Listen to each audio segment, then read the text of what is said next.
Hello, everyone. Thank you all so much for joining us here at the International Interfaith Conference, United in Liberty, the Rise of Spiritual Diplomats.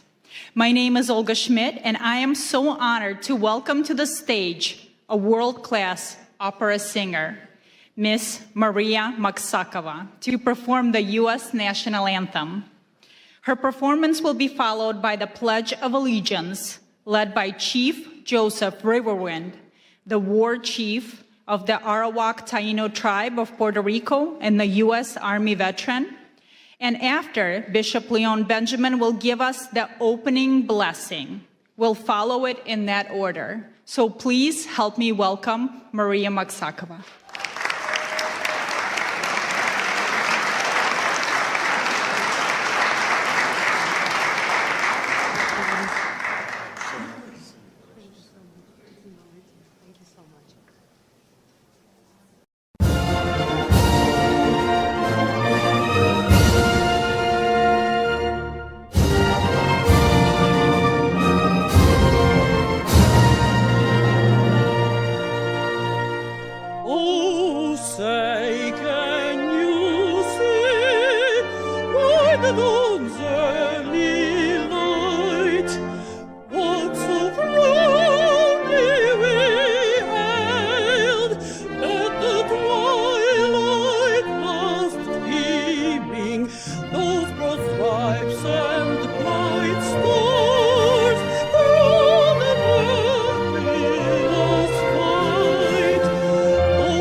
God bless America. It's an honor to me to be here at the home of the great. Amen. Thank you so much.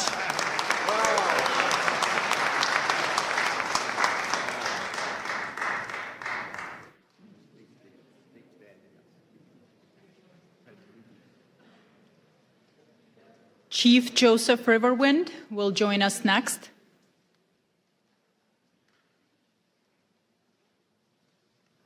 If you will please stand for the Pledge of Allegiance.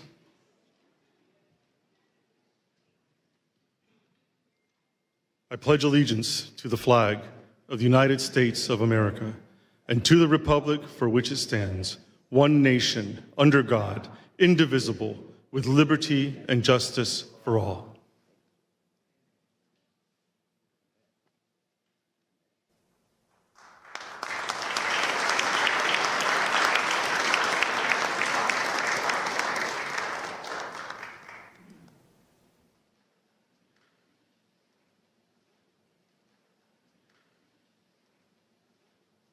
Good afternoon, everyone, and welcome to all of the wonderful faith leaders from across this nation and around the world. We give honor, amen, and to our Lord, and we thank God for Pastor Mark Burns. Can we give God praise for him right now?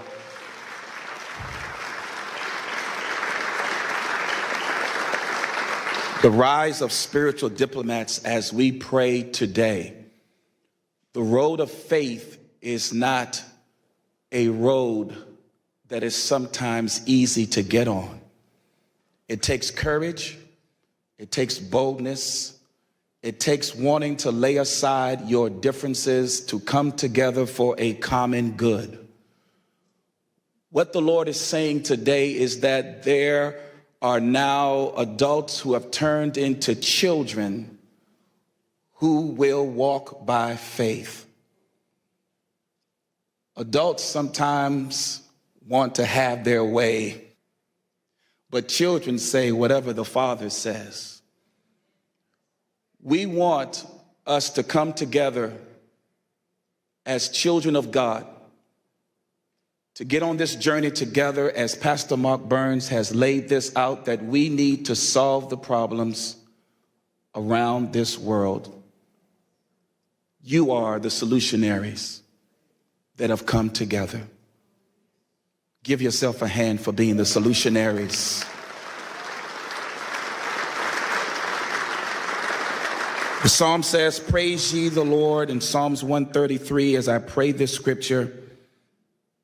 Behold, how good and pleasant it is for brethren to dwell together in unity. It is the precious ointment upon the head that ran down upon the beard, even Aaron's beard that went down to the skirts of his garments, as the dew of Hermon, and as the dew that descended upon the mountains of Zion. For there the Lord commanded the blessing, even life forevermore.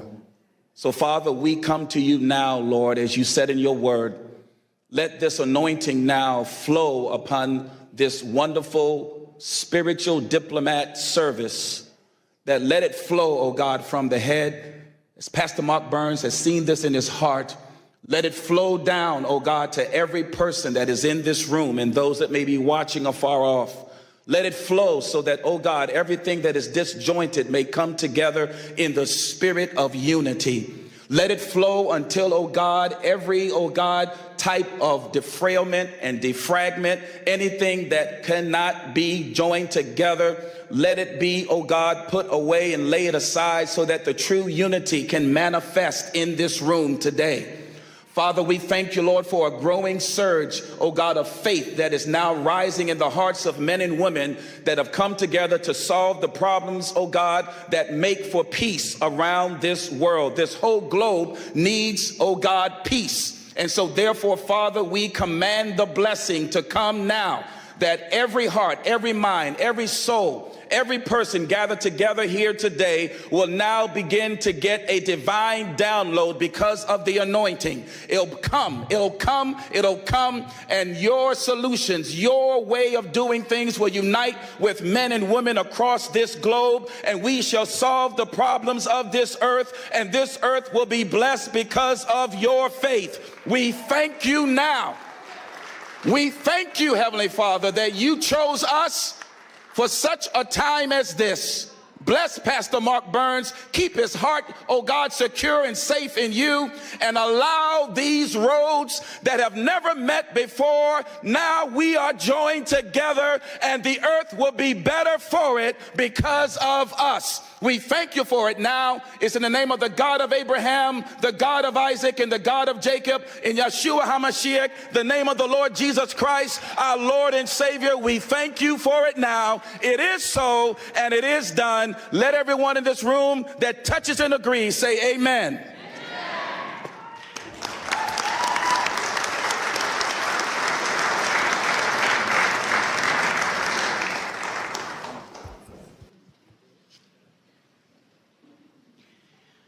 Ladies and gentlemen, it is my profound privilege to introduce a special video address prepared exclusively for this conference from a figure of immense global significance.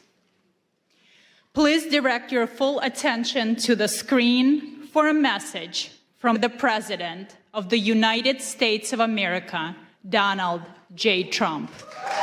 I just want to congratulate and thank Pastor Mark Burns. He's been my friend for a long time, and he's been with me from the very beginning, and we very much appreciate it. But on the great job that he's done, so many people believe so strongly in him.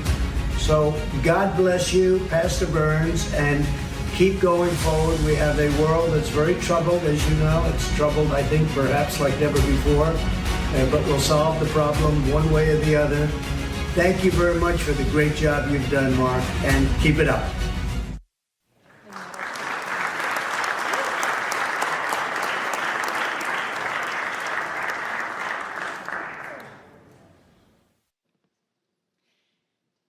It is now my distinct privilege to introduce our host and the leader of the International Interfaith Conference, United in Liberty, the Rise of Spiritual Diplomats, Pastor Mark Burns.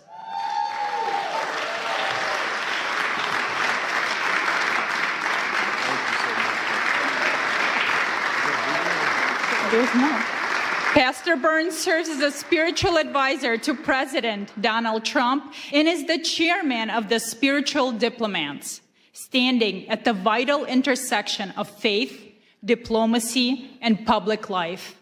He's also the founder of the Harvest Praise and Worship Center and the co-founder of the Now television network, extending his influence across faith, media, and global engagement.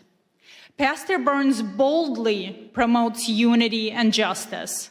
Through quiet diplomacy and principled leadership, he engages in spaces where traditional politics often cannot reach, building bridges, fostering reconciliation, and advancing peace. Pastor Burns. I love you. Wow, wow. Well, you may be seated, First of all, thank you all so much to all of you faith leaders that are here. Can you just give yourself a really big hand clap? I can't hear nobody. Now, I say this everywhere I go, whether I'm at the synagogue or whether I'm at the mosque. I say this everywhere. Can we pretend for a brief moment that you're at a Black Baptist church in South Carolina and just open your mouth?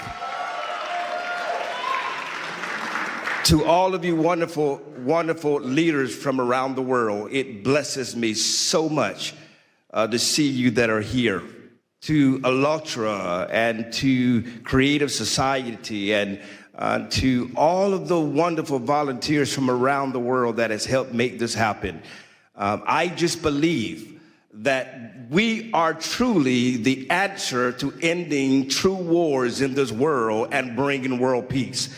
You that are in this room right now, your voice matters. And I believe that in a society where we are breaking down barriers, in a society where division walls are being drawn up, it is we, the faith leaders of this world, that don't carry weapons, we carry wisdom. We don't carry policies, we care about people. And that's why we are here today. It is so important to me that you gather this in your heart, in your spirit. I don't care what your faith is. I know that regardless of what you believe, we stand in unity on peace and love. We are the advocates to speak for the voiceless. If you agree, say yes to that. Yes. If you agree, shout yes to that. Yes. We are here in our nation's capital to declare to the world, we would not be silent. We would not be moved by the divisions of this world, but we will stand for the voiceless. We will stand for those that need an advocate. We will work together to let the whole world know that there are more of us who desire peace in this world than those that desire power. Are you with me? Say yes to that. And so you will hear from some great men of faith, women of faith, influencers from all over the world. I pray that you stay all the way to the end because you do not want to miss not one word.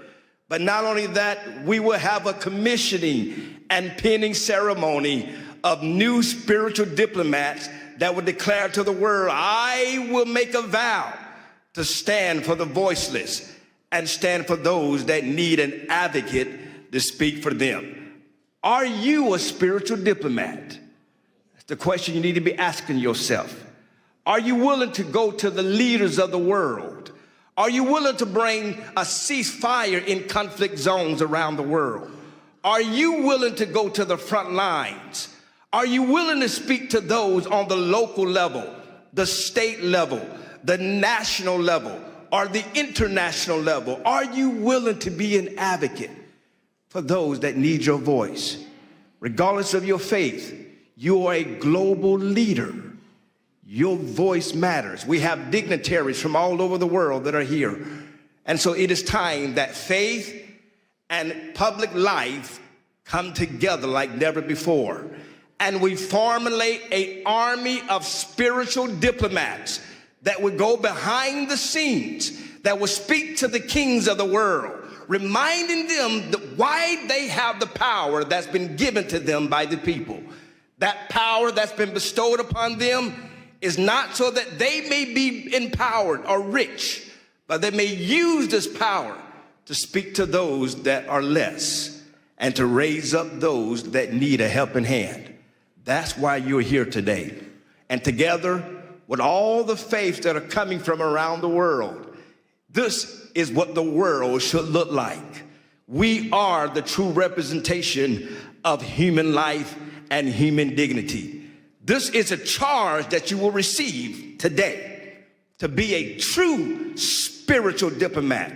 That you would go to your Muslim brother, you would go to your Jewish brother, you would go to your Christian brother, whatever the faith is, your Hindu brother, your Buddhist brother, whatever your faith is, regardless of what you believe or how you pray, you would stand on the fact that we are united in peace and in unity and in love. That's why you're here.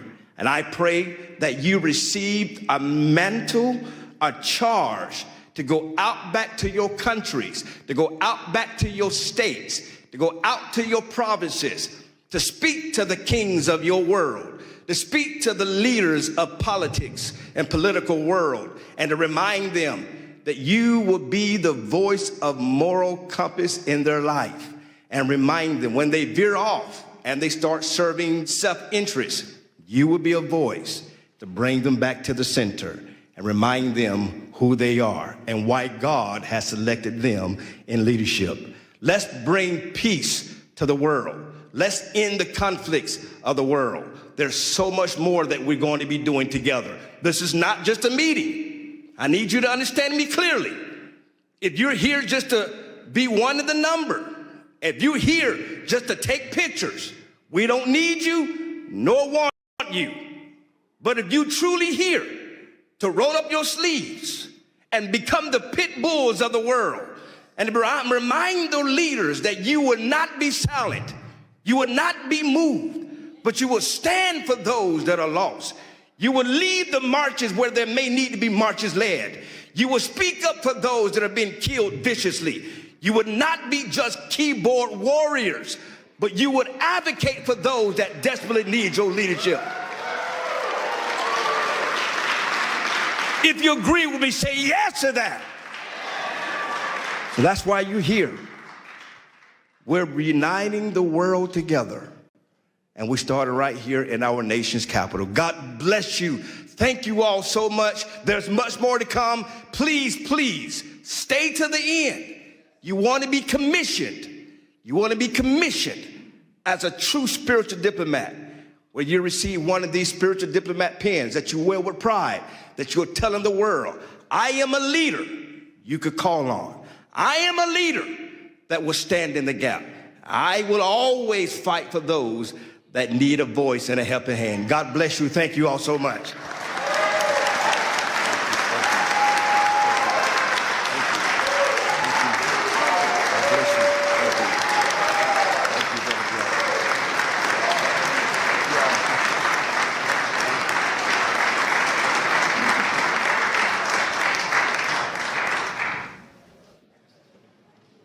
We now turn our attention to the screens for a brief presentation on the mission of spiritual diplomats. This video will help us understand who spiritual diplomats are and provide historical examples of them.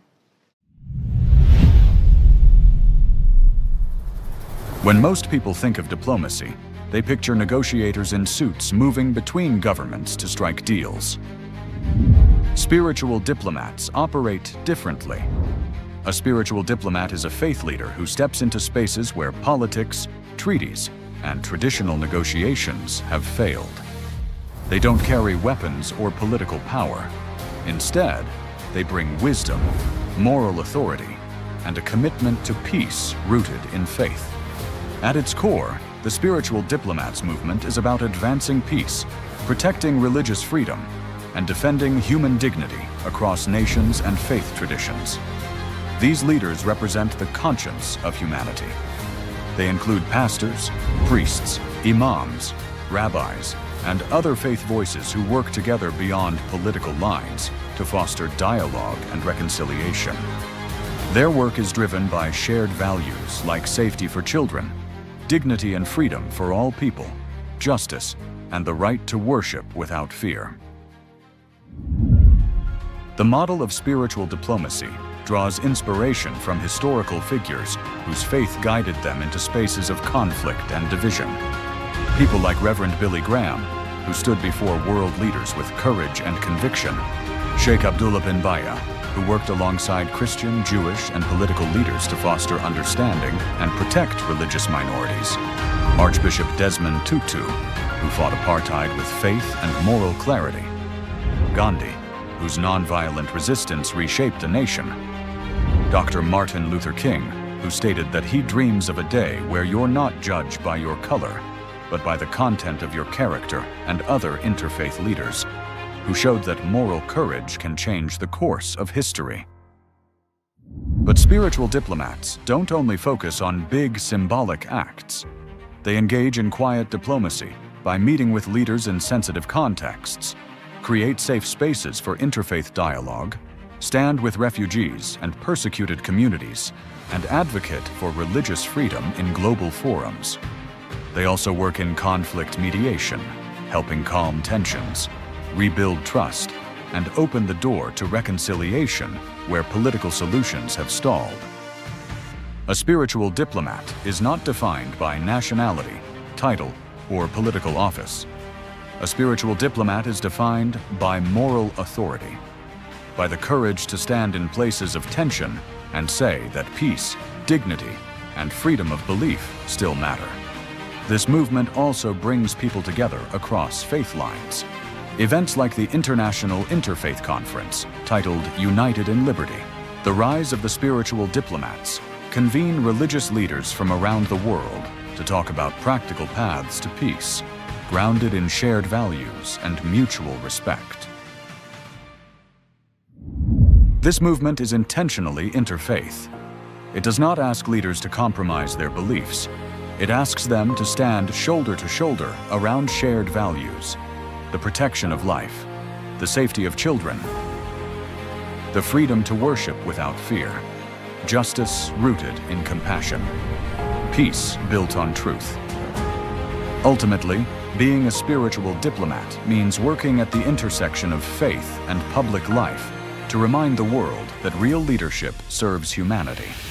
It is a form of moral engagement that seeks to heal divisions, uphold freedom of belief, and show that peace is possible when faith leaders walk together, not as political actors, but as peacemakers and advocates for human dignity.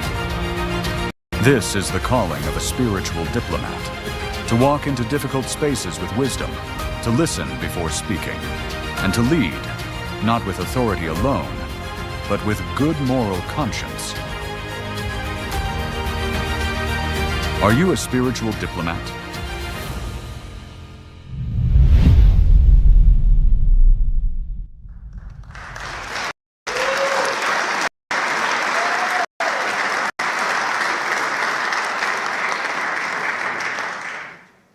Traveling to us from Europe, we welcome George Simeon, President of the Alliance for the Union of Romanians, a courageous freedom fighter and defender of Christian rights. He brings a vital presentation on faith at the crossroads. He speaks to us today on how Romania's spiritual resilience offsets a less world.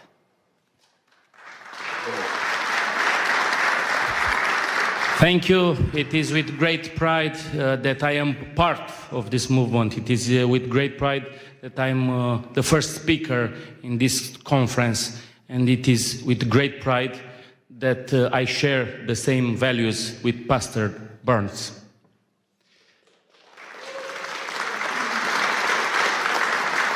We come from Romania, a country where until recently you could have been jailed and punished for your belief. A country where the horrible experiment of communism tried to promote atheism. And the key to world peace, the key to global understanding, the key to prosperity is through God, is through faith, is through spiritual diplomats. We are here in Washington with a big delegation of members of the European Parliament and the Romanian Parliament, over 40 diplomats who are here to speak about a horrific attack on human dignity. In Romania, the elections have been annulled. In Romania, democracy has been annulled by wicked people who have no faith, no God, and do not like President Donald Trump. I am sure that all of us gathered here today think about world peace. I am sure that, like Pastor Burns advocated, we must find a solution for peace in Ukraine. I am sure that in Gaza, we must adopt the Trump solution for peace. And in the Middle East, I was speaking with Rabbi Duvi Honig earlier. There are so many rabbis here in this interfaith dialogue. We must bring peace. And we are here in Washington, an example of democracy and world peace. You have a great leader for at least 3 more years. And we must follow on the footsteps on Donald Trump for our nations, for our religions. Thank you, great friend. Thank you for what you are doing. And count on us, on the Romanian people, for world peace and for spiritual diplomats.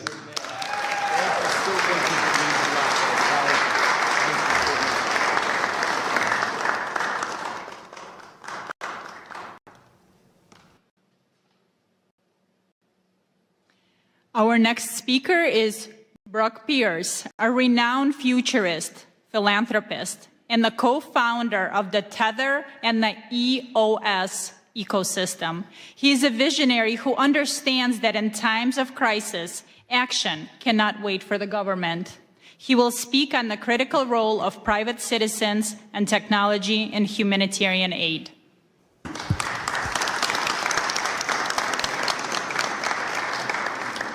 Well, what an honor and a privilege it is to be here with all of you today. And, specific thanks to Pastor Mark Burns, who I've had the great pleasure of working with on a number of initiatives. And this is as exciting as any of them because it is global in nature.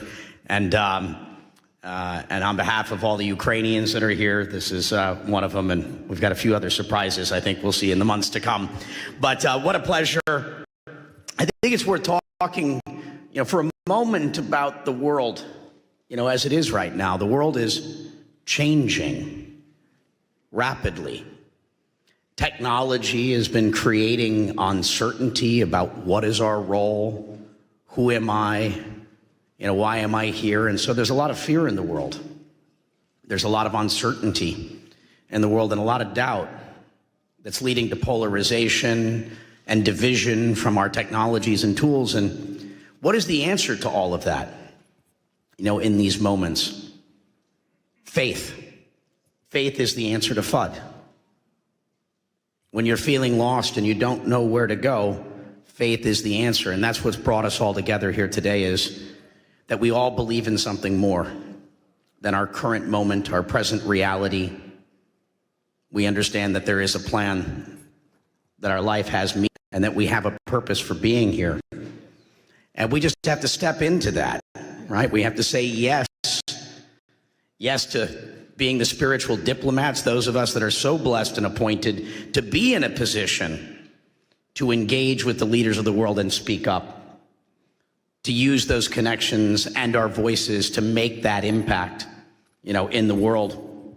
And so how do we deal with, the current reality, conspiracies that have replaced trust, tribalism, ideology that has been replacing wisdom, Again, I think the answer to all of it is how do we continue to find our faith to overcome these challenges so that we can find that peace. We'll be doing another trip to Ukraine here soon, and Jordan, Israel, and Bethlehem. And, for those that take an interest in any of these journeys, please, connect with us. And so, what is spiritual diplomacy to me? It's the ability to engage with those nations and cultures and people through their deepest source of meaning, belief and identity, where it's not just about power, policy, and pressure, but it's those things that transcend our typical negotiations and bringing it back to purpose, bringing it back to dignity, that narrative and moral authority, one nation under God, right? And that's what we're all here for. So I'm so grateful to be able to speak and share this time with all of you and continue to do this, perform this great work in the world together. God bless all of you, and thank you for your presence and participation in this great work.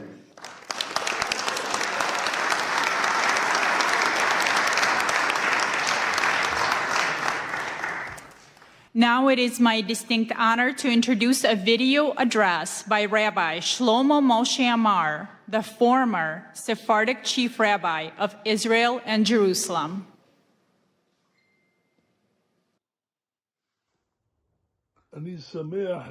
I am happy to bless the attendees of the International Interfaith Conference in the capital city, Washington, in the United States, which comes to share opinions and exchange views between religious leaders in order to increase love, brotherhood, and peace among the nations. We see that America's been blessed with a dear and important president, the Honorable President Donald J. Trump, a lover of peace and a pursuer of peace. And I'm confident that this initiative also comes from Pastor Mark Burns, who President Trump appointed to lead this initiative. I met Pastor Mark Burns in New York, and his entire goal is to increase friendship and brotherhood among nations. This is a very, very blessed thing, to bring about understanding that will prevent wars and prevent great troubles and will increase good life among people, among religions, and among nations. May it be God's will that the blessing of the Lord rests upon you. Do correct things for the good of the entire universe and all inhabitants of the world. And may we hear and be heralded with good news, peace, and blessing. Amen. Amen.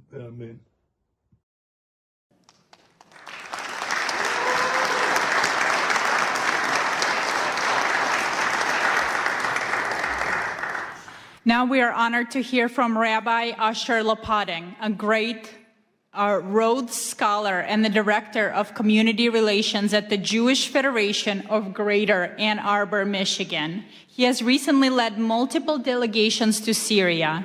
A true spiritual diplomat, he speaks today on the new Syria and the religious imperative to build bridges with nations, often deemed adversaries. Thank you. Thank you so much. It is such an honor to be presenting at this International Interfaith Conference of Spiritual Diplomats United in Liberty. My deep gratitude to Pastor Mark Burns and all the organizers and participants.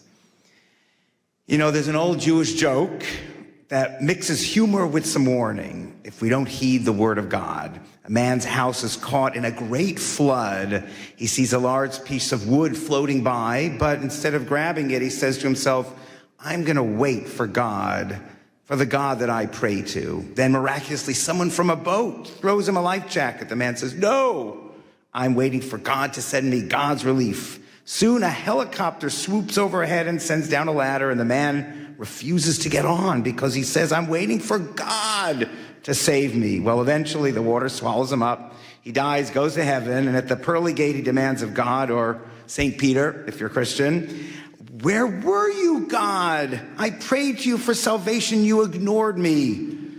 And God, or St. Peter, says, who do you think sent the wood? Who sent the boat? Who sent the helicopter? Well, the lesson is that God sometimes sends us the greatest of opportunities, and it is our important responsibility to seize them and not ignore them. And I feel that the new Syria is a great opportunity for America, for the Middle East, and for the Jewish state of Israel. But it takes someone with vision like our great President of the United States to realize what an opportunity it is. Weeks after Ahmad al-Sharaa, Abu Jalani defeated Bashar al-Assad, the Syrian dictator who killed 1 million of his own people, I got a call from my good friend, Dr. Yahya Basha, a Syrian Muslim doctor whose family had been murdered by the Assad regime. It was clear to Dr. Basha, and he said clear to many Syrians, that it was Israel's defeat of Hezbollah and weakening of Iran that gave the Syrian rebels the ability to oust Assad. And Dr. Basha was celebrating.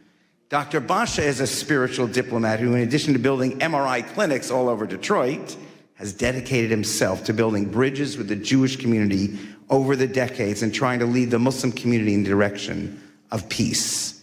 So with Dr. Basha's influence and perhaps an awareness that the new Syria owed Israel for their success, the Sharaa government invited Jews to return to Syria for the first time in 30 years. Dr. Basha told me I needed to go just 2 months after the new government came to power. Yes, the government understood that good relations with the Jewish community meant good things for Syria. Sanctions relief, business opportunities, the ear of President Trump. Good for the Syrian government, recognizing how the Jewish people can be allies and not enemies. And that took a lot of vision and independent thinking. Syrians were always taught the Jews in Israel were the enemy. Now we had a leader of Syria who understood exactly the opposite. And we were welcomed by everyone in Syria as Americans. But even more impressive, when people saw that I was Jewish by seeing my kippah coming out of a synagogue in Damascus, they celebrated. Jews returning to Syria meant that Assad was truly gone. Since this first February trip, I have returned twice, leading 2 Jewish delegations, one with an Israeli reporter, David Horowitz. I wore my kippah everywhere and received the same joyous welcome from teenagers, from kids to older adults, and even armed guards who wanted to take their picture with me. At our visit with the president of the University of Damascus, I openly told faculty, students, and administrators that, yes, I am a Zionist, and I hope that Syria and Israel will become best friends. And while some were surprised, most understood. And I believe sincerely that the Sharaa administration understands. For over a decade, Syrians were tortured and killed by Assad's allies, Hezbollah and Iran and Russia. And Hezbollah alone killed tens of thousands of Syrians. So now Syria and its leadership understand that those who obsess with destroying Israel and America, Hezbollah, Iran, ISIS, Houthis, they are not friends. They are enemies of the new Syria, just as they are enemies of Israel and America. So after 3 trips, meeting with the Minister of the Muslim Waqf, the Minister of the Economy and Labor and Social Affairs, and many, many in the Foreign Office, I now am invited 2 more times to bring Jewish leaders, business leaders, and rabbis. And I can say with faith that a strong, unified Syria can be a great ally of America and Israel. God bless President Donald Trump for seeing this early on when he met with Sharaa in May. And now, as a strong supporter of Israel, I ask Israel to understand this. I believe God is sending America and Israel the wood, the boat, the helicopter. Israel has to figure out how to use all these opportunities while maintaining security. But I believe having a strong, unified Syria can be the best allies for Israel's security against its greatest enemies. Part of being a spiritual diplomat is seeing diplomacy and building unlikely bridges and breaking down old, outdated divisions and seeing that all, as the pastor said, as holy work accomplished by trusting in God to guide us into crucial opportunities, to the boat, to the helicopter. At these times, I think of the courage that it took for the great Martin Luther King to join with rabbis and Jewish leaders to fight together. Folks with different religions and backgrounds, but united in spirit and understanding and a respect for all human beings created in God's image.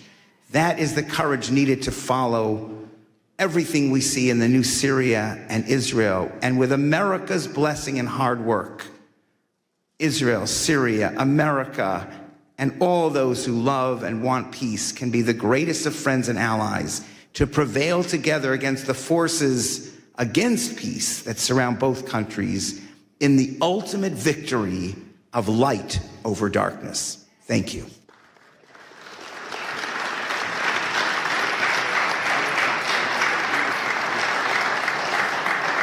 Thank you. And next, please welcome His Excellency Sheikh Ashraf Effendi, a distinguished Sufi master from the Naqshbandi order and a global peace ambassador. Sheikh Effendi came here all the way from Germany. He brings us wisdom from the Sufi tradition on the theme, "In God We Trust," emphasizing the key role of rope of God and divine blessing. And we will have a translator. Thank you very much. Assalamu alaikum wa rahmatullahi wa barakatuhu. Möget ihr alle im Namen des Herrn gesegnet, gegrüßt und von seinem Lichte geführt sein. In the name of Allah, the most gracious, the most merciful. In the name of the Lord, may you be greeted and blessed and guided by His light forever. Zweifellos ist dies eine himmlische Zusammenkunft und das Werk göttlicher Inspiration. This is a divine meeting and standing under divine inspiration of God. Und so wie Allah, der Herr, alle Welten und alle Seelen es wollte, haben wir zu einer heiligen Zusammenkunft hier zusammengefunden. And as God wanted, guiding all the beings on this planet, we have found our way here to this meeting. Ewiger Dank sei dem Herrn der Welten sowie den Organisatoren, die diese göttliche Inspiration realisiert haben. Immense gratitude to the organizers of this event and the volunteers that are here and everyone today invited. Wir werden uns noch später bei Ihnen bedanken, ausführlich bedanken noch. Doch wir haben jetzt nicht die Zeit. Bevor die rote Karte gezeigt wird, müssen wir zum Thema kommen. At a later point, we will express our gratitude to the organizers in more detail and with the appreciation they deserve, but now our time is running out. Wie wahr, bei allen Friedensveranstaltungen zuvor haben wir noch nie so eine Hoffnung gehegt wie bei dieser. Truly, at all previous peace events, we have never had as much hope as we do at this one. Denn eine Veranstaltung dieser Art, die Politik und Spiritualität miteinander verbindet, findet zum ersten Mal statt und dies ausgerechnet an einem Ort, von dem aus die Welt politisch, wirtschaftlich, sogar militärisch beeinflusst und geführt wird. For an event of this kind, which combines politics and spirituality, is taking place for the very first time. And this, of all places, in a location from which the world is influenced and controlled politically, economically, and even militarily. So wie wir es verstanden haben, geht es um die Freiheit des Glaubens und um die Zusammenarbeit von Politik und Spiritualität. As we understand it, this here is about freedom of belief and about the cooperation of politics and spirituality. Oh ihr Edlen, was denkt ihr? Wie können wir die religiösen Führer, spirituelle Autoritäten oder Diplomaten dazu beitragen, die Freiheit des Glaubens und eine Zusammenarbeit mit der politischen Führung zu realisieren? So what do you think? How can we, the religious leaders, spiritual authorities and diplomats, contribute to realizing freedom of faith and cooperation with political leaders? Müssten wir dafür nicht zuerst selbst in unsere eigenen Reihen die Ketten des Extremismus sprengen und unseren Glauben von jedem Extremismus befreien? Don't we have first to break the chains of extremism ourselves within our own ranks and free our faith from all extremism? Wie wahr, Keine Glaubensgemeinschaft ist frei von Extremismus, dem Satansvirus. Truly, no religious community is free from extremism, the virus of Satan. Wie können wir als Menschen des Glaubens dann Frieden und Glaubensfreiheit schaffen unter den Geschöpfen der Menschen? How can we, as people of faith, create peace and freedom of belief among the Lord's creatures? Um Extremismus im eigenen Glauben zu bekämpfen, müssen wir selbst, also wir, die Vertreter unseres Glaubens, konsequent an den goldenen Regeln, dem göttlichen Kodex festhalten. So in order to combat extremism in our own faith, we ourselves, we, the representatives of our faith, must consistently adhere to the golden rules, the divine code. Zum Beispiel im Islam. Wer einen Menschen tötet, ist, als hätte er die gesamte Menschheit getötet. For instance, in Islam, whoever kills a human being is as if he has killed all of humanity. Zum Beispiel im Judentum. Du sollst nicht töten und du sollst nicht begehren, was dem anderen gehört. For example, in Judaism, thou shalt not kill, thou shalt not covet what belongs to another. Zum Beispiel im Christentum. Liebe deinen Nächsten wie dich selbst. For instance, in Christianity, love your neighbor as thyself. O ihr edlen Diener des glorreichen Herrn, wisset, nur wenn wir die Kodizes der Religion des Glaubens ernst nehmen, sie an höchste Stelle setzen, achten und als das Seil Gottes festhalten, können wir eine gute Beziehung zu unserem Schöpfer aufbauen, dem einen und einzigen Herrn. O noble servants of the glorious Lord, know that only when we take the codes of the religions of faith seriously, put them first, respect them, and hold tight to them as to the rope of God, can we build a good relationship with our Creator, the one and only Lord. Ohne Zweifel, nur er kann uns den Frieden schenken. Moreover, only He can gift us peace. Denn nur er, der Glorreiche, ist der Herr des Friedens. Natürlich bedient er sich stets eines Werkzeuges für alles, was auf Erden geschieht, auch für einen wahrhaftigen Frieden in der Welt.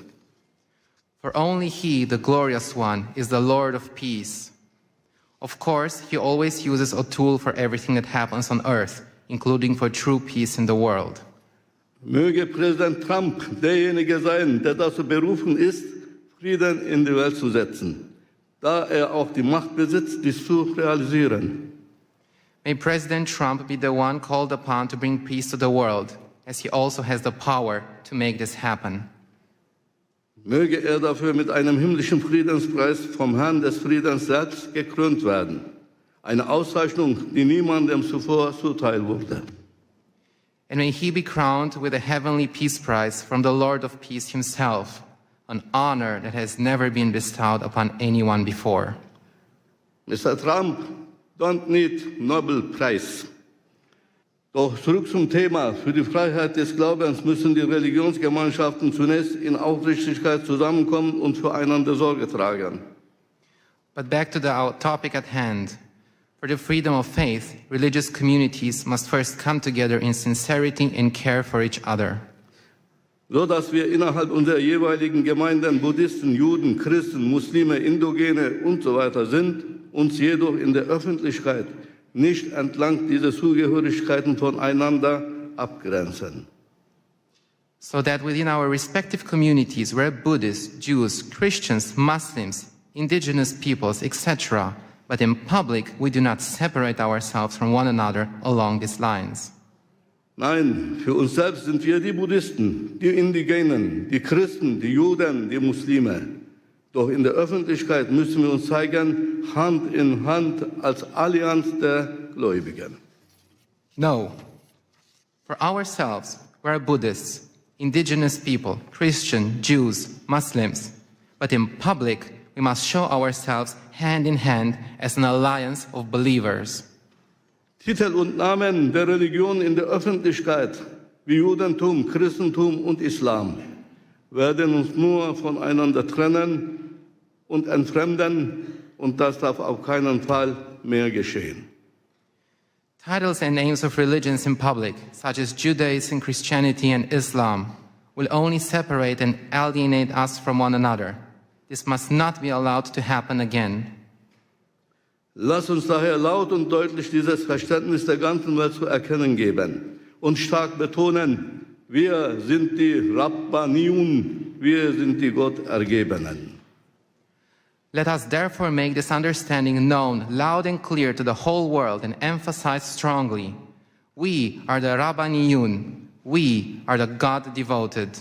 Und mehr noch, erheben wir von diesem Ort aus unsere Stimme, von jenem Ort, von dem die Geschicke der Welt politisch, wirtschaftlich und militärisch gelenkt werden.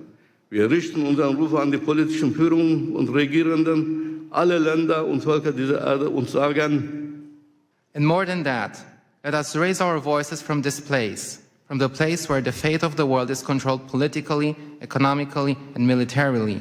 We address our call to the political leaders and rulers of all countries and peoples of this earth and say, so wie auf dem US-Dollarschein die Worte in God we trust geschrieben stehen, möge auch das Gebäude der United Nations jene Worte tragen. Worte, die das Vertrauen der US-Bürger geprägt und ihre Währung zur wirtschaftlichen Weltgeltung geführt haben. In God we trust. Just as the words, in God we trust, are written on the US dollar bill, may the United Nations building also bear those words. Words that have shaped the trust of US citizens and led their currency to global economic significance. In God we trust. Und mehr noch, im Gebäude der United Nations sollte unbedingt ein House of Believers errichtet werden. Ein Ort, an dem die religiösen und spirituellen Autoritäten der Welt als vereinte Gemeinschaft der Gläubigen zusammenkommen, um bei den Entscheidungen über die Zukunft der Menschheit mit der politischen Führung, mit geistiger Stimme der Menschheit mitzuwirken. And furthermore, in the United Nations building, a house of the believers should definitely be established, a place where the religious and spiritual authorities of the world come together as a united community of believers, where they come together to participate in decisions about the future of humanity with political leaders as a spiritual voice of humanity. Denn wir haben gesehen, dass Politik allein nicht ausreicht für Frieden und für eine glückliche Menschheit. For we have seen that politics alone is not enough for peace and for a happy humanity. Wenn die Politik der Körper der Menschheit ist, so ist der Glaube die Seele der Menschheit. Der eine kann ohne den anderen nicht existieren. If politics is the body of humanity, then faith is the soul of humanity. One cannot exist without the other. Möge Allah der Herr alle Seelen, diese Konferenz und ihre Organisatoren, Teilnehmenden segnen und mit seinem Licht führen. May God bless this conference and all the participants in this conference and hear all of us with his ears. May Allah Almighty bless and guide you. Assalamu alaikum.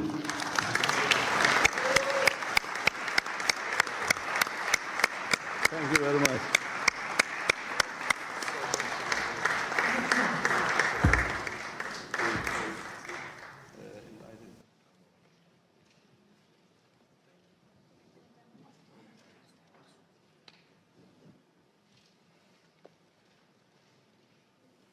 Thank you very much.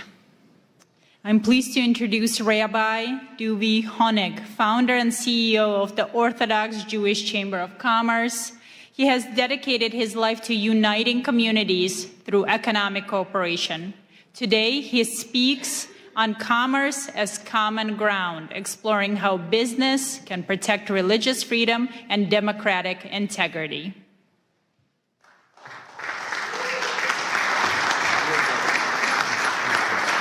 Thank you. Thank you all, thank you all, thank you all. Before I begin, I want to thank Pastor Mark Burns for his leadership, partnership, and tireless efforts in bringing today's International Interfaith Conference together. Thank you. I skimmed through the topics, and I wanted to tell you, Pastor, that they couldn't have been more on target, and my short remarks are going to include all three of them: religious persecution, children protection, and spiritual diplomacy. This past Sunday, I attended a concert, the largest Jewish concert on the Northeast, that left the entire room silenced. Alon Hill, a 24-year-old pianist, kidnapped from the Nova Music Festival on October 7th and held in Hamas tunnels surrounded by complete darkness without seeing sunlight for 505 days, told us that the only thing, Pastor, that kept him sane and alive was saying Shema Yisrael every day. Then he sat at the piano in the auditorium and played Shema Yisrael. There was not a dry eye in the room. That moment says everything. Freedom alone does not bring happiness, purpose, or light. Faith does. When faith is pushed aside, even free societies become confused and hollow. We are seeing the consequences today. The woke movement over the past decade or so, and let's not forget what happened to women's rights, has tried to erase religion from public life. They ridicule moral boundaries and punish those who openly live by their faiths and basic truths, leaving a generation unanchored, divided, and increasingly hostile to one another, all in the name of democracy. That means all us religious leaders, we were absolute with the woke movement because we kept the Shabbat. We didn't want to go to work, so we had to file those briefs to protect religion. Christians on Sunday, all those things. A man, a woman, who's a man, who's a woman. Would you believe that today the Supreme Court's using our taxpayer dollars to decide if a man's a woman, a woman's a man? Come on. And I want to go on a little more over here, okay? The woke movement, anti-Semitism, confusion, anger, is not how it was during the Holocaust. It's very different. We have simple, confused children in the next generation. Imagine if you're told two men are your parent. Imagine if you taught, follow the science, follow the biology, follow science. Okay, I'm following it. COVID, follow science. Okay, I'm following it. So how could you tell me in school that a man's a woman and a woman's a man? That brings inner anger. That brings frustration. That brings confusion to the next generation. That destroys our country, our nation, our values. They are hijacking democracy. We are here today to claim it back. Thank you, Pastor. We owe gratitude to President Donald Trump for taking a clear stand against the woke movement. And we all know the lack of stories, people saying he's abusing women. He's the one who's standing up to protect women. There's another issue I want to discuss, and I'm over here, by the way, I'm not wearing any gloves. I'm here, I told the pastor when he spoke, whoever's here for pictures, please leave. You know, we're not here for that. We want takeaways. We want to discuss topics that empower us. We want to discuss topics that empower us all together as faith leaders, that we could stand together and represent our communities without being intimidated or threatened when we speak up, because that happens way too often. And this is a topic that I want to bring up and work with everyone together with Pastor. Too often, political faith-based liaisons and appointees by the government specifically abused authority entrusted to them. Instead of compassion, there's silence when we reach out to them for help. Instead of dialogue, there's intimidation. Dovi, if you make this public, and you speak up and you complain to President Trump that I didn't include the Jewish communities in Nassau County or Rockland County or 770, the Chabad community reached out to me for over a year. The Jewish liaison didn't respond to him. And I have a whole list of the biggest communities. And then I have a tweet from President Donald Trump who said that Lakewood, New Jersey, where I reside, is the #1 supporter of him, the Orthodox community. And we built it. 2016, the Trump organization was a sponsor by my event, and we built his network with him. And still our community goes ignored. And I spoke up against this, and I got threats from the Jewish liaison from the White House, and he blackmailed me and cut me out of the Hanukkah party because I spoke up. And I am calling him out. Resign. We need to speak up and have people represent the president who represents the president's interests. People who stand by empowering faith-based leaders, not intimidating faith-based leaders. When we stand together like this, our different divisions, different departments, in the White House, in government, and I was threatened by state when I endorsed Lee Zeldin. I was threatened by state liaisons because of the crash, smash, and grabs, and they said you won't have any place with the new administration because you stood up for them.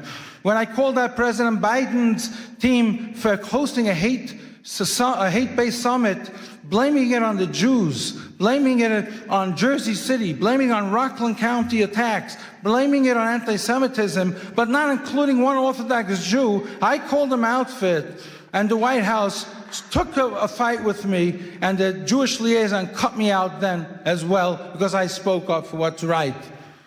But I work with the other liaisons, I work with the government, I work with the administration itself, and I'm able to help community leaders day in, day out because I'm above them. But it's those communities who reach out to me that I have to bypass on their behalf that we have to speak out for. On another note, in a multi-billion-dollar economic stimulation creating thousands of jobs in the U.S., New Jersey will host FIFA 2026. And we, the Orthodox Jewish Chamber of Commerce, are taking the lead, working with the new administration in New Jersey to form. And I met with the Lieutenant Governor. He came to my JBIZ Expo, and we had a meeting for a half hour about this. And he's also a pastor. He wanted to be here today, but he was just sworn in, and he couldn't make it. I spoke to him about forming a FIFA faith-based committee, using the world's largest sporting platform to bring people closer together, promote respect across faiths and cultures, and unite rather than divide. Not like Europe. We're going to set over here in the United States, we're going to set that tone that sports unites people, doesn't divide people. I want to pause from personal note. Today, January 22nd, is my birthday.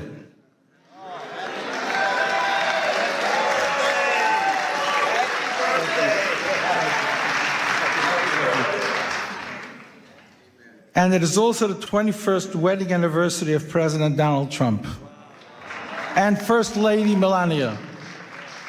On behalf of our community, the Orthodox Jewish Chamber of Commerce, Pastor Burns and his team, we extend our warm congratulations and wishes and continues strength and leadership. Our chairman, J. Morton Davis, who couldn't be here today, he's close to 100, the close friend of the president, for half a century, sends his congratulations to the president. And final, I also want to announce today, as the founder of the Morris Katz Foundation, together with my partners, Alan Dershowitz, Elon Carr, former U.S. Special Envoy and Monitor to Combat Anti-Semitism and CEO of IAC Today, Malcolm Homeline, Mayor Izzy Spitzer of New Square, and the Morris Katz Foundation Committee, that we, the Jewish community, have nominated President Donald Trump for the Morris Katz Presidential Legacy Award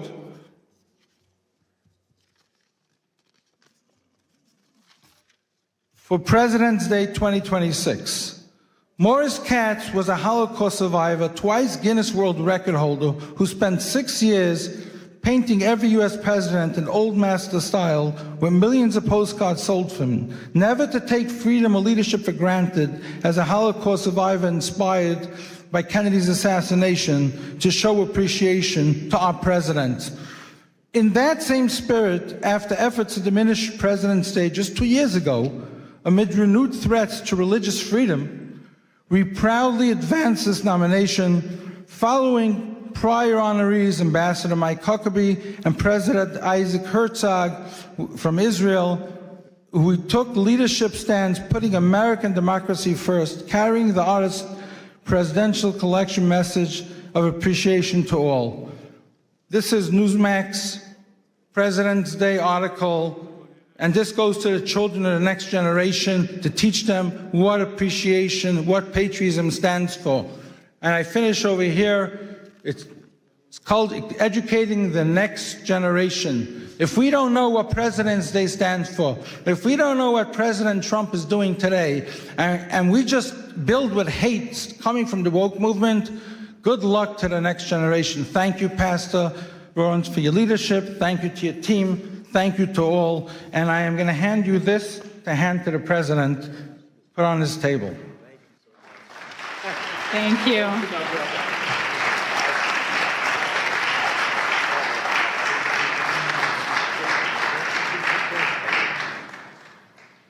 Our next distinguished speaker is Sir Professor Dr. Gabriel Paupe Andreoli, President of the Institute for Advanced Studies and Cooperation and an ethical AI leader affiliated with the Vatican. A polymath in medicine and ethics, he addresses the shift from law to conscience, discussing the future of global governance.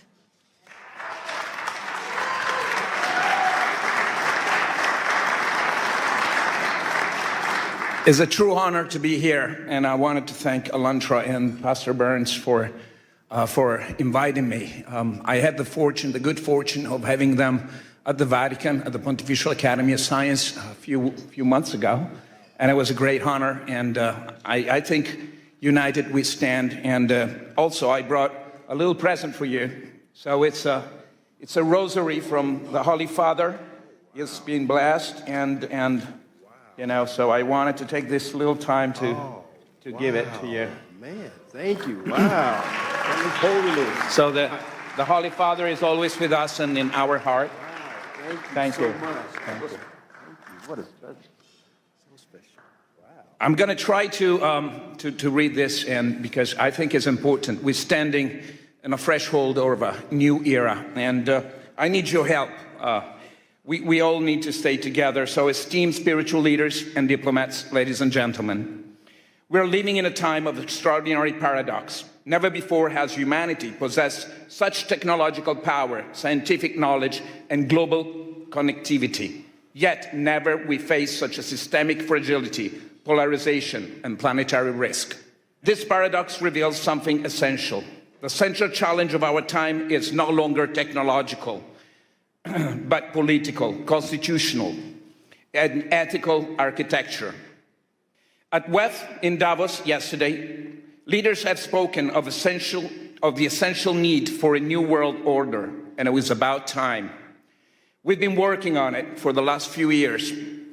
In recent days, I was at the Vatican seeking guidance from His Eminence, Cardinal Pietro Parolin, Secretary of State of the Holy See, and we reflected on a question that is at once urgent and hopeful. How can humanity move beyond fragmented effort and begin to shape a shared constitutional pathway for peace, for human dignity, and for regeneration of our Mother Earth? And by the way, I think Kathleen Rogers is here with us, and she was a great inspiration. Kathleen, are here? Or maybe she's... Oh, okay, great. Thank you for being with us. How can we transition from sustainability to flourishing? The conclusion was clear. We must work together through institution, through commitments, and through technological guarantees, because what humanity needs today is not merely a better tools, but a new framework of trust, a framework capable of translating ethical intention into credible, verifiable, enforceable cooperation across borders, systems, and generations. For many years, sustainability has guided political discourse. To sustain is to hold, to resist, to maintain balance, and balance, when treated as an end rather than as a phase, becomes stasis. In living system, biological, social, and civilizational stasis is not life. The challenge we face, climate instability, geopolitical conflict, inequality, and the concentration of technological power cannot be solved by containment alone. This is why we must move from sustainability to flourishing. Flourishing is not theoretic. It's a principle of governance. To flourish means to design economic, political, and technological system that generates more life, more dignity, more trust, and more shared prosperity over time. Sustainability asks, how do we survive longer? Flourishing asks, how do we harmonize and strive together? Flourishing is generative, and the pathway to flourishing is harmony. The alignment of freedom with responsibility, innovation with ethics, sovereignty with cooperation, and progress with protection and trust. For the first time in human history, the vision is no longer confined to moral aspiration. We now possess the technological platform capable of making it real. An enabling infrastructure that allows ethics to move from intention to implementation, ethical systemic intelligence, supporting decision-making while preserving human accountability and dignity. The centralized blockchain system ensuring transparency, trust, and international integrity beyond centralized power. Quantum and post-quantum science, strengthening security and transforming state strategy, because in an interconnected world, domination produces instability, while cooperation generates anti-fragility.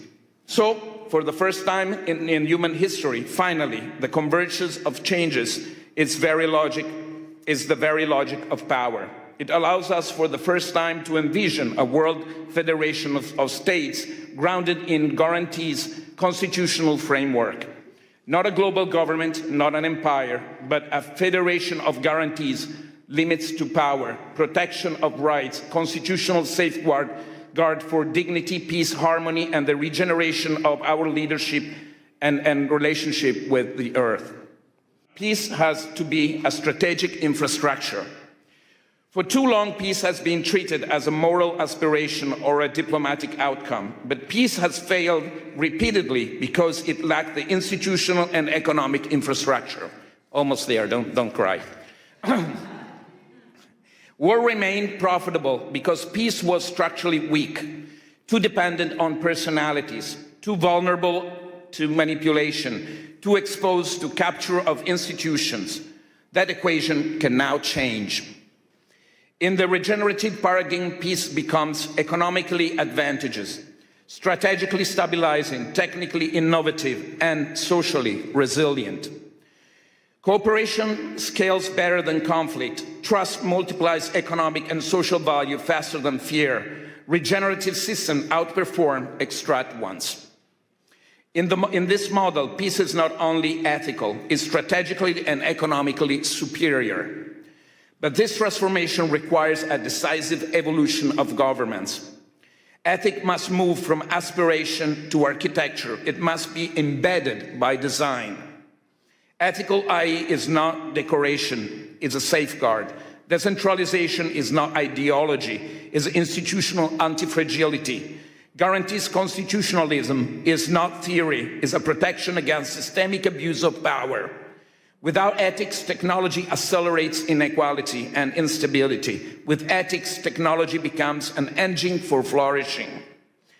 We're building a platform for scientific technological diplomacy, a space for spiritual dialogue beyond ideology, constitutional and policy proposals aligned with emerging technologies and practical frameworks where peace is treated as a system, not as a slogan.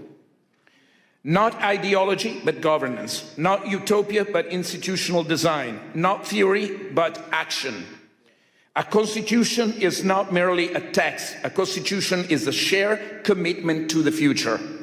We believe that time has come to give momentum to a new guarantees constitutional pathway for peace, one that can be endorsed, undersigned, and advanced by institutions, leaders, and citizens of conscience.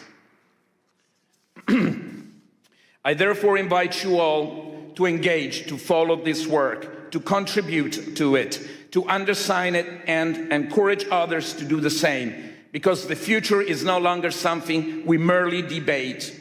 It is something we are now responsible to design together through policy, law, technology, and leadership.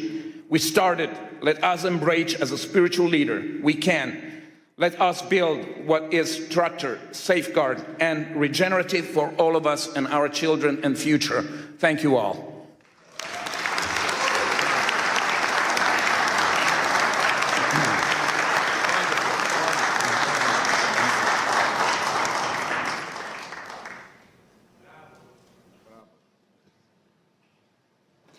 From Nigeria, we welcome Reverend Biodun Fadoyinbo, the Global Senior Pastor of the Commonwealth of Zion Assembly, impacting millions across Africa and the globe. He will share his experience on using spiritual diplomacy to end conflicts, drawing from his vast experience in Nigeria and beyond.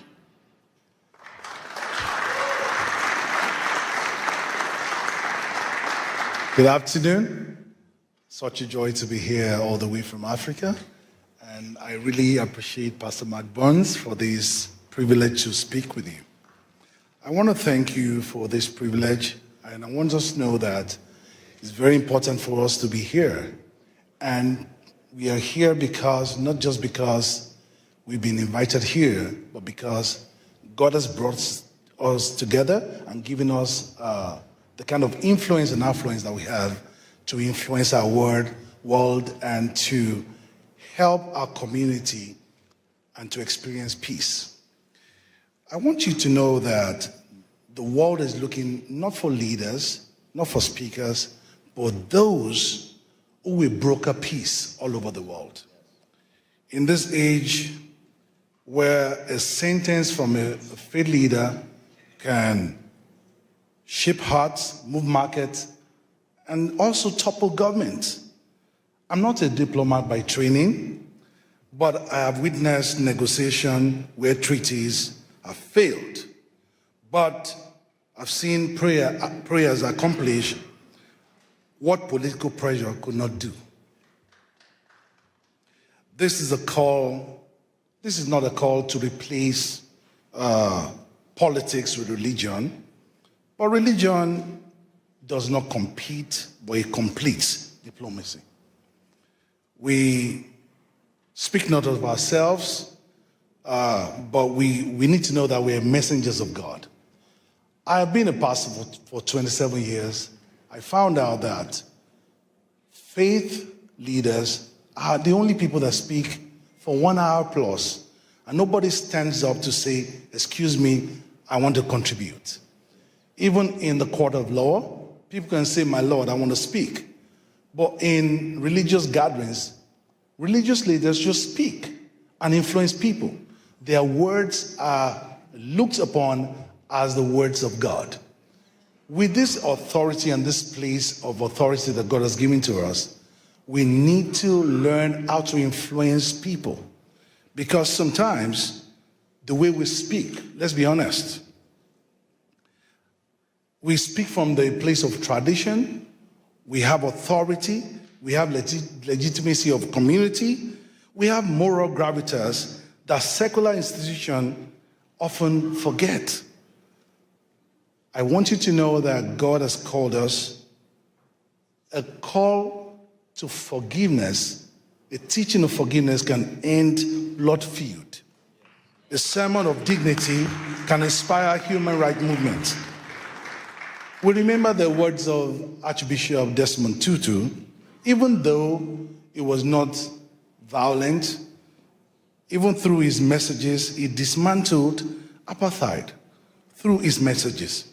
We remember Pope John Paul II, whose simple appeal, war never again, echoed through Poland and beyond. We also remember sermons the baptized ethnic cleansing, and the casual dehumanization that turned neighbors into enemies. The weight of our words are measured not in their eloquence, but we must consider the consequences of our words. Today, our world suffers from dialogue deficit. We talk at each other, but not to each other. Faith leaders must understand their position and where God has placed them. So what does responsibility look like? Number one, we must, first of all, know that we stand for truth instead of triumph. We must understand that the role is not to win arguments, but to seek wisdom. Secondly, we must understand that courage must be displayed over convenience. We need to confront intolerance within our own communities and call for peace at all times. We must know that we've been positioned to influence. Our words carry weight. Our words carry weight beyond. We must see microphone not as a trophy, but we must see it as a means of influence to influence people to broker peace in our society. I want to round off by telling us about something that happened at the during the Central African Republic Civil War, when Muslims and Christians were slaughtering each other. One imam and one pastor made a pact. They stood at a checkpoint between warring neighborhoods, joined hands together, and they said the first bullet to be fired must pass through the imam and the pastor. For 18 months, they stood there and they held hands together.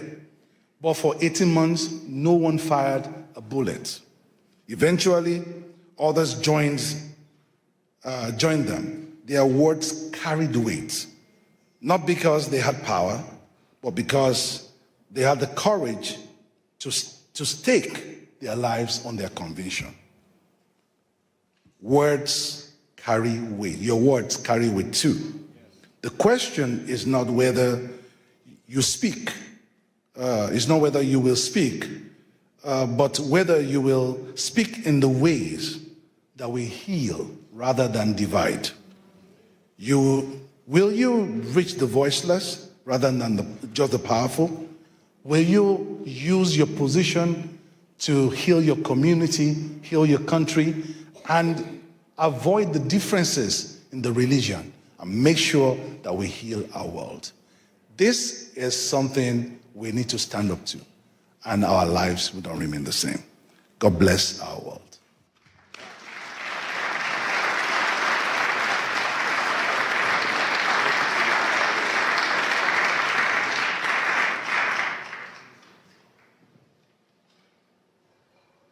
It is my honor to welcome Ms. Marina Ovtsinova, the president of the ALLATRA International Public Movement and a specialist in global risk strategy who pursued her studies at Harvard University. She will present on human values as the foundation of global security, introducing the international experience of the Universal Grain Project.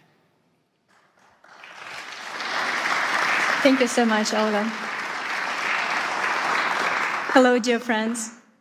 It's a great honor for me to welcome you here at this hall and at this landmark event. I believe the very fact that representatives from different religions, different cultures, different nationality, different worldviews are here today, that means a lot.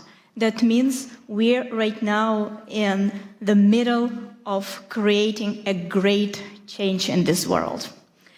And with a deep gratitude, I would like to acknowledge that today's conference became possible because of the meaningful collaboration between Pastor Mark Burns, his global initiative, Spiritual Diplomacy, and the ALLATRA International Public Movement. I will give you a brief introduction about the ALLATRA. This is an international volunteer-based alliance of scientists, experts, and professionals from more than 180 countries, dedicated to study climate, geodynamic, and environmental risks. We strive to advocate scientific awareness, promote multilateral cooperation and addressing global existential challenges, and of course, protecting human rights and religious freedom as the fundamental freedoms. We are firmly convinced that spiritual diplomacy has the power to shape the kind of world that deep down every single person longs for, a world that is safe, prosperous, and just. A world where human life comes first, and the spiritual diplomacy represents the real opportunity for all of humanity to overcome this current crisis. And we have solid evidence that we presented to you today that humanity is deeply seeking spiritual diplomacy as the force capable of transforming our world. Back in 2017, we initiated a large-scale international social research project called the Universal Grain. We defined the goal of this project as following: to identify the scientifically sustainable, the fundamental values shared by all people on the earth, regardless of their religion, nationality, social status, political affiliation, in order to find unshakable foundation for understanding among all of humanity. The result of this extensive research was the documentary film, The Universal Grain: Life, What Unites Us All. An international team of thousands of ALLATRA volunteers worked on its creation, including reporters, camera operators, and of course translators. An unprecedented global public survey was conducted. Our volunteers went basically everywhere, into the streets of major cities, and they also traveled to the remote settlement of indigenous community. They spoke with a leading expert across scientific discipline, with representatives of different religion, tradition, with community and the ethnic leaders also, as well with the public figures and politicians. Around the world, we ask people one simple question: what unites all people on the planet, regardless of their religion, political views, skin color, or place of residence? Then, of course, we had to sit down and analyze thousands of responses. And what emerged was a holistic pictures. People in every culture aspire to the same thing: peace, safety, justice, and the opportunity to live a dignified life. This is the universal grain that lies at the foundation of all world religions and humanistic teachings. Why is this knowledge important today? Because we are living in an era of global climate and geodynamic and environmental change. The challenges facing our planet know no borders. Nature does not ask which religion we follow or what kind of passport you have, right? In the face of growing threats, we are all simply people, residents of one shared home, the Earth.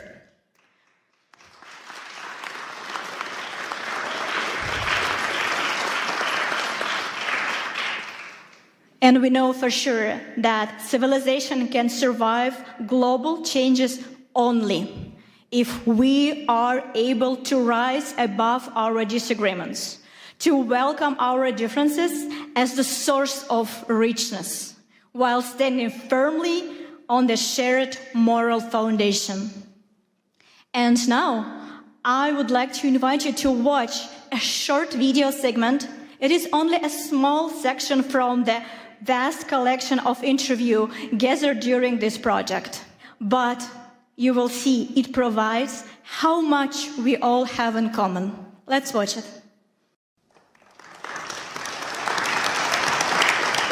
Life on our planet manifests itself in an amazing diversity.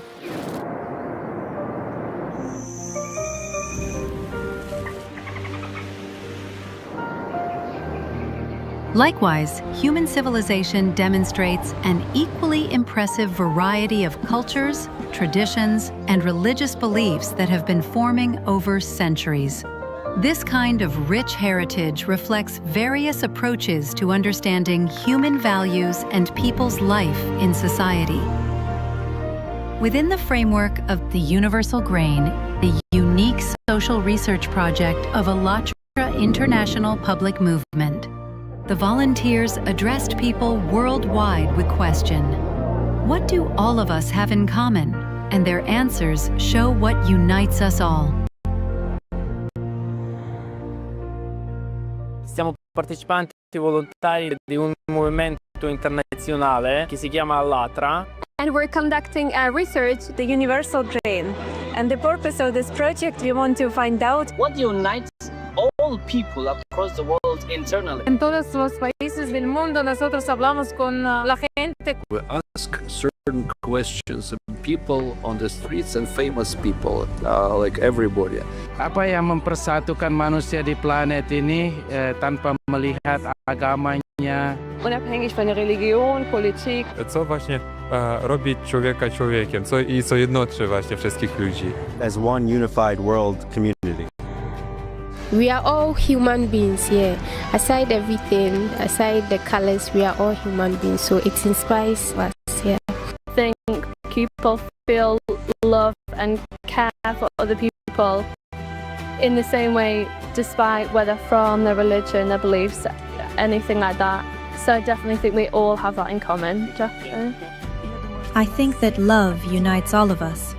When this feeling fills our hearts, you know life becomes very happy and beautiful. And you're happy. Love is something what connects us. Love to other person, love to everybody. Everyone feel it. I think everyone feel it. We are all human beings. We are all made by the one creator.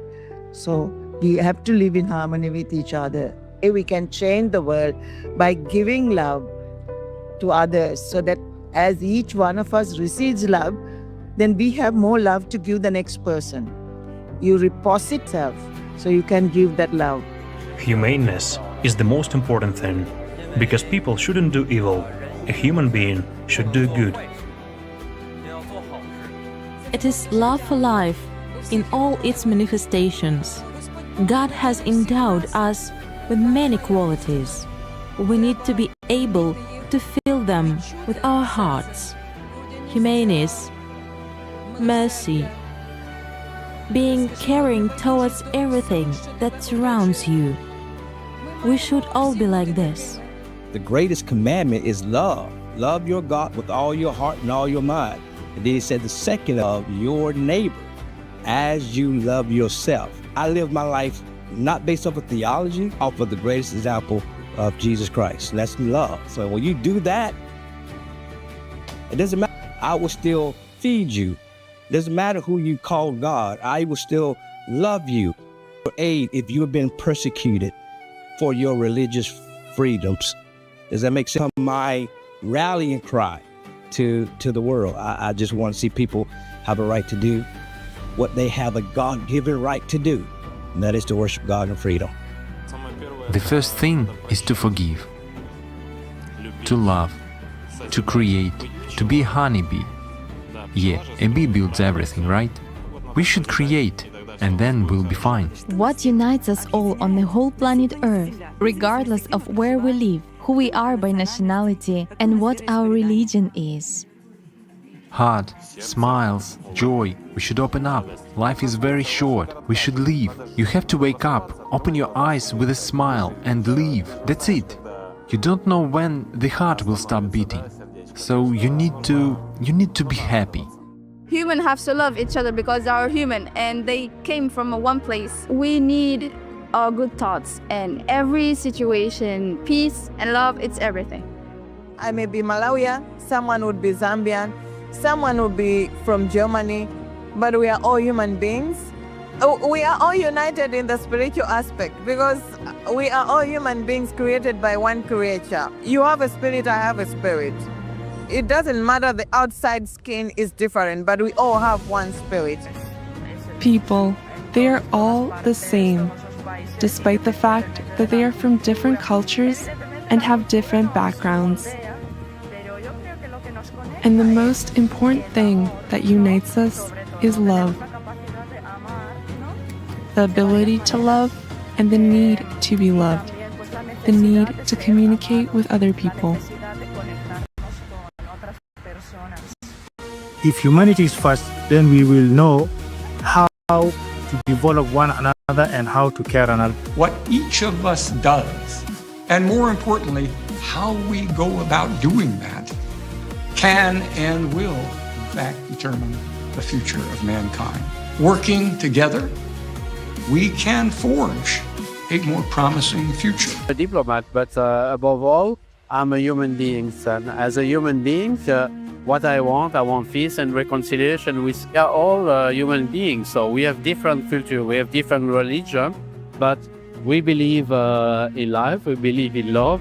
We want a better life, we want a better world, and that's why we need to be united. No matter the religion, no matter where you come from, no matter the color, we are one. Of course, we want the good part of a person to dominate. We have peace, we have friendship, we have kindness. And those are the things that the world really needs. Whatever our color and shape or beliefs may be, we are all human beings. We are all here together to do something together. Love is what unites all inhabitants of this blessed earth, given to us by God. It is love, heart. It is joy which may be radiated through a look or a smile. I think each of us has to remember that we should treat everyone as equal, treat everyone the way we would like to be treated ourselves. Humans are humans, everyone, even it's from the India or even with America, everyone's emotions are same. All humans are same. So respect each other, respect the individuality with them, and serve others, help it. That's fine. That's the way you can find the purpose in your life. People around the world share so many common values and ideas. They dream of a better future, and so many people, even when they are in terrible situations, they all still have hope. Every person is like that drop in the ocean. And the more drops you have, it suddenly becomes a tide and it becomes a wave of change. So every drop in that ocean counts. Doesn't matter how small it is. You know that the situation in the world now is not so safely to live because of this war, conflict everywhere. But you know that love can fight for these things, yeah? And friendship. No border for friendship. We can friends each other. In the era of informations, we can change the good informations, not bad informations. Thank you very much for this moment because, however, that you can spread this the good things to the world, and how people thinking about what is the importance of living together, living in the peaceful, in the society. So thank you for this TV, So conversations and purposeful conversations, meaningful conversations like these will set a thought process in society. And they get to understand more about what are we looking for in this life. And bridging yourself, connecting yourself with the world around you.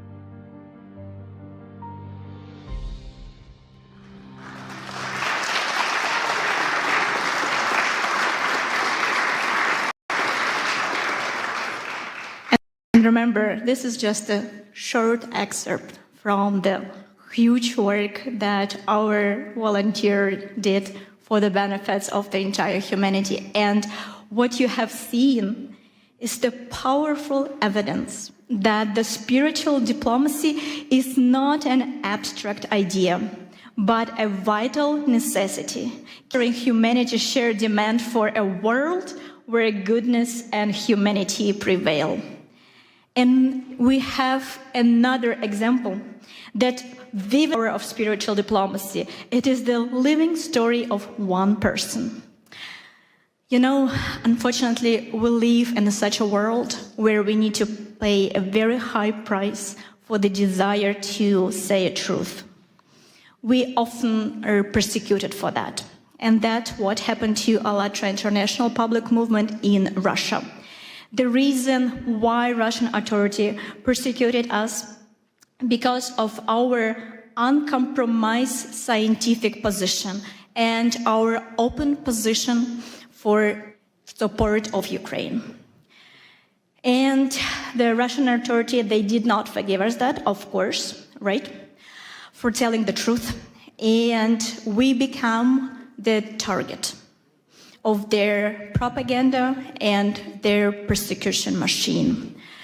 Our participant, in order to have the ability to continue their work, continue to spread the truth, had to leave their homes and leave very, very rapidly. So, sorry.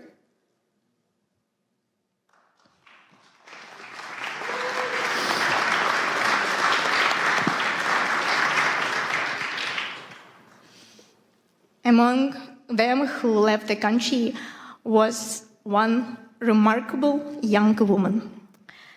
She is a very, very talented scientist, geophysicist, and she has a unique ability to present a very dense scientific information and present it this way that millions of people are able to comprehend the very difficult topic.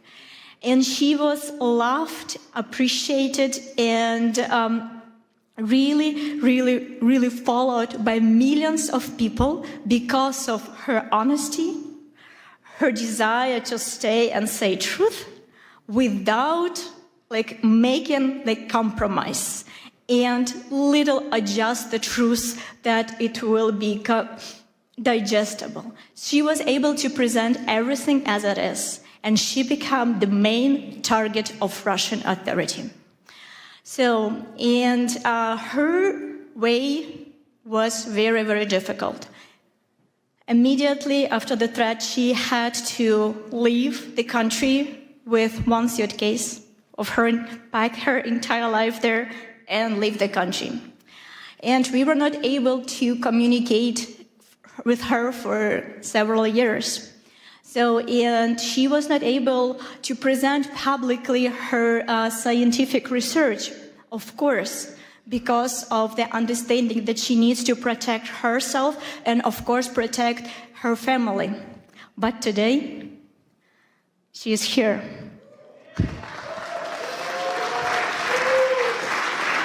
And this is one of the victory of spiritual diplomacy.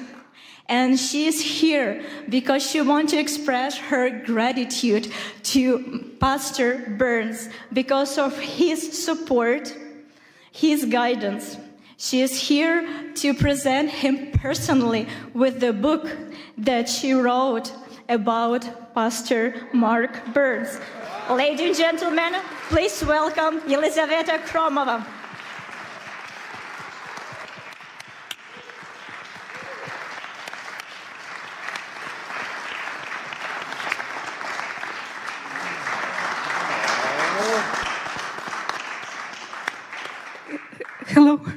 Hello everyone. Hello, dear Pastor Mark Burns. My name is Елизавета Хромова, and I am a volunteer for International Public Movement ALLATRA. I came here to the conference which you organized to personally express my gratitude to you. It is a great honor for me to speak those words looking you in the eyes. First, let me share a brief backstory. As you already know, in Russia, ALLATRA International Public Movement has been banned. I endured persecution along with my friends. I lost my homeland, my home, my life's work. And at one moment, I even lost my hope that I can even find the reason to believe in humanity again. Then one of the darkest days of my life, everything changed when I saw your interview. I didn't know you, but when I watched it, I felt as if we had known each other forever. And in your interview, I didn't saw judgment or desire to lecture someone. It was just disarming sincerity. You said, I am neither left nor right. I stand for human rights. Wow. And you spoke of a God who loves people. And your words reach the deepest part of my soul. I'm really sorry. I'm so nervous. I'm so sorry. You showed by your example that there are people who don't stay silent, who choose what is right, but not is popular. There are people who build bridges between people, cultures, and beliefs. And in these bridges, we can meet each other face to face and see in each other the dearest and the closest one another. I saw in you the ministry of Jesus Christ in action. As Christ sit at the table with the despised and outcast, he said, I see you, I am with you, and you did the same. You reached out to those whom others tried to destroy it. And your words reminded me that our rights, granted not by people or laws, it comes from God. Yes. And we have protected in every corner of this world for all people and for all faiths. And this is why I wrote this book about persecution, about my path back to home, to hope and faith, and I dedicated this for you, because you became a voice for me in the darkness. And this book is called Pastor Mark Burns, The Man Who Restored My Faith. You didn't just help me find my faith back, but you also showed me that faith can unite, heal, and lift us up. My God.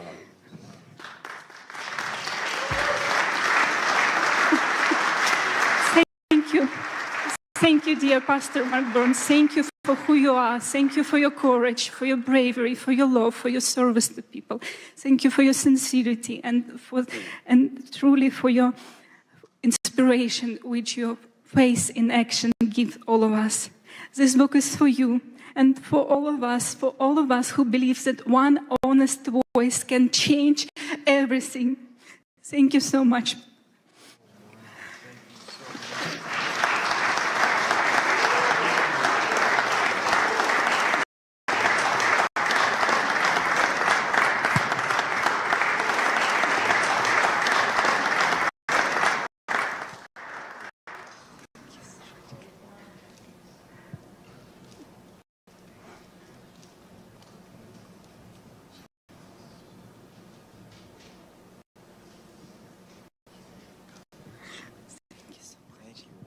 Give her a wonderful hand clap. Wow.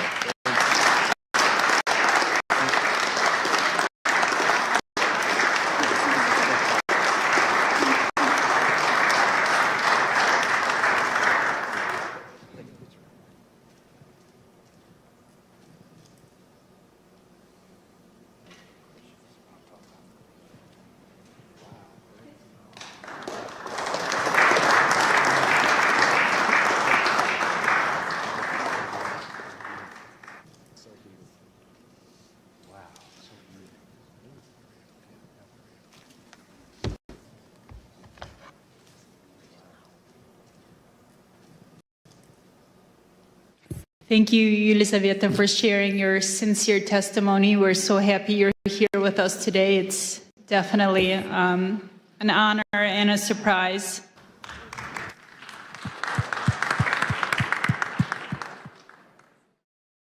Ladies and gentlemen, we are starting. Thank you so much.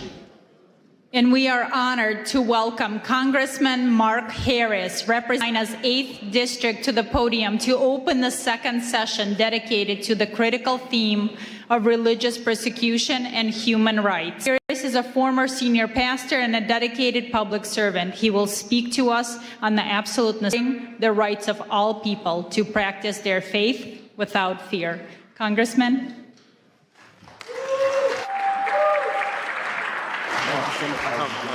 Thank you. Thank you so much for having me. Well, good afternoon. It is great to see you. I'm sorry for being just a little bit late, but I literally just ran out of Judiciary Committee meeting today that we were holding, and we had a going on today with a special guest there that we were dealing with. So, but I am so honored to be invited to be with my friend Mark Burns and to have addressed this International Interfaith Conference. Listen, I'm excited today because under the Republican trifecta led by President Trump, faith is back in America and it's making a powerful difference. From day one of this administration, the president drew a clear line. Anti-Christian bigotry has no place in our federal government. Go ahead, give that a hand. Listen, he boldly affirmed that the United States recognizes only two God-given genders, male and female. He stepped in to protect the most vulnerable minors from irreversible body-mutilating surgeries that the radical left once celebrated. And he restored fairness, safety, and dignity for young girls in sports, ending the painful experiment that allowed biological males to compete against them, shattering dreams, causing injuries, and leaving too many girls feeling unsafe and sidelined in spaces that were meant just for them. And President Trump said, that will not stand any longer. We all know that deep in our bones, that the soul of this nation is inseparably tied to our Judeo-Christian heritage and the timeless truths of the Western tradition. Our founding fathers didn't just mention God, they wove Christian justice, natural law, and biblical principles into the very fabric of this republic. For decades, those foundations were chipped away by an aggressive secularism and left-wing ideology. But praise God, the tide is turning. It's turning in the halls of government, it's turning in communities across the land, and it is turning in the hearts of everyday Americans. Government works best when it gets out of the way, when it respects the sacred space. When it respects the sacred space of parents to raise their children according to their convictions, for entrepreneurs to be able to build businesses without endless red tape, and for churches to be able to preach the gospel and biblical truth without fear of reprisal from any source, come or shine. Listen, that's the limited, accountable government our founders designed. Yet for far too long, unelected DC bureaucrats have overstepped, intruding into schoolrooms ahead of moms, ahead of dads and local teachers, and even casting shadows over the pulpits of our pastors. Consider the IRS's chilling overreach, threatening to revoke a church's tax-exempt status if a pastor would dare to apply scripture to the moral issues of our day. Ladies and gentlemen, the First Amendment was written to protect exactly that kind of speech.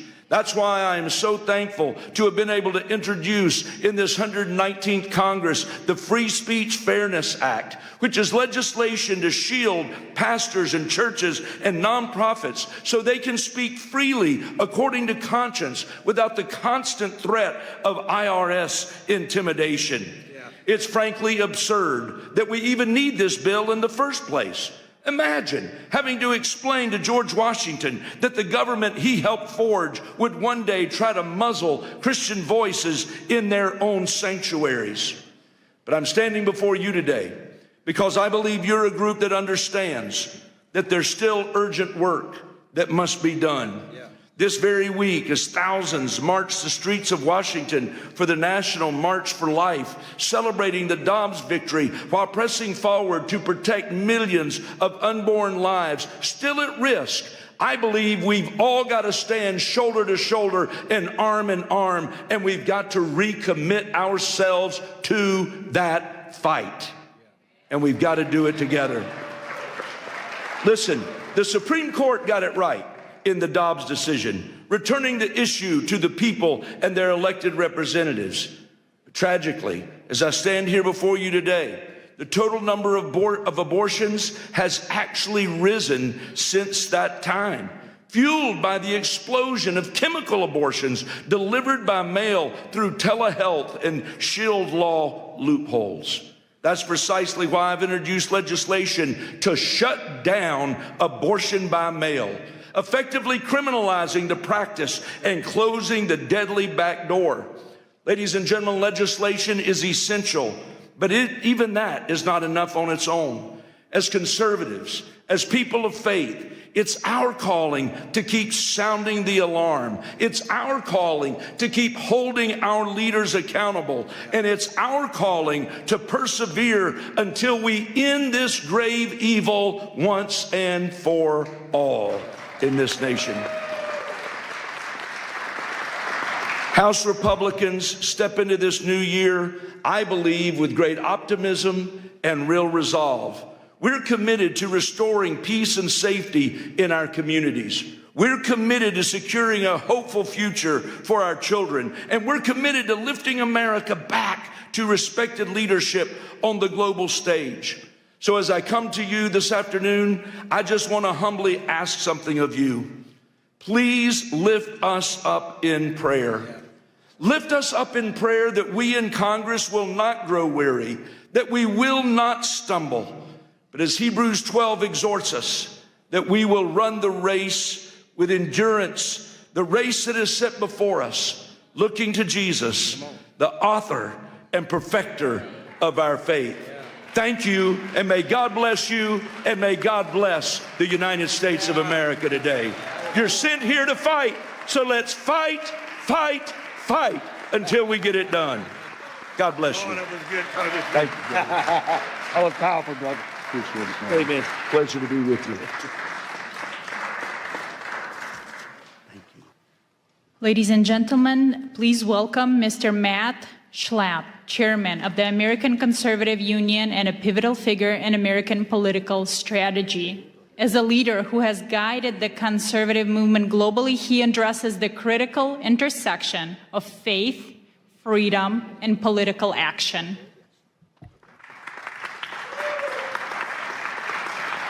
Thank you.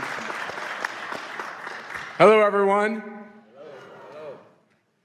That congressman could talk. That was good. He's not as good as Gus Bilirakis, but you'll hear from Gus soon, I'm sure. Thank you all. Thanks for letting me be with you today. Have you guys ever heard of CPAC? How many of you here today are not from America? Could you raise your hand? It's a lot of people. Welcome to a great country. Welcome to a restored America, where you can walk down the streets and be safe, that you can wear a yarmulke and be safe, that you can have a Bible in your hand and be safe. Yeah. This is the America that we have to recapture. It's actually the America that we have to refound. Our founding principles, we were taught recently in the last 25 years that our founding principles are hateful, racist, overly religious, too Christian, And we've been feeding our children a constant diet of anti-patriotism and hatred of their own country, and we wonder why America is so divided. And we now have CPAC events in over 12 countries and 5 continents. So if we're not in your country, we're near your country. And what we're seeing is common themes in all these countries. In each one of our countries, we see the problems of the basic persecution of religious freedom, the persecution of political speech, and we wonder where it's all coming from. And then many of us were watching the World Economic Forum in Davos, and we can see that maybe that's where a lot of it is coming from, or coming from the UN, or coming from these global institutions, which know better. They have more fancy degrees than most of us have.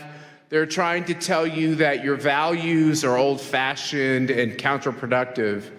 And the most wonderful thing about Donald Trump's victory, kind of like resuscitation, revitalization, there's another R word we could use, political resurrection, it gave hope to all of us. We have a renewed sense that it's okay to live the life that God put us on this earth to live. But I think our time is short. In basketball, they have a shot clock. In football, they have a clock. You only have so many quarters to score and everything else. There's an end time to all this. We don't know when it is. The Bible tells us we don't know that exact time. But America also has an end time, and freedom has an end time. And maybe we can extend that time. You all know how many times in the Bible God is mad at people, and he wants them to turn from their wicked ways, and they don't want to.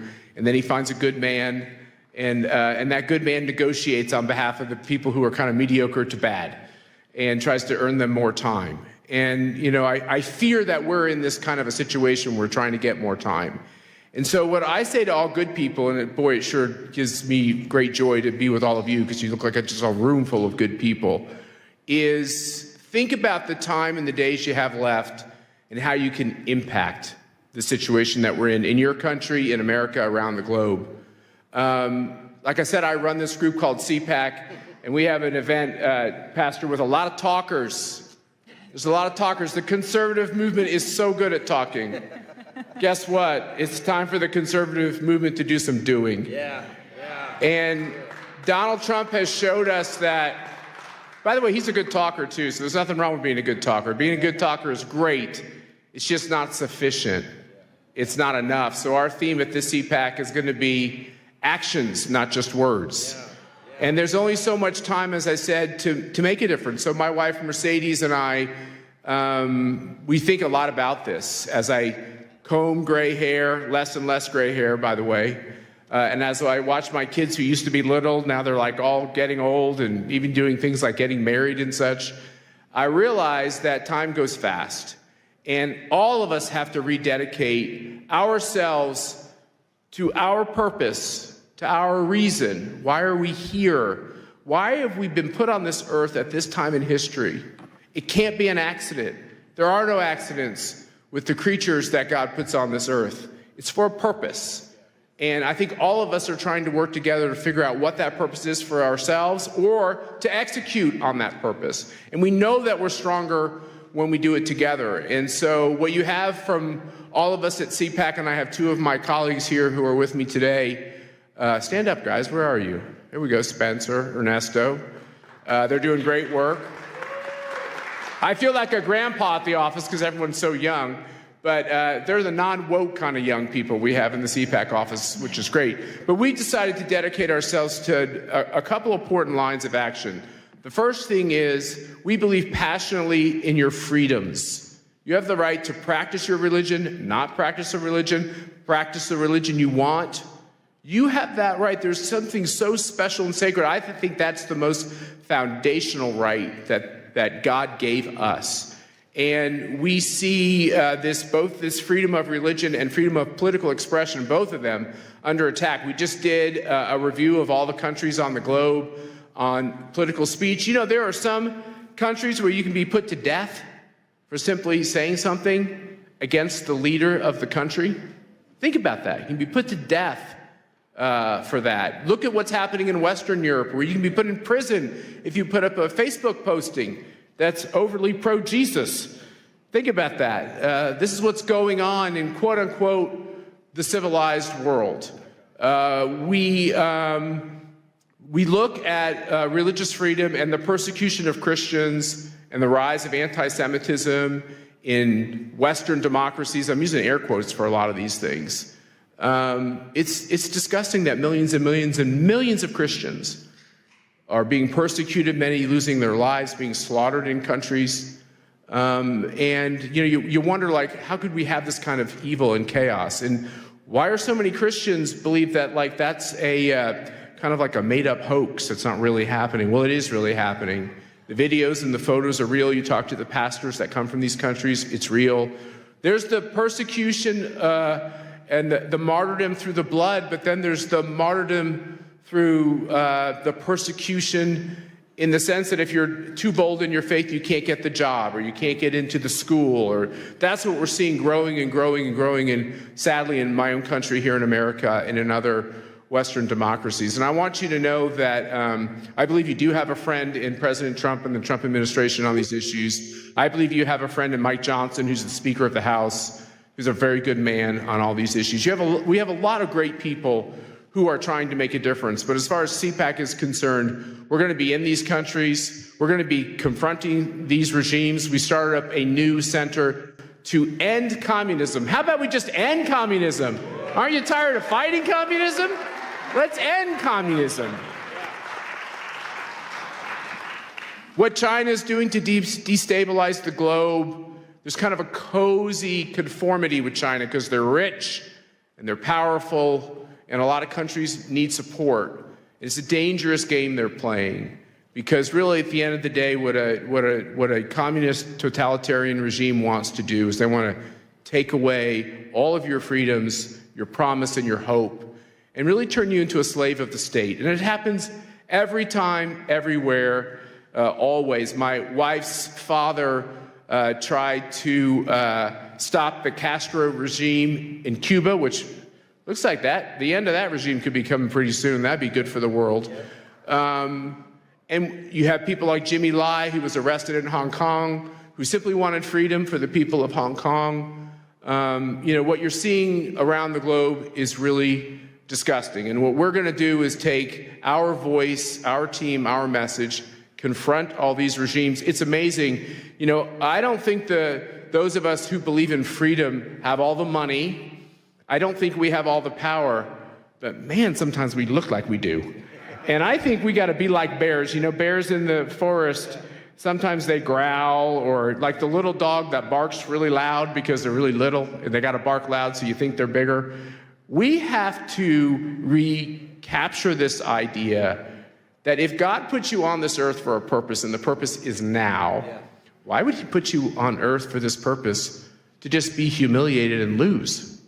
Why did Donald Trump get off that canvas? Was it to lose that race? No, I think he got off that canvas with the help of angels to win that race and to give people hope all over the world. And I think we're in the same position. I think the reason why it seems like all the money against us and all the power is against us, and that it's an impossible fight, the reason why we have to look at that every day is because of one simple thing. We are small, he will be large. He will have the victory. You just have to ask for it, and we have to be true to it. And that's the moment that we're in. We have to believe that God put people on this earth to prosper and have freedom, right, and to live their purpose. And that it's our job right now in these dark times to make sure that that can continue. So that is our motto. It's about action. The action is now. You all are welcome. We have to get out of this idea that the only way conservatives will come together is if you agree on everything I agree with, and you have to sign a piece of paper that says you'll never disagree with me. That's a bad way to build a movement. What we ought to do is say, hey, is there one or two important issues that we agree on? Can you agree that someone should be able to practice their faith as they choose? Yeah. If you do, we should be able to work together. Do you think that people should be able to get in politics and vote for the candidate that they want to? Do you believe in that? That's something we can work on together. Do you believe that communism fails every time, for every people, always? If you do, we can work on this together. And I think that if we can stitch this together and get out of our orthodoxies and instead focus on our commonalities, I think we can reshape the face of the earth, and I think we're going to do that. And God bless you, and thank you for letting me be with you today. Thanks, Pastor. That was awesome. Perfect, brother. Now it is an honor to introduce Congressman Gus Bilirakis of Florida, recognized as one of the most effective lawmakers in Congress. He's a steadfast champion for international human rights and will speak on the importance of protecting religious freedom against discrimination worldwide.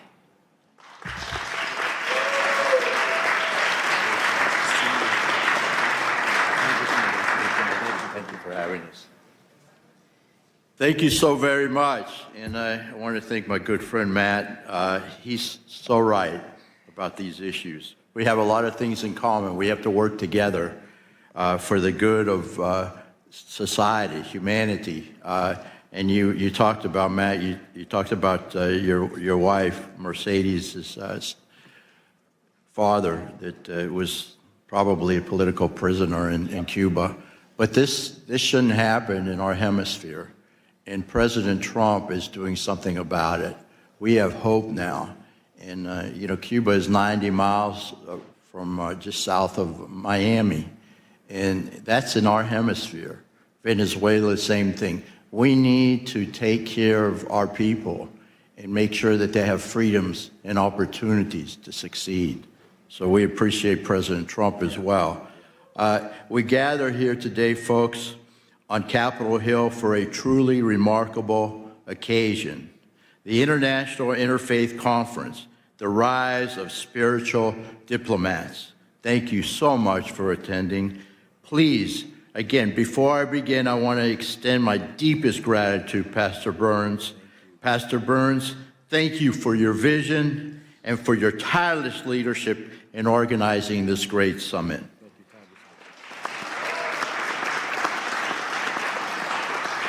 You have called us here to recognize a new era of spiritual diplomacy, where faith leaders don't just shepherd their own flocks, but step into the breach as mediators, peacemakers, and defenders of the innocent, where traditional politics often falls short.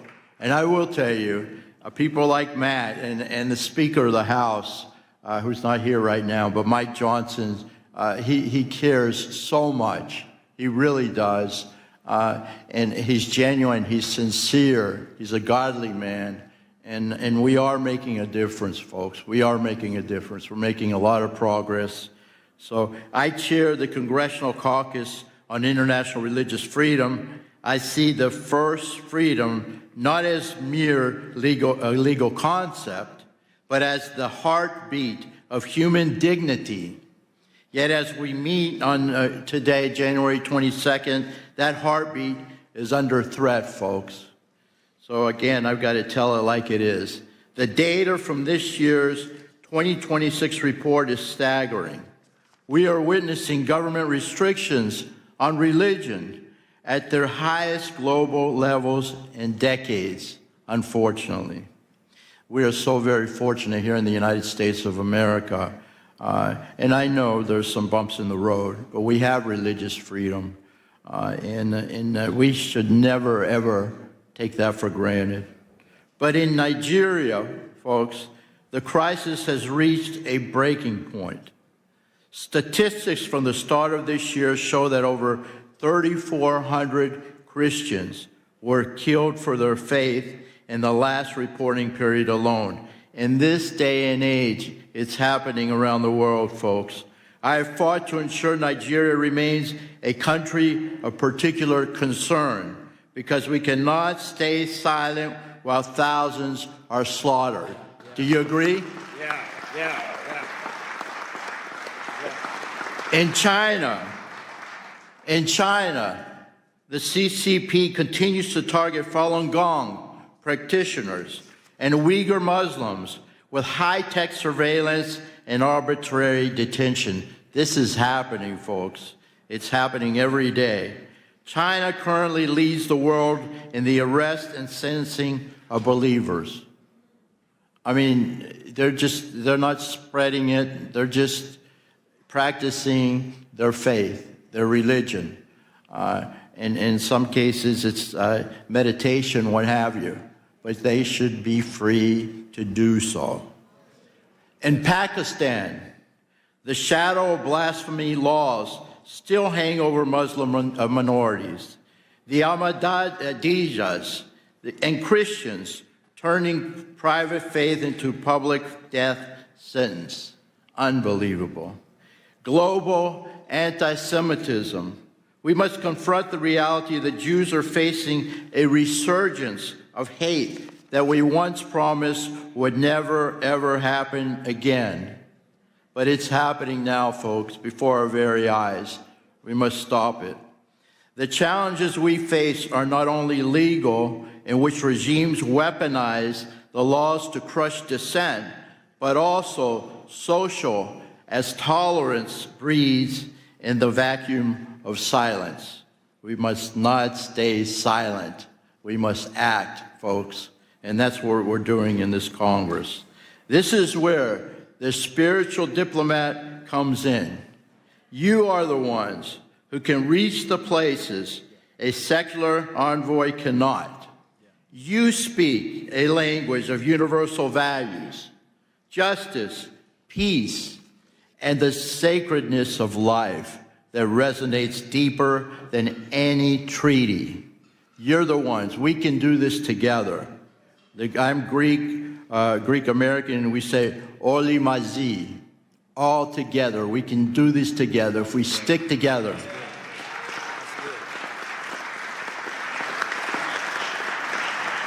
Effective advocacy requires more than just thoughts and prayers, folks. It requires diplomatic engagement with teeth. With teeth, I have to emphasize that. We must continue to use the global Majesty Act, I know how to pronounce it, but I'm sorry about that, to target those who profit from persecution. We must elevate religious freedom. This issue must be a permanent pillar of our foreign policy. Do you agree? Yeah. It has been under this administration and under Marco Rubio as Secretary of State. And we must always be present. When faith leaders and members of this caucus speak up for the persecuted, it sends a message. We are the greatest country on the face of the earth. People listen to us. We must take advantage of that. The world is watching, folks, and you are not alone. You are not alone. Pastor Burns, you often say that spiritual leaders, and I quote, carry no weapons, they carry wisdom, right? I'll repeat that. Pastor Burns says, spiritual leaders carry no weapons, they carry wisdom. Today, let that wisdom guide our policy, whether it is Christians in the Middle East who are being persecuted, a Muslim in China, or a Jew in Europe. And I will tell you that the Orthodox Christians are also being persecuted in the Middle East. Syria in particular, and of course in Turkey as well, there's not religious freedom for Orthodox Christians in the country of Turkey.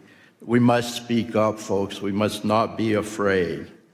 Let us leave this conference, not just as observers, and I know you won't be, but as diplomats of the Spirit, committed to ensuring that every child of God can worship without fear. That's our goal. Thank you very, very much. God bless each and every one of you, and God bless America. That was powerful. That was good, Congressman. Thank you so much.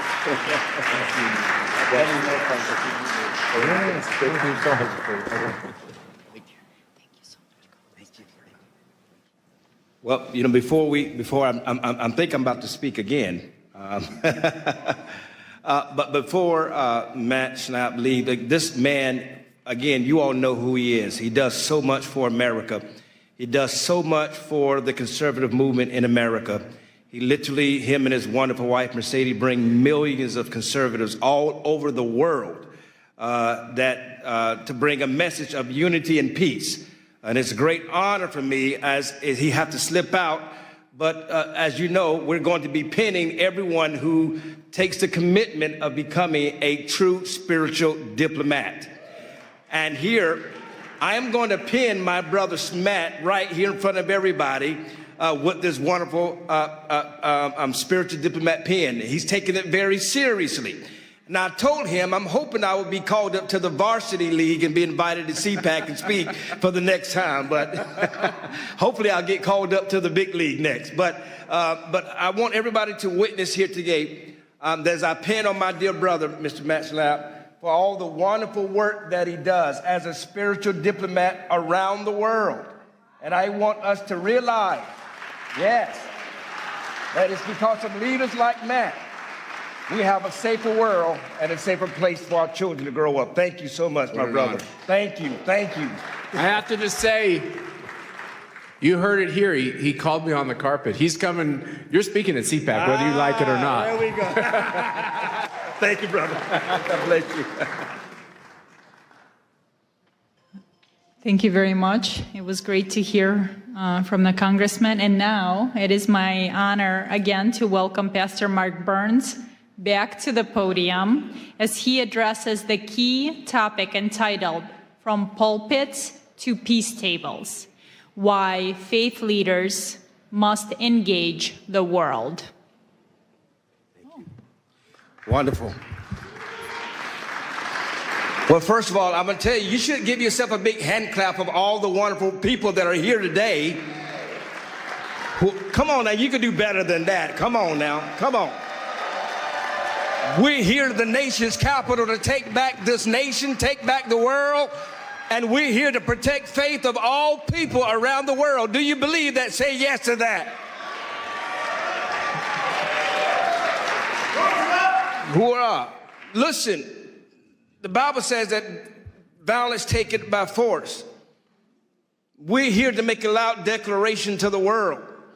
The evil that is happening in Ukraine, the evil that is happening in China, the evil that is happening in Taiwan and Cambodia, the evil that is happening in India and Pakistan, the evil and the wars that are happening all over the world. We can bring an end to this evil. Korea right now is under attack.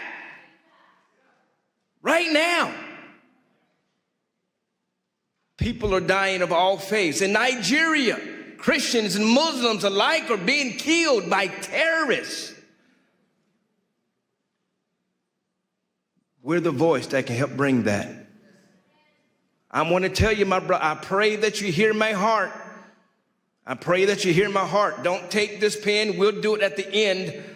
So please don't leave. But don't take the vow. You're not vowing to a person. You're not even vowing to an organization. You're vowing that you will be willing to protect the innocent and speak for the voiceless. I can't hear nobody. I can't hear nobody.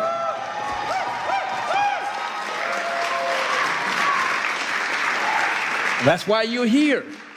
And so many of these great leaders that are on this podium that you're hearing from, these are thought leaders. These are real spiritual diplomats. These are people working behind the scenes that are working to to protect children, to protect religious freedoms.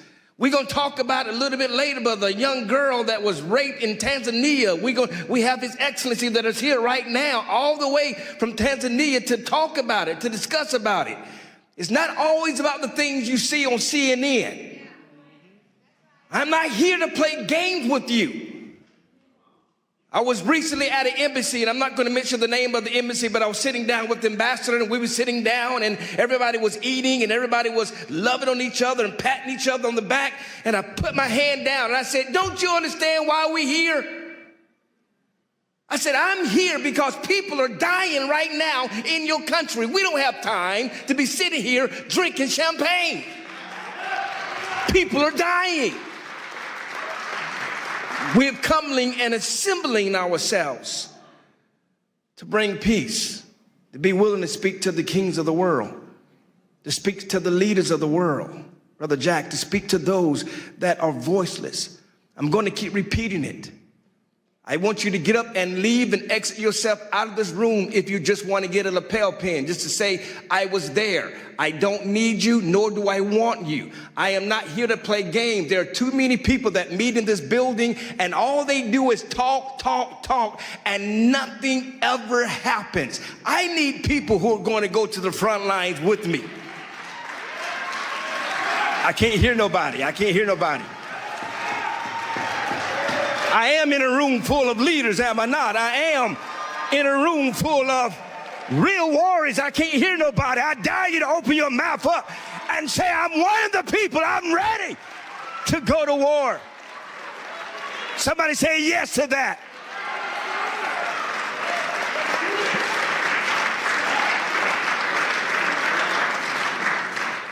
And so I pray that you're not here. Right now, Korea is under attack. Who's going to stand with me? Right now, Pakistan is under attack. Who's going to stand with me? I'm going there in April. Who's standing with me? I am going to Iran. Who is standing with me? I can't hear nobody. Who is going to stand with me with Ukraine until every bullet and every missile stops, until we bring that war to an end? Who's going to stand with me? I don't need cowards, and I don't need people who are just here to be here. I need people who's willing to go to the front lines, who's willing to risk your name and your reputation to stand with somebody who may pray to a different God, who may believe different than you, but you're willing to stand on the name of peace. Who will stand with me?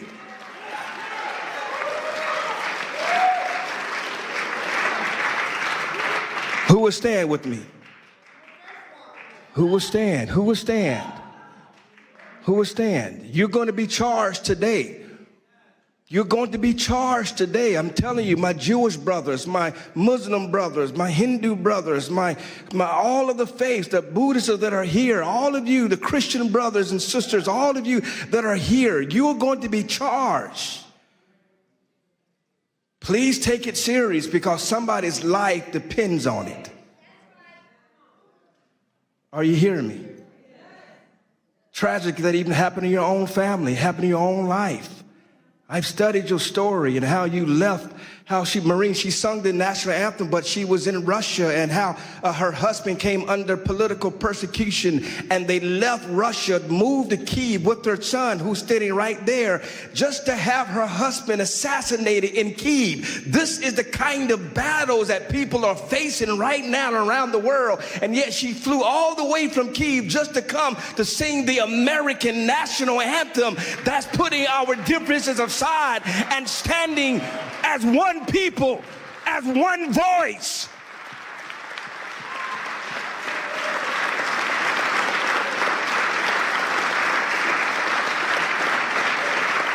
ALLATRA, even right now, who is under attack by Russia, by Ukraine, and yet they're standing. Creative Society of Russia is attacking them for standing with Ukraine, but yet they got volunteers all over the world. I'm telling you right now, every faith leader, you need the organization of ALLATRA and Creative Society. You need them. You need people like them that will go to the trenches. They are not just talkers, and they don't do it. They don't do it. And I'm talking about Olga here and Marina here. Olga is the head of a Creative Society, and Marina is the head of ALLATRA.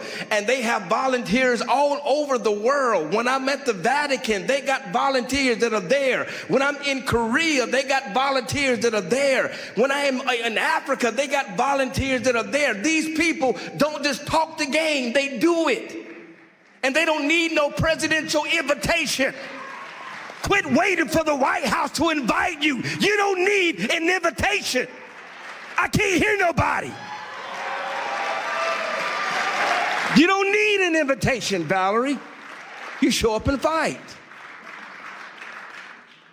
You show up and fight. You do it faithfully. consistently. So these leaders that are up here, they're not here to waste your time. They're not here to be famous. We have real serious issues, Marquetta, real serious issues that we're going to solve.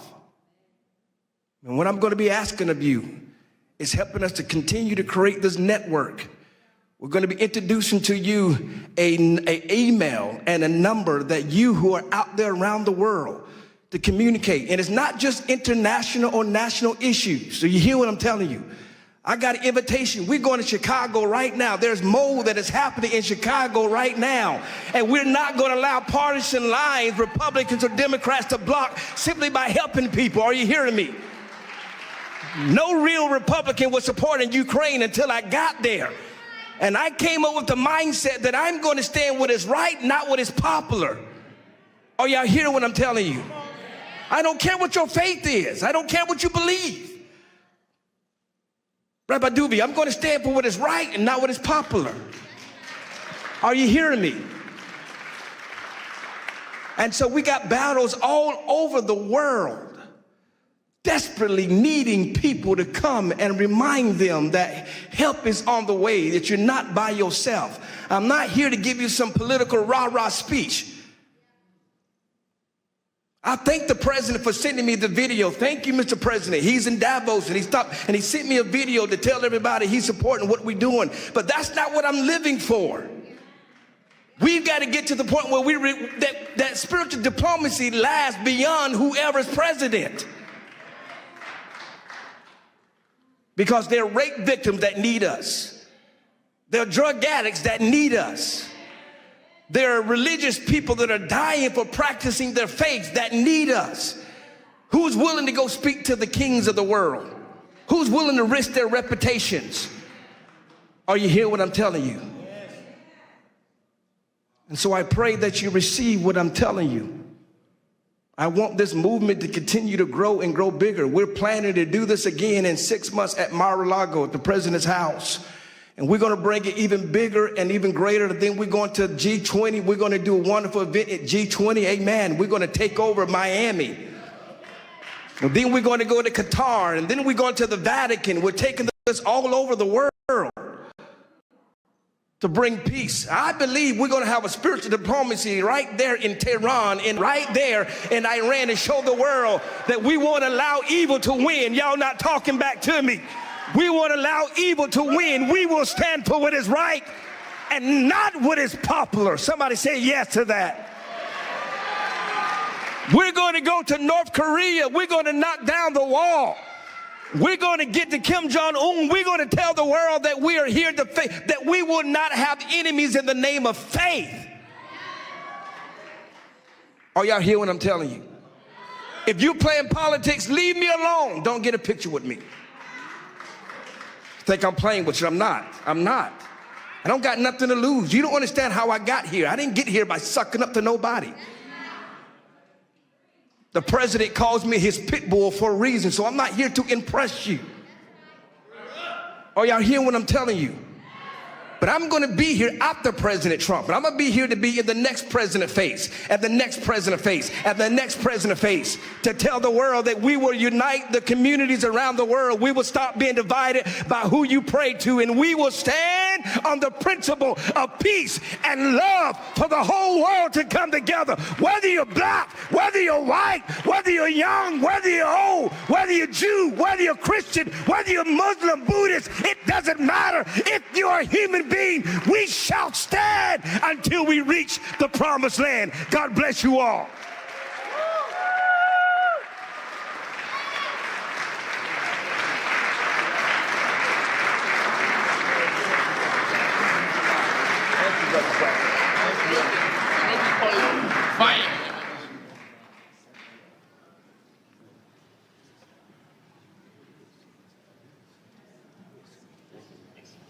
Thank you, Pastor Mark Burns. Wow, who's going to follow that speech?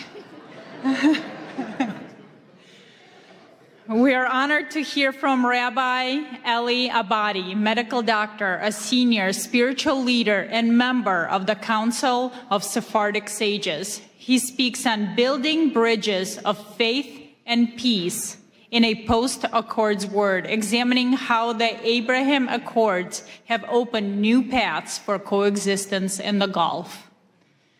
Rabbi?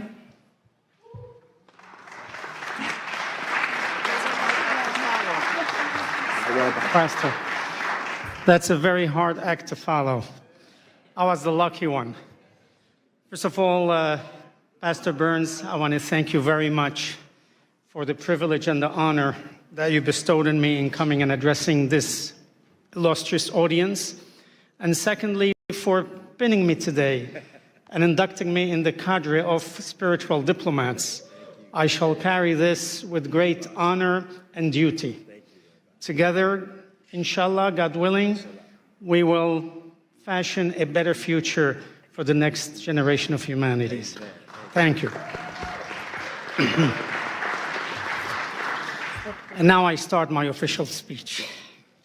Your Excellency, Pastor Dr. Mark Burns, President Marina Otsenova, Honorable Congressmen and Parliament members, Honorable Ambassadors, esteemed rabbis, imams, pastors, reverends, bishops, and religious leaders, distinguished speakers, and dear audience. The great Mahatma Gandhi once noted, if we were to respect others' religions as we would have them respect our own, a friendly study of the world's religions is a sacred duty. We are gathered here today as global faith, political, and thought leaders from many areas of human endeavors to find a path toward a peaceful coexistence between all religions, nations, and all people, especially the world's three Abrahamic religions, Judaism, Christianity, and Islam, and few others. As Edmund Burke said, religion is essentially the art and theory of remaking of humanity. And therefore, we as leaders ought to embark in remaking mankind to cherish, protect, and foment a peaceful coexistence. As the United Nations Manifesto on the Culture of Peace stated, we must learn to use one another's religious belief as ways to connect, not as reasons for conflict. For 800 years, Judaism, Christianity, and Islam were inextricably intertwined in medieval Spain, the era of convivencia. Each had a common ancestry, similar values, and holy scriptures. As Genesis 42:13 states, we are all brothers, children of one Father. Living together side by side in Spain, very often in close quarters, the people of these religions flourished. They naturally found a way of understanding and respect for each other's culture, bringing forth an enlightened culture. Thus, the seed of Renaissance had been planted. Remarkable individuals of different faiths made lasting contributions to civilization. However, and unfortunately, gradually over the next 3 centuries, large forces vying for power gave way to puritanical judgments, absolutism, and religious extremism. Ultimately, these exclusive policies and the conflict they unleashed extinguished the shared learning that had flourished. The fragile unity between the 3 faiths was lost. Up until these days, these conflicts still exist in many areas in the world that we must end and return to the days of old. In the area of faith, Jews, Christians, and Muslims believe that God made a covenant with Abraham. It was to keep faith in one God and to worship him and to teach the practice of worship to his children down through the generations. In return, God would preserve, protect, and multiply the children of Abraham. This covenant became the legacy or trust for the children of Abraham to continue. Abraham's offspring would become great nations. And as stated in Genesis 17:4, the Lord said to Abraham, "Herewith my covenant with you, and you shall be the father of many nations." The people of these nations are now called Jews, Christians, and Muslims. We are all monotheists. We all believe in one God, the creator of all that is, in the universe and on earth. As leaders, we are enjoined by our faiths to find a path toward a peaceful coexistence between all religions and all people. Therefore, in order to establish a channel of communication and cooperation on an international level, we must continually ask of ourselves what we insist from our own people, the acceptance of diversity in religions. First, as leader, we must lead by example and communicate to our people that peace is a basic human right. Scriptures in Leviticus 19:18 teach us to love thy neighbor as thyself. It is a directive that teaches each one of us here today to love one another through peace, acceptance, and understanding. Second, as each of us takes enormous pride in our own religious history, culture, and strength, so too must we pride ourselves on the level of understanding and tolerance our people have of other religions and cultures. As we encourage our people's pride in our own religions, we must castigate our congregations should intolerance and ignorance of other religions and cultures arises. Third, it is our responsibility to guide our people towards looking for the inestimable value of peace and not in conflict. Yes, the world is made up of different races, colors, ethnicities, religions, and political ideology. However, the seeds of peace begin to grow when people of all faiths and backgrounds are encouraged to communicate, tolerate, accept, and ultimately love each other. Today, ordinary people from all three faiths share a deep desire for peace and justice, and from many other faiths, not just these three. They all aspire to seek to encourage a model friendship and respect for each other. We as leaders of our respective faiths and people do also share a deep desire for peace and justice. We will work towards it, and we pledge our time, efforts, and wherewithal to the implementation of being spiritual diplomats between people, nations, and religions. Our aim should be threefold. One, to stand together should any of our communities suffer harassment or attack. Two, to respond together to events, local or global, which have an impact on the relationships between all of us. And three, to overcome some of the misrepresentation, demonization, stereotyping, prejudice, and lack of awareness in the world through an ongoing educational process that teaches peace and respect for each religion, ethnicity, race, and nationality with a goal of a peaceful and respectful coexistence. It is time to take the initiative without waiting for more ignorance, hatred, and war to occur. It's time to actively bring peace where there is conflict. It is time to seek the good instead of evil, hope instead of despair, and love instead of hatred. It is time to allow our love of God and respect for His covenant to protect and multiply the children of Abraham, to materialize into a worldwide covenant of peace and protection for all of humanity.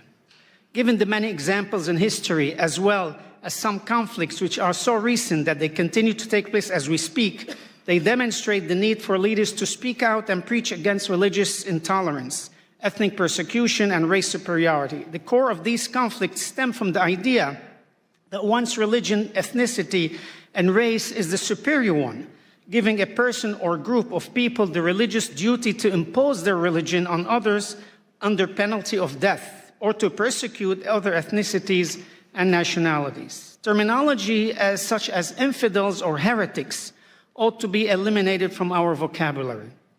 Using these words allow the zealots to attack, persecute, force conversions, and even kill anyone who has been branded as such. As leaders, we ought to condemn the use of this terminology. Equally as important, we need to teach that religion and religious values can and should be transmitted only through love, acceptance, and tolerance. Religion can only be appreciated if transmitted peacefully and with the consent and wholehearted acceptance of the individual. We as religious leaders have the responsibility to highlight the beauty of religion while teaching our own people how religion can bring harmony, peace, and understanding. On 5 occasions in the Bible, 1 in Leviticus, 3 in Ezekiel, and 1 in Nehemiah, each state that the religious statutes given by the Almighty are, quote, so mankind can live through them. And our sages in the Talmud expound on this announcement, saying specifically that by obeying the religious statutes, we are to live through them and not to die through them. In Psalm 34:15, King David exhorts us to search for peace and pursue it. Our sages and ethics of the Father state, be from the disciples of Aaron, the high priest. Love peace, pursue peace, and love your fellow human. Each of us here today as leaders, we must make that commitment to encourage our people to pursue peace and love one another. All of us here, Christian, Muslims, Buddhists, Hindus, and others, can effect change by planting the seed of true peace amongst us and our co-religionists. We can come to the reconciliation of our people. Oseh shalom bimromav, hu berachamav ve'aseh shalom aleinu, v'alamo Yisrael ve'imru amen. He who makes peace in his high heavens, may he in his mercy bring peace upon us and upon his entire nation, and let us say amen. Peace be unto you. Assalamu alaikum. Shalom aleichem. May God bless us with this endeavor. Thank you, and God bless you. Beautiful night, Rabbi. Thank you for that powerful speech. Hey, we're just getting started.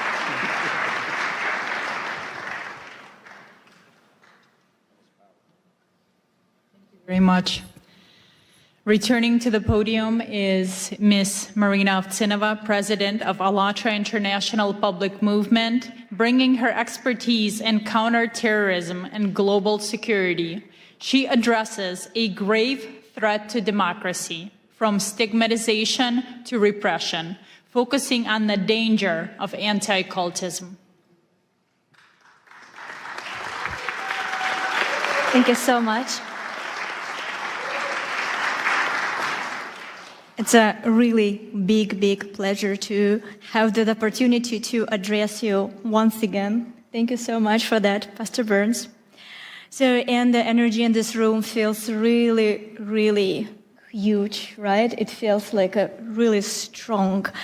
And it's because we all, every single person in the room, we gathered to defend human freedom, a person's dignity. We all, every single person here understands what that means. And we're here to protect the right to believe, to speak the truth, and to live without fear. These freedoms are the very fundamental on which true security in human society is built. But we need to acknowledge something very clear, that foundation, that really important foundation for the human freedom is now in danger. Because today there is a well-organized structure at work, deliberately attacking that very foundation.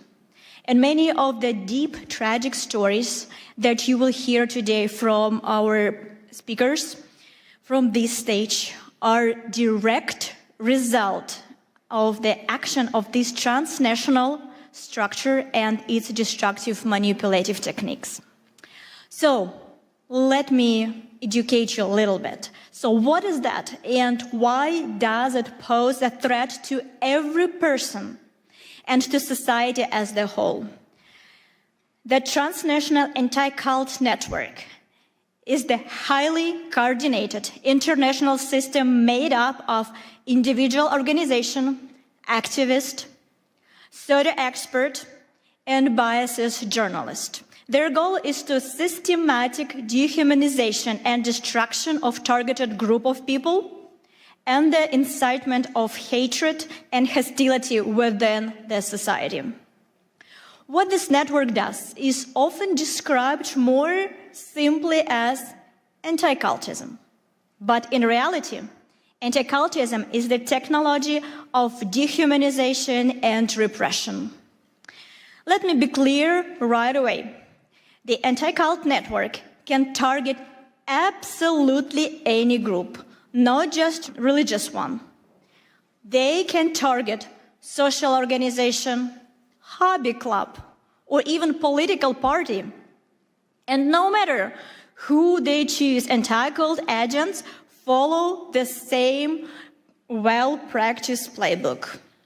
First, they slap the label on the targeted group in the media, calling them sect, cult, or simply dangerous group. Then, the step number 2, They launched an aggressive media campaign to smear that group using fake discriminations, false testimonies, and distorted information. Through these dirty media campaigns, they dehumanized the people in the targeted group. They stripped them out of their humanity.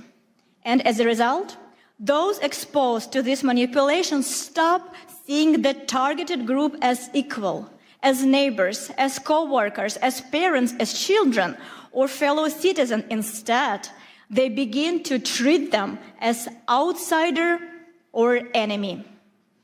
And after this stage of dehumanization, society is effectively giving, quote unquote, permission to persecute. People are fired from their jobs, pushed out of the public life, silenced through the pressure and intimidation, dragged into court, and even subjected to violence. And in the end, the very foundation of democracy collapses. Freedom of consciousness, the right to speak freely, the rights one's face, and the right to human dignity.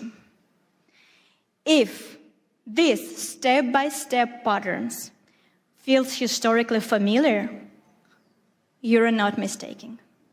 This is the very same mechanism Nazi Germany used to dehumanize the Jewish people, one step at a time, through the language of hatred, lies, and systematic propaganda.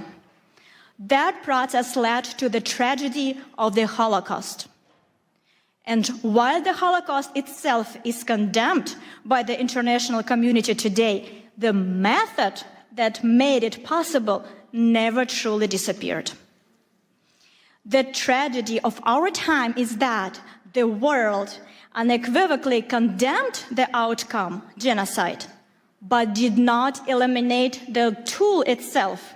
The technology of hatred survived, and it is still being used by the anti-cult network to this very day, in a different form, but with the same destructive consequences. This is why the use of anti-cult tactic always, without exception, leads to real violence, from persecution and repression to mass killing, forced organ harvesting, assassination attempts against political leaders, and school shootings. Today, you will hear the real stories, lived life experience that reveal the brutal reality of anti-cultism. These are testimonies from those whose friends become a victim of forced organ harvesting and were killed simply because they held different beliefs. These are the story of mothers whose sons died in the school shooting. These are the voices of people whose loved ones are being held in prison right now under harsh conditions simply because they practice a different faith. And our international movement has practical experience with how the anti-cult mechanism fuels hatred. Many of you ask me about the persecution that I mentioned in the first speech. So let me give you that story. So beginning in 2015, a coordinated, discrediting campaign was launched against the ALLATRA movement in the Russian Federation. It was carried out by the anti-cult network and coordinated directly by the FSB, the Federal Security Service of Russia. The reason we became a target was simple. We tried on a scientific level to warn the world about the geodynamic risk associated with the possible activation of the Siberian magma plume located on the Russian territory. A potential eruption would threaten not only Russia, but the entire world. Our warnings were ignored. The economic interests of powerful groups profiteering from Siberia's natural resources matter more than human lives and safety. As a result, a network, anti-cult experts, and structures affiliated with FSB was deployed against us. Their mission was to destroy our reputation and drawn out the very substance of our scientific warning. In the end, the ALLATRA movement was labeled in Russia first as undesirable organization and later than extremist, in part because of our support to Ukraine also. In Russia, anti-cult actors use their full arsenal against us. The media, courts, and the full machinery of the state. They believed that by putting us on the blacklist, they could force us into the silence. But they were wrong. We began to speak even louder. We studied their method in the smallest details. We made them public. We exposed the structure of their network, their roles, their connection, their channels through which they spread their narrative and their real motives. And we brought it to the world's attention. We proved that this Russian anti-cult infrastructure of hate has already been exported to China, Korea, Africa, Europe, and the United States. We traced how the pressure that began in Russia becomes a source of persecution around the world through publication, through the analysis, through the same talking points appeared in different countries as if copied from the very same subject and pasted in a different country. We also discovered that within the ranks of anti-cultists, pathological cruelty and sadism thrive. This is the matter of deep moral decay. And there are strong reasons to suspect their involvement in human trafficking and crimes against children. One of these stories we will share today with you. It is a real case that will show you the true brutal face of anti-cultism. You need to understand that anti-cultism is the global assembly line of crimes against humanity. It runs on the same playbook everywhere, and we have exposed it for what it truly is. Anti-cultism strikes at the most basic rights: freedom of religion, freedom of speech, independent media, the right to a fair trial, and the principle of the presumption of innocence. So today, I want to deliver one simple and clear message. As long as anti-cultism exists in this world, true democracy and human freedom are impossible. And if we do not eradicate anti-cultism as the phenomenon, we will not be able to secure a future, safe future, prosperous future for our children. And I would like to note a particular that you, dear Pastor Burns, play a special role in the countering the destructive anti-cultism. Through your spiritual diplomacy initiative, you are uniting leaders of different countries, different religions, different worldviews, who have stepped forward to defend human dignity and freedom of conscience and the right to live with dignity. And we all know, and we can say it, that you, Pastor Burns, act as the true leader. You build unity where others saw division. You give a voice back to those who are being pushed into silence. And you offer protection to those who are in need, who cannot protect themselves. And it's because that initiative, like yours, extremely important right now.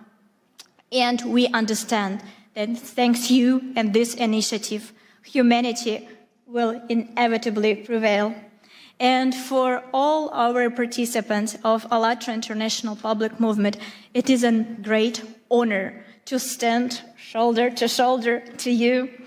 And for decades, the anti-cult network acted with impunity. But today, thanks to you, Pastor Burns, the situation has been changed. And we can say with the full responsibility and confidence, for a final victory, only one thing is still missing: the unity of everybody, especially the unity of those who has been targeted by that group. To stop the threats and killings and the destruction that anti-cult network brings, we need more than words. We need decisive action. We need a coalition of mutual protection, international and interfaith. The principle must be simple and shared by all. An attack on one group is an alarm for everyone. Instead of indifference, let them deal with it themselves. We must stand and unwaveringly solidarity. We will defend them because tomorrow someone could come for any one of us. If everyone who has been targeted by the anti-cult network and harmed by its manipulation unites to expose its criminal activities and publicly expose how the anti-cultism works, we will inevitably achieve justice and prevent new tragedies for sure. There is an age-old and very accurate metaphor. I'm pretty sure you all know that. But please, think one more time with me when I will cite this word. How we can use it, what we can take home. We all know that it is very, very easy to break a single twig. It takes almost no effort. But if we gather all twigs together into one bundle, it becomes stronger. Not because each twig has become stronger, but because they are together. And that is exactly how we must act right now. Each of us may believe in our own way. Each of us can continue doing what we are doing. We're all leaders.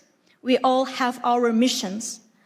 But together, by protecting our future, our children from this organization, by standing for rights, for freedom of religion, for freedom of choice, for freedom of your thoughts, your action. So we definitely can change this world. Because by the end of the day, our strength is in unity. Thank you so much.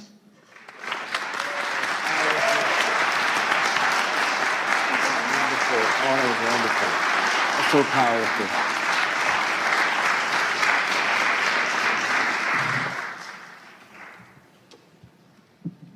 Thank you, Marina, for that sobering analysis and for making it clear that as long as transnational anti-cult network exists, democracy and freedom are impossible.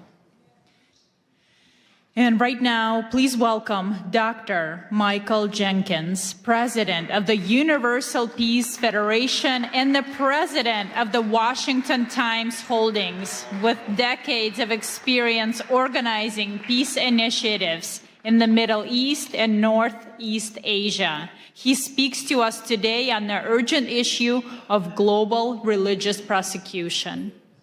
Thank you very much. Thank you. Thank you, everybody. To our distinguished panelists and outstanding audience and delegates, it's great to be here with you. Pastor Mark Burns is really doing a great job for freedom, religious freedom and all freedoms. I want to give him a hand with my heart. Thank you. Thank you. United in liberty. Also want to thank President Trump, who's doing an excellent job with religious freedom, forming the White House Faith Office with Paula White, and Pastor Burns is also leading that effort throughout the world. We are in a global war right now. There's a global war against God. And it's hitting every faith, every community, and also people of conscience. What are we going to do?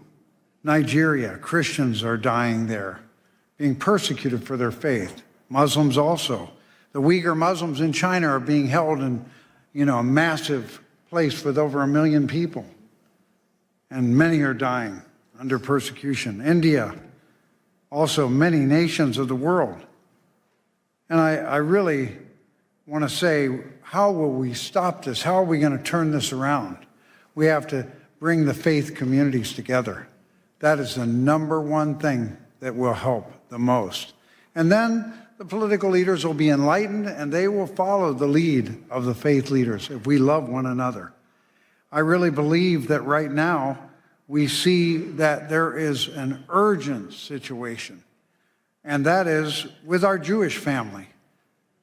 I met my brother, Rabbi, and I would like to have a moment of silent prayer for our Jewish family right now. Just a moment of silent prayer. Peace for all Jewish people everywhere. Amen. Amen. And for all God's people, and also for all people of conscience. So I would say to this: peace, shalom, assalamu alaikum, shanti, shanti. We can win when we come together. We are meant to be together.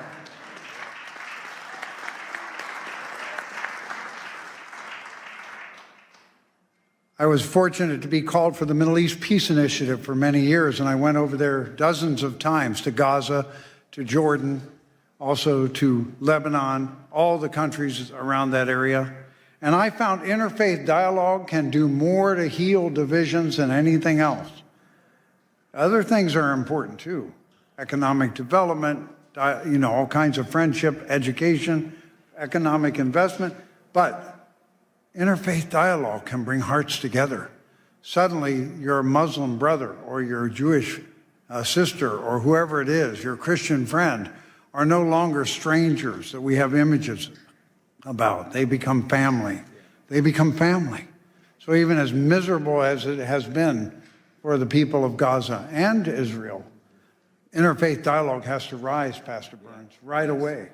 Right away. You need to lead it too, because you're so much fun to be with. This man loves everybody. One thing about interfaith dialogue, if you love people and you really appreciate how God is working through their faith, it changes you.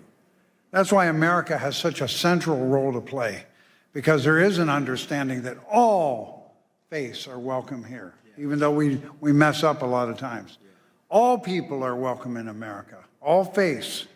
How are we going to make that happen? We need leadership. We need the spiritual diplomats. Spiritual diplomats are not political leaders, but they can help lead the way for political leaders. Our congressman who came here, how great it is that they support. But they're also, the lead of spiritual diplomats is something that's not restricted. We don't have to worry about a lot of protocols, right, Doc? That's right. You just go and start engaging with love and wanting to heal. So I just want to highlight a couple areas in the world that are shockingly going the wrong direction. We usually see countries that are unstable or countries where there's kind of a strong leader, a strong man leading that oppress other people. But how about democracies? How about democracies? We never imagine democracies. No, they really follow the will of the people. Well, in Japan, a terrible thing has happened. Matt Schlapp talked about communism. Why is communism a problem? Fundamentally, it denies the existence of God, and it sees religion as the enemy. So earlier on, Father Moon and Dr. Han developed a movement in Japan in the late 70s, and it was so effective at stopping communism. Prime Minister Kishi brought him in together, and then Prime Minister Abe, and they all worked together. And communism did not take over Japan. They were trying very hard in the 70s. It was possible it could happen. But then those same communists formed lawyers groups that have been against this movement of family federation. And they've been against it for years and years and years. And then finally, a more liberal leader came as the Prime Minister of Japan, and he kind of caved into them and said, we got to get rid of this group. And he announced, we can't. They haven't broken any law. So somebody came up with the idea, we don't need a law. If they've just made some disturbances or they've had lawsuits, we can use that. So they used that. Fortunately, there's a new prime minister now, so I think a new history is about to be written. But why do we bring this up? Because when a democracy like Japan goes the wrong direction, a domino effect occurs. So last year, Rwanda and Kenya cited Japan's example of closing or dissolving a religion without breaking any law. They got excited about it. This happened in 23 and 24. Rwanda has now closed, shut down, or destroyed 10,000 Christian churches in 2 years. And they cited Japan's example. They're a world democracy. And then also Korea. Now the leader of Korea is really not supporting the faith traditions. He's more of a left-leaning person. That's why President Trump challenged him when he came to the Oval Office. He said, what's going on in Korea? Looks like some kind of a revolution or purge. You're persecuting churches. They went after Yoido Full Gospel Church. They went after Billy Kim, who was the translator for Billy Graham. On July 18th, this last year, they raided thousands of organizations, or thousands of people came out and raided many churches, including the Family Fed. And they went to Sagero Church, a Presbyterian church, and because that leader is standing up for family values, marriage in the image of God, and freedom of speech, he's now in jail now. He's been in jail for almost 137 days, right? And Mother Han of the Family Fed, she's been put in jail now for 125 days. She has not been convicted of anything. So we're just calling your attention to that, because when you come together, we can move our faith communities together, and then the nations can move. God bless you all from your nations, your faith. God bless your family, and God bless America. You're so good. You're so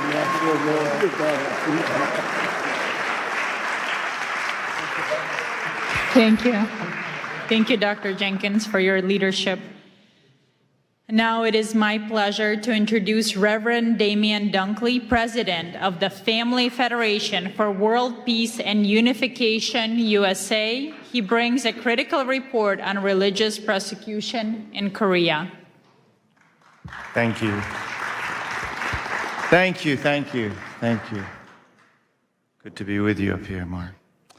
Dr. King said, I've been to the mountaintop and I've seen the promised land.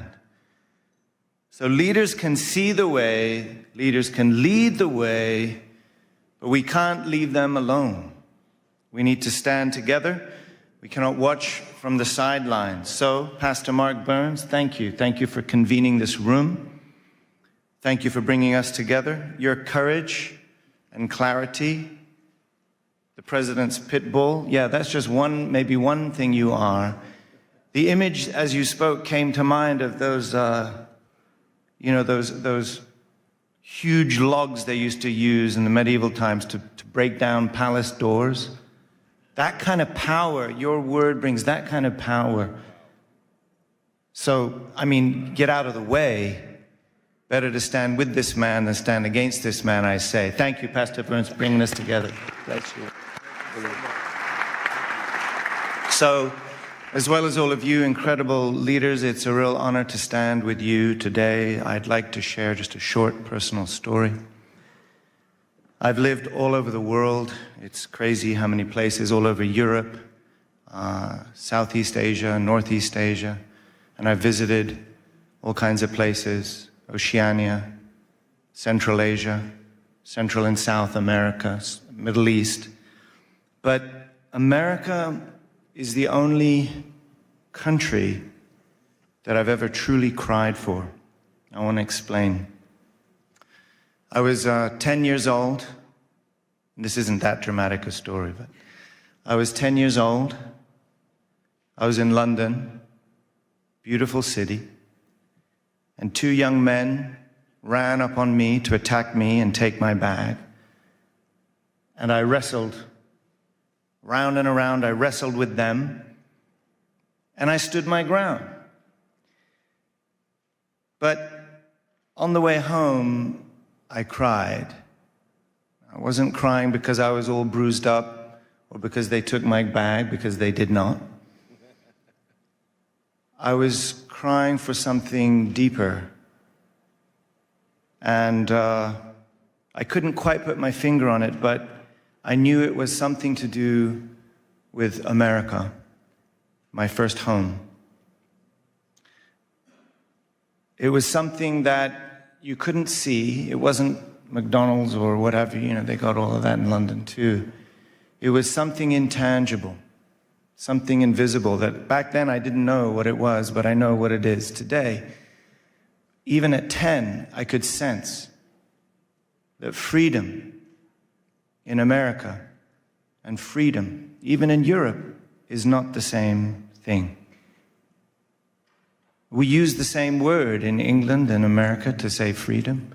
We translate that word into many other languages.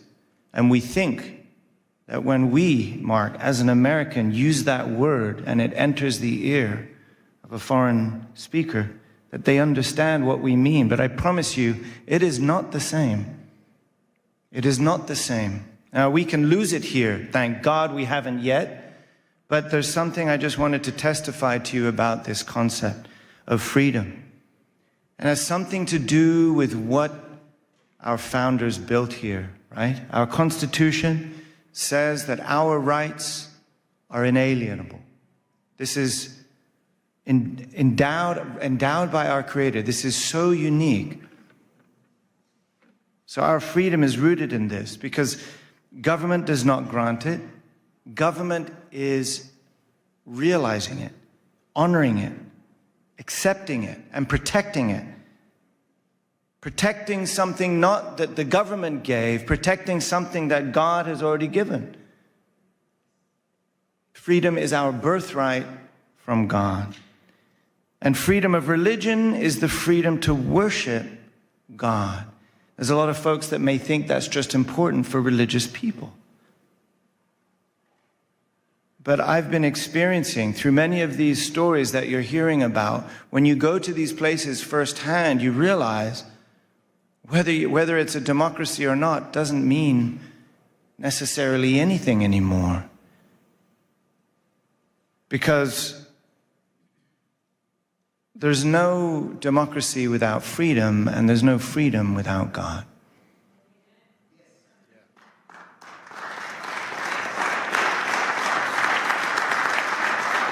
I really believe God invested in this nation, not just for these people, but to be a shelter for all religions and all people. And the world is crying. Liberty is everyone's birthright, which is why America must stand to protect and serve the freedom and liberty of all people on the planet. I believe that by putting God first. And the world is crying. Recently, I was in Korea. We just heard mention of this, Dr. Jenkins. And I experienced something I never expected to. It's a free and democratic country, a place I never expected that I would need to feel like I got to look over my shoulder before I say something. And many of you may know this feeling. I never thought I would feel that in Korea. Honestly, I started to kind of feel that right here in America until recently. I visited Dr. Han, the Mother of Peace, in a detention center in Seoul. I visited Pastor Son Hyun-bo in a detention center in Busan together with my brother, Pastor Mark Burns. Thank you for standing up for freedom in Korea and all over the world. Thank you. We saw them together. We saw them in their miserable prison garb. Hemmed in on all sides by cement walls. Cut from the world. Reduced to their most humble essence. But what struck me in both cases was the testimony of the guards. They recognize their loving character. They recognize their spiritual authority. And these detainees had already earned great respect through their daily actions. Those cells do not stop their spirits, Those cells do not stop their light from shining and influencing the entire world. Amen? So why are they imprisoned? Dr. Han, the Mother of Peace, is turning 83 in a couple of days. A great-great-grandmother, 8 decades of serving, living for God, living for humanity, sacrificing for peace. Not even a single parking ticket. So why? Why 1,000 police investigators like stormtroopers raiding her home and spiritual campus, throwing all of her personal things around her bedroom, looking for something they still haven't found? And like we heard, over 3-4 months in a jail cell. She'll be there for her birthday, as she was there for Christmas. Why? Perhaps the only threat that she poses is that of being an inconvenient faith. A faith that reminds the powerful that their power is not above God. This is what makes America great, actually. The state is not saying, we grant you your freedom because you are a child of God. The state is saying, you already have your freedom because you are a child of God, and we cannot stop that. It is not the government that gives you your freedom. And that is the difference that I'm feeling even in democracies around the world. So we know this isn't just about 1 or 2 churches. There's a global war on God. And that's why I'm just drawing our attention to this unique taste of freedom, rooted in religious freedom right here in America. We need to protect it right here in America for the sake of not just America, but for the sake of the world. That is why we're coming together. Religious freedom is America's greatest treasure. And if we lose it, it's not just lost here. It will affect the planet, I promise you. So, to defend American democracy against godless dictatorships, this is what Dr. Han reminded us why we've been working in America, why founding the Washington Times, to protect American democracy against godless dictatorships, against communism, and to restore the original virtue and value of the family, the moral spine and backbone of this nation, and to remind everyone that we're not just one nation under God, we're one family under God. When America attends God, it becomes the beacon of freedom and liberty, the light and hope to the world. We cannot leave one another alone on that mountaintop, Mark. We'll only be able to defend liberty when we rise up together, when we stand up together, when we work together, just like those sticks we're talking about, right? That is why it has been an honor to stand together with you here today. Thank you so much. Let's do this. Where are we going next? You're so powerful. Such a master.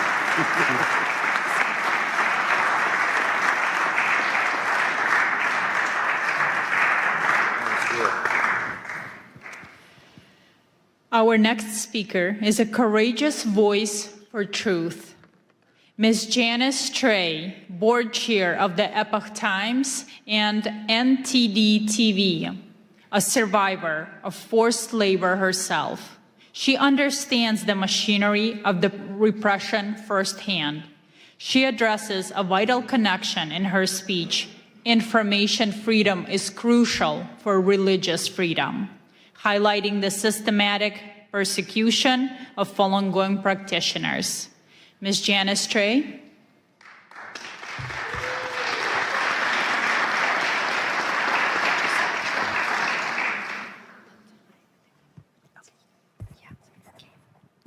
Thank you, Pastor Burns, for having me here in this magnificent Canon building, congressional buildings.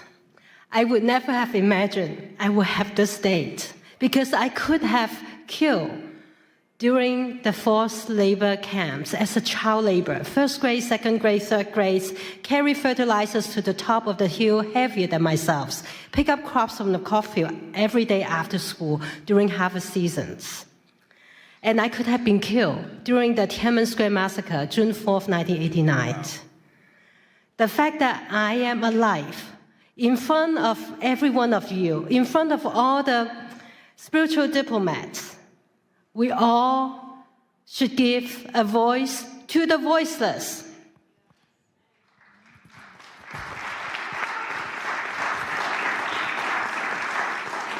Next slide, please.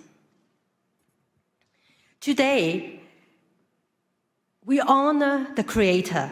We speak for the voiceless, to share life-saving actions, to unite as spiritual diplomats, to end communism once and for all, to counter information censorship, to restore humanity's freedom to connect with the divine. For 5,000 years, China was a land of the divine. But since 1949, the atheist communist regime has sought to erase faith, eliminate God with communism. And since 1999, 70 to 100 million people practicing a peaceful meditations have been brutally persecuted. And even the crimes against humanity, forced organ harvesting, was being used as an instrument for religious persecution, and it still goes on today. Next page. The repression does not stop at China's border. Under Xi Jinping's order, transnational repression has spread globally through subversion, deceptions, unrestricted warfare, and the erosion of moral and religious traditions abroad. Chinese Communist Party's propaganda, misinformation, disinformations have been amplified through coordinated online campaigns, films, legacy media. Next slide. Let me give you an example. New York Times reporter Nicole Hong published over 10 articles in a short 8-month period attacking Shen Yun without disclosing her father worked for the United Front Works Organization. That is the Chinese Communist Party's spy organization overseas. And Nicole Hong and New York Times misleading articles were artificially amplified by thousands of inauthentic social media accounts appearing to be widely read, even make it to be most read New York Times articles in election year 2024. You know that cannot be true. But that is how information warfare operates. Next slide. What New York Times recycling the propaganda of the Chinese Communist Party on Shen Yun. What is Shen Yun? Shen Yun is the beauty of divine beings dancing. Shen Yun brings to life 5,000 years of China's divine traditional culture, nearly destroyed by the past several decades of Communist Party rule. Shen Yun Performing Arts is actually a U.S. company based in New York, founded 20 years ago. It's the fastest growing, successful American companies, and with 8 touring companies reaching over 20 countries, 200 cities every year, and it has inspired more than 10 million audience members. If you haven't seen it, go see it yourself. It's so beautiful and inspiring that you may feel connected to the divine. Next slide. Shen Yun also tells the true story of the peaceful civil resistance by as many as 100 million people. They are persecuted simply by living the universal principles of truthfulness, compassion, and forbearance. Why? Next slide. This spiritual practice includes 5 gentle exercises and meditations. Falun Gong is practiced in over 110 countries, recognized by tens of thousands of proclamations around the world for its significant health benefits, spiritual clarity. And its founder, Mr. Li Hongzhi, has been nominated for Nobel Peace Prize 4 times. Next slide. The Chinese Communist Party responds with defamation, torture, killing, because truth exposes lies, compassion reveals brutality, faith defies tyranny. Falun Gong practitioners lead a very healthy and disciplined lives because they don't drink, they don't smoke. The Chinese Communist Party see them as the targets for organ transplants, benefits by killing them on demand. When humans become spare parts, the moral red line has been crossed. We must do something. We must do something now. First, next slide, call on the United States senators to co-sponsor and pass Senate Bill 817, which censors perpetrators of forced organ harvesting and mandates the State Departments to report on China's practice, which Secretary Rubio are ready to enact that. We're just waiting for Senate bill to pass 817. And the companion bill in the House, 1540, has already passed unanimously. By calling your senators or calling someone who knows the senators, you could save lives. You can stop the crimes against humanity that is taking place every second, every minute, every hour. Second, next slide. We need a secure communication tool, and I'd like to introduce you to the most advanced, most secure tool for all the freedom fighters and for all the spiritual diplomats. Our brothers and sisters in closed societies need the secure tool. All of us here need the secure tool. Everybody watching it online need a secure tool. And this tool is more secure than the standard security setting of Zoom, of Microsoft Teams, or Google Meet. And it is all four function in one platform. You can do video conferencing, you can do messaging, you can do file sharing, you can do calling, all in one tool called SafeMeet. You can go to safemeet.us to download or download it from App Store in Apple or Google phone. And it operates on its own private server networks. It's not on any of the big tech clouds. So you will not be subject to those cyber attacks that are often experienced by the big techs.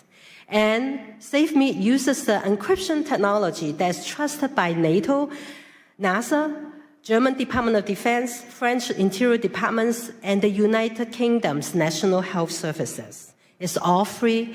This is a gift to humanity. It's a gift so that we can all communicate safely, and it can handle thousands and thousands together. Like a conference like this, we could have hosted on SafeMeet. It's not limited to Signal, only have 50 people. Third, next slide, uphold the freedoms of the press by subscribing to the Epoch Times or the NTT TVs, which we have 4 satellites broadcast into China, and plus over-the-air and cables. We've been providing uncensored information in and out of closed societies. Despite all the suppressions by big tech, including demonetizations, including all the suppressions, for 25 years, we never bend down because we are nonprofits. We want to provide truth reporting to you. We are based on the principles of truth, tradition, and hope. Many of our readers and viewers learned about the pandemic in December 2019, a few months before the rest of the world know about pandemics. And they changed the return flights and avoided the lockdowns, whereas their relatives and colleagues will perish in China, never return home. You never know when timely information saves lives. So sign up Epoch Times and NDT. Epoch Times, 9 commentaries of the Communist Party, as of yesterday, has inspired 457,255,926 people, renounced the Chinese Communist Party and its affiliated organization, the Youth League and the Young Pioneers. The specter of communism ruining our world exposes how communism suppresses faith and corrodes humanity by destroying culture and moralities. Last but not least, the 4th action, if you have not seen Shen Yun, go check it out. Tell communism, no, we are not listening to you. We want to see communism before China, before communism. We want to learn the 5,000 years of wisdoms that God has given us. All of you are courageous. You stand up for religious freedom and human rights. It's critical today that we all join hands to face down this evil, as our courage is stronger than brutalities. We can accelerate the fall of communism. We can dismantle censorship, and we can all reclaim humanity's sacred connection to the divine. May God bless you, bless everyone who walked the path of truthfulness, compassion, forbearance, and may God bless the United States of America. Thank you all. Thank you so much. That was so powerful. Thank you.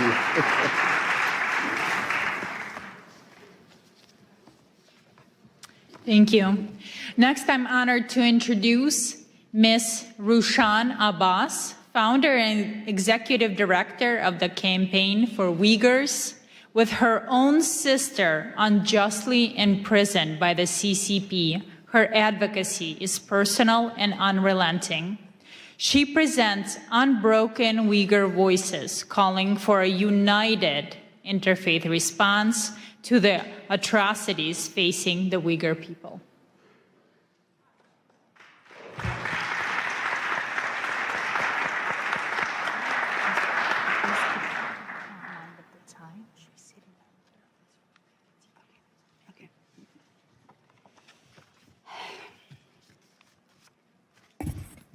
Assalamu alaikum.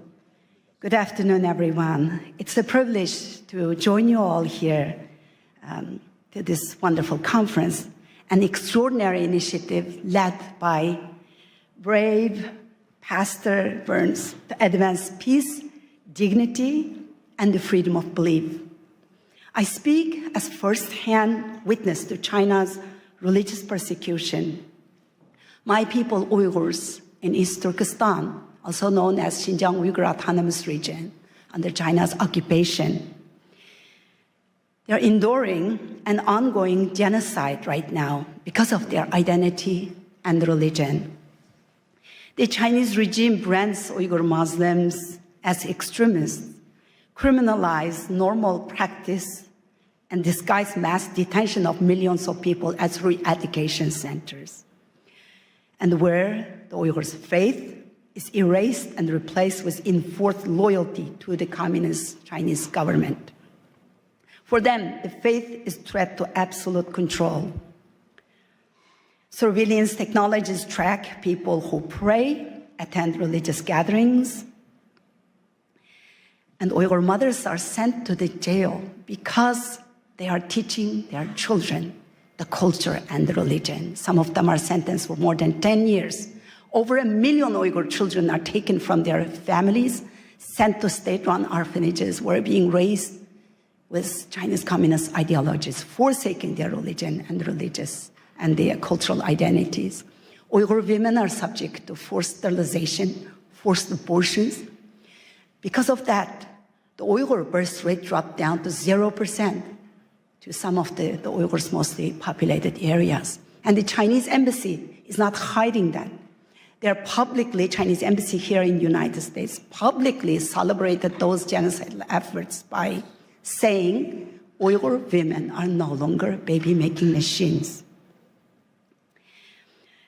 And this persecution is not just limited to the Uyghurs. As my sister Janice just reminded everyone, they started in our homeland with surveillance technologies and they using our homeland as a testing ground. And then Tibet, Southern Mongolia, Falun Gong practitioners, they all endured the same fate. The democracy in Hong Kong demolished in front of all of us in our eyes, and the world stood silent. Now Taiwan is under threat. Next, it will be all of us, unless if we speak out and hold the CCP accountable. If we don't speak now, the only voice left will be one of regret. CCP has destroyed churches, removed crosses, jailed pastors. Beijing publicly announced that they are going to rewrite the Bible and the Holy Quran to make it compatible with Chinese communist ideologies. How in the world any religion can be compatible with Chinese atheist ideology? Just the last month, right before Christmas, over 100 pastors were detained. And also Pastor Ezra Jin from Zion's Church is still in detention.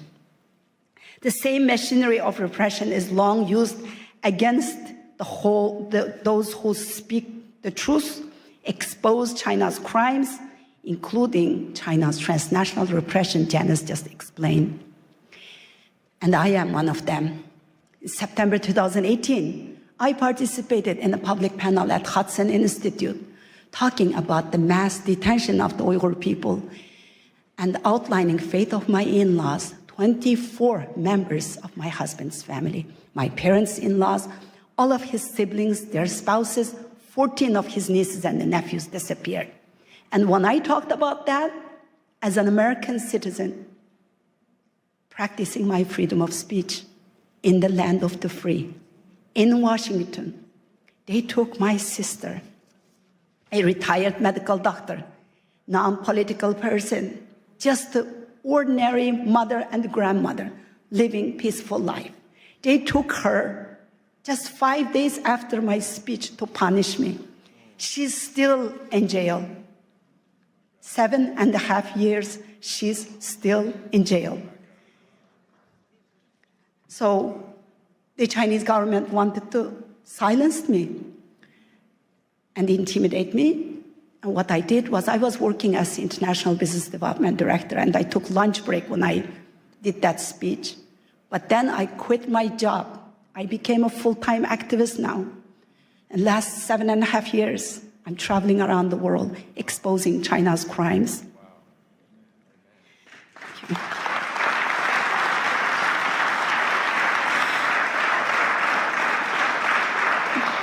Our religion, our language, even our names, our identity, our faith, everything is being erased. And that's why I'm so grateful today for Pastor Burns to giving me this platform and all these wonderful people, all the staff who made this great conference available for me, providing me this platform. It's not just giving me the voice, but you are giving millions of Uyghurs, 20 million Uyghur Muslims a voice here at this platform. So thank you so much. The CCP has protected the system of total control. I know I'm short on time. Just give me 2 minutes, I'll be finished. The CCP has perfected the system of total control in my homeland and they're exporting it to the authoritarian regimes worldwide. They have the vision, strategy, and the means to spread the system of oppression far beyond its borders, undermining national security and eroding democratic foundation that your parents, your grandparents worked so hard to build and to defend. This is not just the Uyghur issue anymore. It's China's war on faith, war on freedom and the democracy, war on the women and the children, and a war on humanity itself. We stand at the turning point here. Silence is the oxygen for the tyranny. Unless we hold China accountable, it will be your children and the grandchildren who will pay the consequences of an illiberal world. Our faith, our hope, our courage, and the support for each other, and all of you here, is what we have left to fight onwards. And do not allow China to make this genocide a profitable venture with forced Uyghur labor.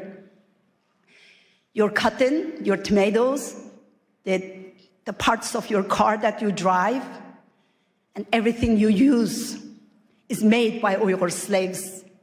Blood, sweat, and the tears. The shirt on your back could have been made by my sister, Dr. Gulshan Abbas. Our faith should let us speak out for the Uyghurs. I thank the couple of the doctors here mentioning the Uyghurs.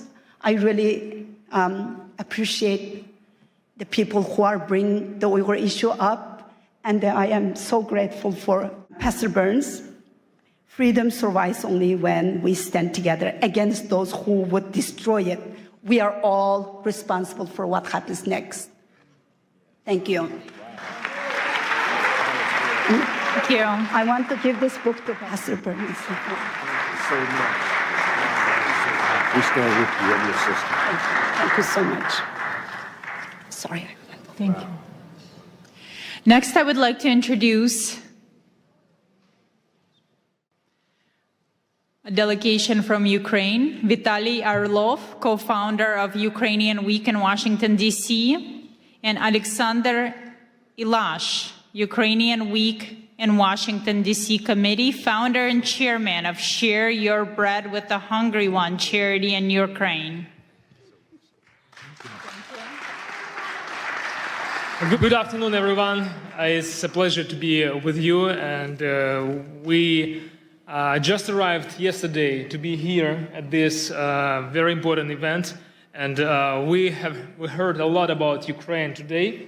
A lot of those of you who support Ukraine and who really concerned, and we really believe that spiritual diplomacy, this very important subject, and this is what we all have to be united for, to do and to change the world together.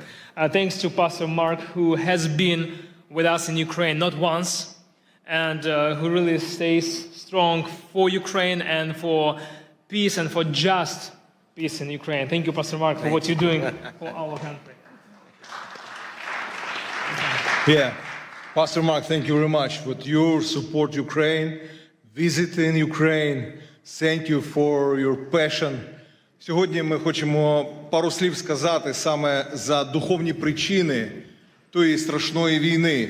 And while we're here, we would love to share with you just a couple of words about spiritual reasons for that horrific war in our country. Бо агресія Росії проти України має духовні причини. Because we deeply believe that there are spiritual reasons for that aggression of Russia against Ukraine. На жаль, слабке лідерство в світі приводить до важких часів. And unfortunately, we all know that a weak leadership bringing a hard and difficult times in humanity, in this world. Легкі часи народжують слабких лідерів. And easy time brings to a weak leadership. Слабке лідерство приводить до важких часів. And a weak leadership brings a hard days and hard years to our важкі часи world. Yeah. Народжують сильне лідерство. But difficult times bringing to a strong leadership. Але, на жаль, добрі часи знову приводять до слабкого лідерства. And unfortunately, good days and good years bring us to weak leadership again. Ми дуже дякуємо пастору Марку. So we're very much grateful to Pastor Mark. Що він піднімає прапор сильного лідерства, духовного лідерства. That he is the one who raising up on a high level the flag of spiritual diplomacy and spiritual leadership. В Україні, thank you very much. І сьогодні нам потрібне духовне лідерство для того, щоб відверто сказати, що реально відбувається в моїй країні. And today we all need that spiritual leadership to be able to say openly what's going on in my country of Ukraine. Сьогодні кілька міст, які налічують мільйони людей. These days several cities знаходяться під атаками, бомбардуванням російської армії. Cities are being under constant attacks of Russian army. І люди знаходяться без тепла і без електрики. And during these freezing winter days, people are living without electricity, without heating, without water in their houses for weeks. Сьогодні температура в Україні біля нуля по Фаренгейту. And today the temperature in Ukraine is about 0 with Fahrenheit, or minus 15, minus 20 with Celsius. Але Україна стоїть. But you know, despite all these challenges, Ukraine stays strong. Україна історично завжди була християнською країною останні більше ніж 1000 років. Historically, our country has been a Christian nation for over 1,000 years. Тисячі місіонерів Україна відправила в Росію, в інші країни. And for those of you who never heard about that, Ukraine has sent thousands of missionaries all over the world. І це свідчить про те, що саме ця війна – це духовна війна. And this is one of the reasons of this spiritual war in our country. Сьогодні іранські дрони бомблять Україну і Ізраїль. Today, Iranian drones are bombing Ukraine and Israel. Сьогодні північна корейська зброя бомбить християнську країну Україну. And today, Northern Korean soldiers and weapons also bombing Ukraine. І Україна знаходиться зараз в християнській цивілізації. And these days, Ukraine is a country in a Christian civilization. А все, що на схід, це диктаторська цивілізація. And down to east, there is a lot of dictatorship civilizations. Де немає свободи для проповіді Євангелія. Where there is lack of freedom for the preaching of the gospel. Де Росія знов ставить комуністичні пам'ятники. Where in Russia they putting back those communistic monuments. Росія розбомбила 700 церков в Україні. Within this almost 4 years of this war in Ukraine, Russia has targeted and destroyed over 700 temples and church buildings in Ukraine. І деколи цілилась саме в церкву, бо поруч нічого більше не було. And we have a lot of cases when, for sure, we can say that they, for reason they wanted to target church building because around the church there is nothing. It's just a church building. Next slide, please. В окупованому Мелітополі, окупованому Росією та Мелітополі, вони забрали церковне приміщення. And there is a city of Melitopol in Ukraine with a very nice church building. І зробили з нього військовий музей російської армії. And Russian forces, they occupied and they took over that church building and they made kind of like their military storage there. Росіяни вбили біля 70 пасторів і священиків. And it's over 70 pastors and priests who were killed within these 4 years of this war by Russian soldiers. Половина з них це протестантські євангельські віруючі. And half of those priests were evangelical Christians. Next slide, evangelical pastors and priests. Це один з пасторів, Юрій, я його особисто знаю. This is the picture of Pastor Yuri. I knew him personally. Він прийшов на ранок для того, щоб провести ранкове молитовне служіння. He came to his church building in the morning to lead morning prayer service. Як тільки служіння закінчилось, and right after the service finished, люди розійшлися. And people left the building. І прилетіла російська авіаційна бомба і розбомбила і вбила його. Right after that prayer service, Russian aviabomb was dropped straight to that church building, destroyed the building and killed the pastor. Тому я дуже прошу, щоб ми духовна дипломатія повинна називати чорне чорним, а біле білим. And that's why, you know, today here we are talking with you about spiritual diplomacy, and we have to be the people who will call white things white and black things Це black. справжня духовна битва. There in Ukraine we are on the real spiritual warfare. Наступний слайд. Why do I say this? В Україні повна свобода для проповіді Євангелія. Because you have to know that in Ukraine we have full-scale freedom to Пастор preach the Марк gospel. декілька місяців тому молився з президентом Зеленським і з урядовцями в нашій країні. Prayed together with our president and with a lot of parliamentaries, members of parliament during our national prayer breakfast in Kyiv, in the capital city of our country. We have full-scale freedom to preach the gospel. Російська пропаганда намагається сказати, що в Україні немає свободи. And these days we heard a lot that Russian propaganda tries to say and to deceive people that we don't have freedom for the gospel in Ukraine. Декілька років тому ми зібрали 500 000 людей на центральній вулиці. A few years ago we had a gathering which 500,000 people attended для того, щоб славити Бога і at the прославляти very царя царів. central square in the Kyiv, in the capital of our country. And those people were gathered to praise God and to worship Him. В Україні сьогодні самий більший в Європі молитовний сніданок. And these days we have, every year we have the largest prayer breakfast in Europe.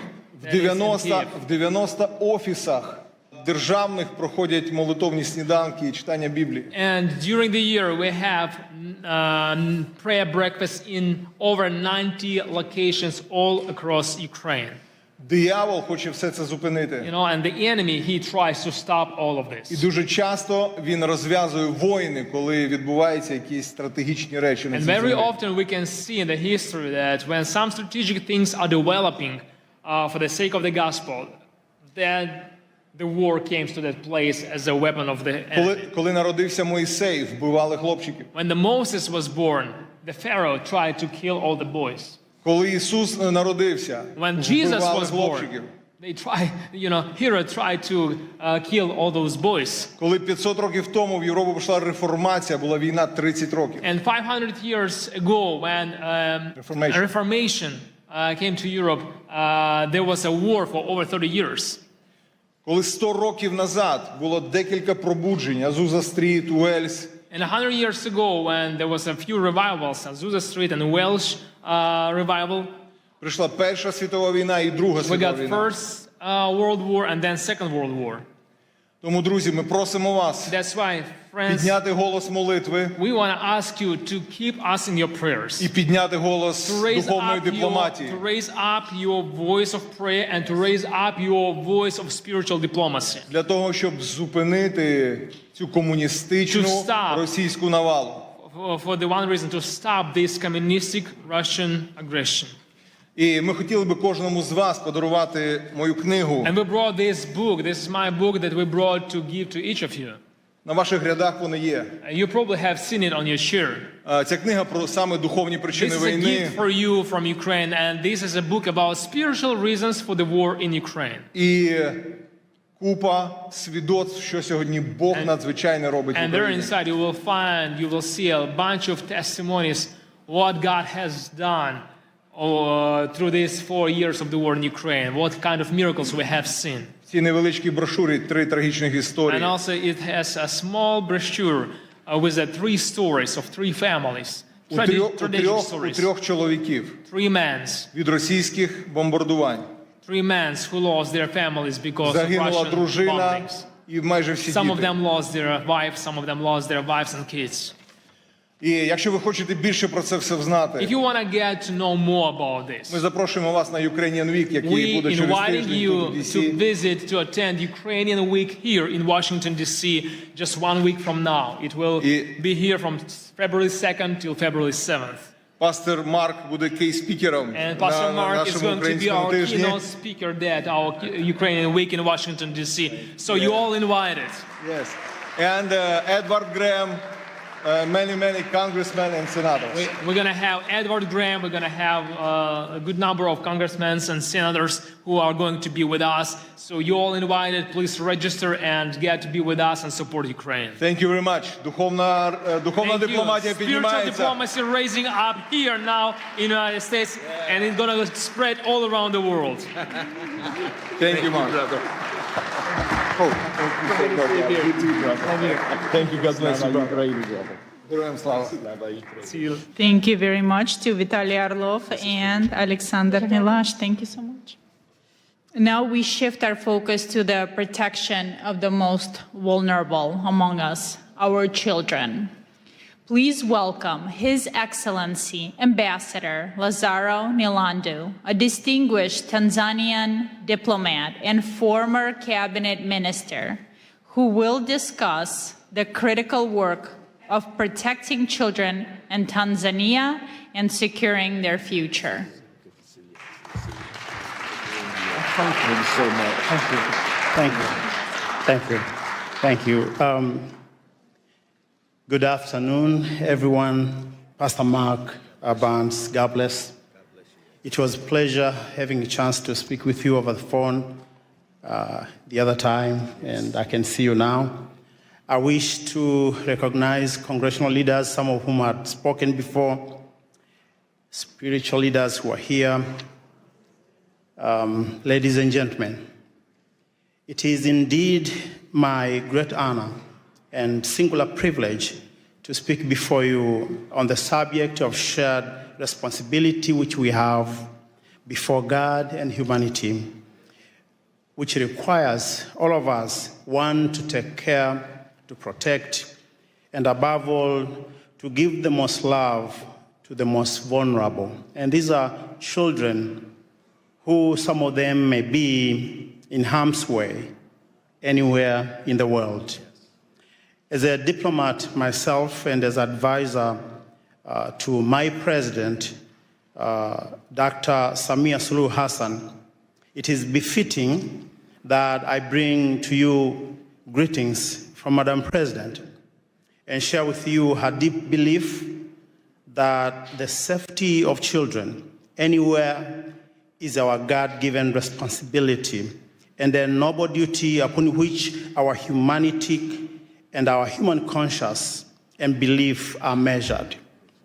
Coming from Tanzania, a land that stands as an enduring symbol of peace, beauty, and stability in Africa, and a country whose children have grown singing, and if there is anybody from Tanzania here would attest to me, we grew up singing a love song, all of us.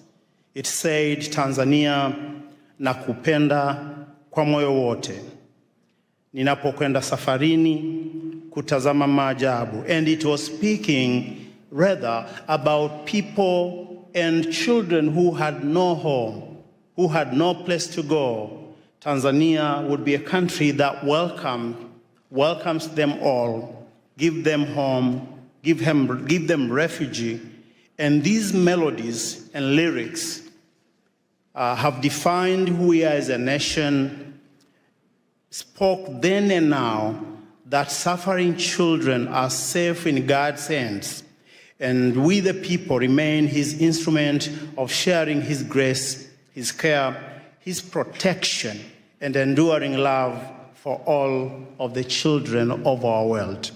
Currently in Tanzania, and I wanted to give this perspective so people understand where we are currently today in Tanzania. We are hosting around 231,000 to 232,000 refugees. This is according to UNHCR, mainly from the country of Burundi and DRC. This number was estimated to have reached 1 million during the peak of the Rwandan genocide.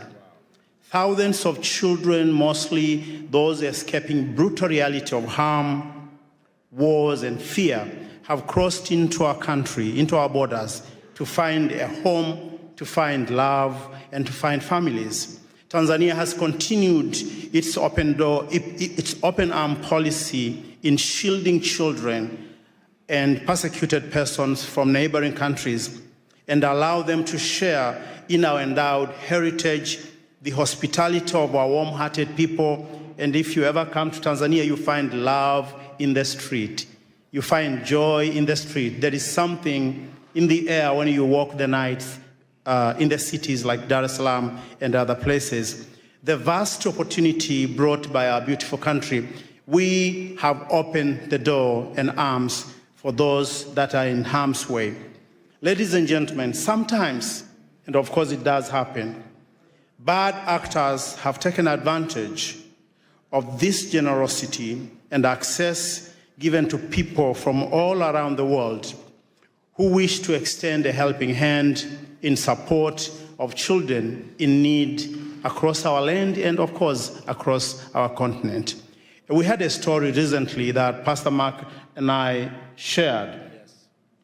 This was a story of a man who was not a native of Tanzania. He had come from another beautiful country, and his name was Jakub Jahal from the Czech Republic. This man, whose infamous actions represents a modern-day cross-border criminal rings targeting children, is alleged to have abused children and misappropriated charity funds meant to support those same children in need in an orphanage somewhere in Moshi, just beneath the beautiful foot of Mount Kilimanjaro. This man became a monster in hiding, accused of abusing children in the most inhumane ways. And Jacob is reportedly to have arrived in Tanzania sometimes in 2020, initially as a community support lead through an organization called Nature Skills, which was supporting vulnerable children and promoting environmental action. Such actions are abhorrent and contrary to international laws and to the laws of the United Republic of Tanzania, and hence a coordinated due process to bring the perpetrator and his associate to justice is warranted, and regardless of where they may be hiding today in the world. Tanzania, under the able leadership of Dr. Samia Suluhu Hassan, our first female president, proud mother and a leader, has stood tall among nations in Africa by advancing Pan-African policy to protecting the rights of the children. Even during our darkest hour, our nations and her people has reason to find a reason, compromise, and purpose to continue holding all our children by the hand and keeping the faith in the greater good of humanity through God. It is well noted that during the years of J.F. Kennedy, and this is a man that many Americans remember with pride, this was back in 1961 to 1963. These years were known for the youthful energy of his new frontier vision. As America faced multiple challenges and opportunity at the same time, and among them, I remember from reading and from understanding, it was Cuba Missile Crisis, establishing a Peace Corps that continue to bring change across the world today, and also advancing the space technology. During these coveted times, a young leader from Tanzania, Julius Nyerere, had risen to power in our country, having delivered independence of Tanganyika from the rule of England without bloodshed. And this is important. He was a spiritual diplomat of his time. And they two quickly became friends. They had a bond of friendship. They had a bond of love and brotherhood. And this friendship resulted in JFK inviting Julius Nyerere to come to this city, Washington, D.C., on January 15, 1963.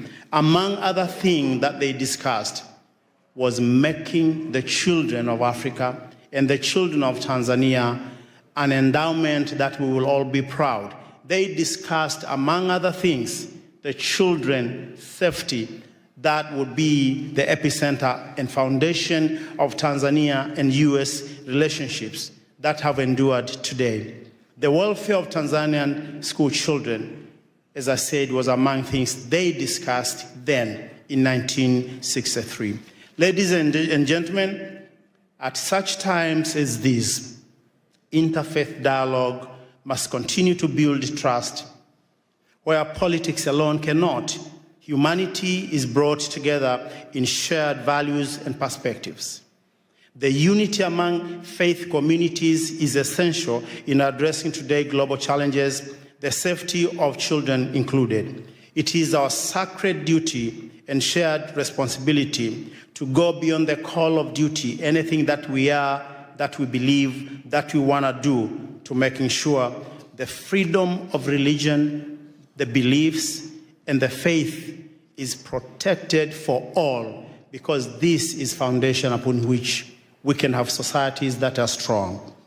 Ladies and gentlemen, whatever that happened now and today, I wish to say that one of the famous things that Nelson Mandela once said was that Africa, as he was looking at the continent, having come out of jail, he said, Africa, the Lord gave you struggles, and struggles made you strong. We are all made strong because of some of the things we go through. And I believe as we continue to stand united, as we continue to work together, the voices of far places like Africa what we do, what we are achieving should be part of the contribution, positive contribution to this debate in the world, to making our world a better place. And I want to finish by giving you this.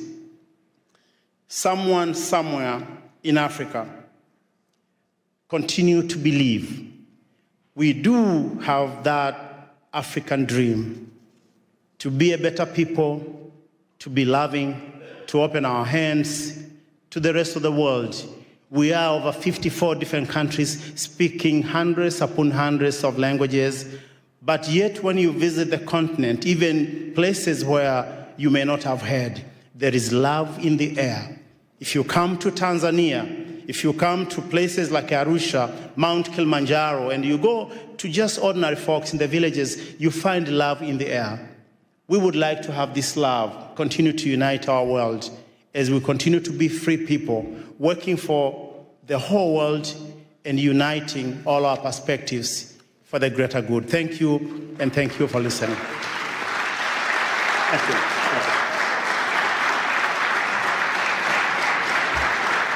Thank you very much, Your Excellency. Thank you for bringing up the Yacobial case as well, that has allegedly committed the grave crimes against children in Tanzania.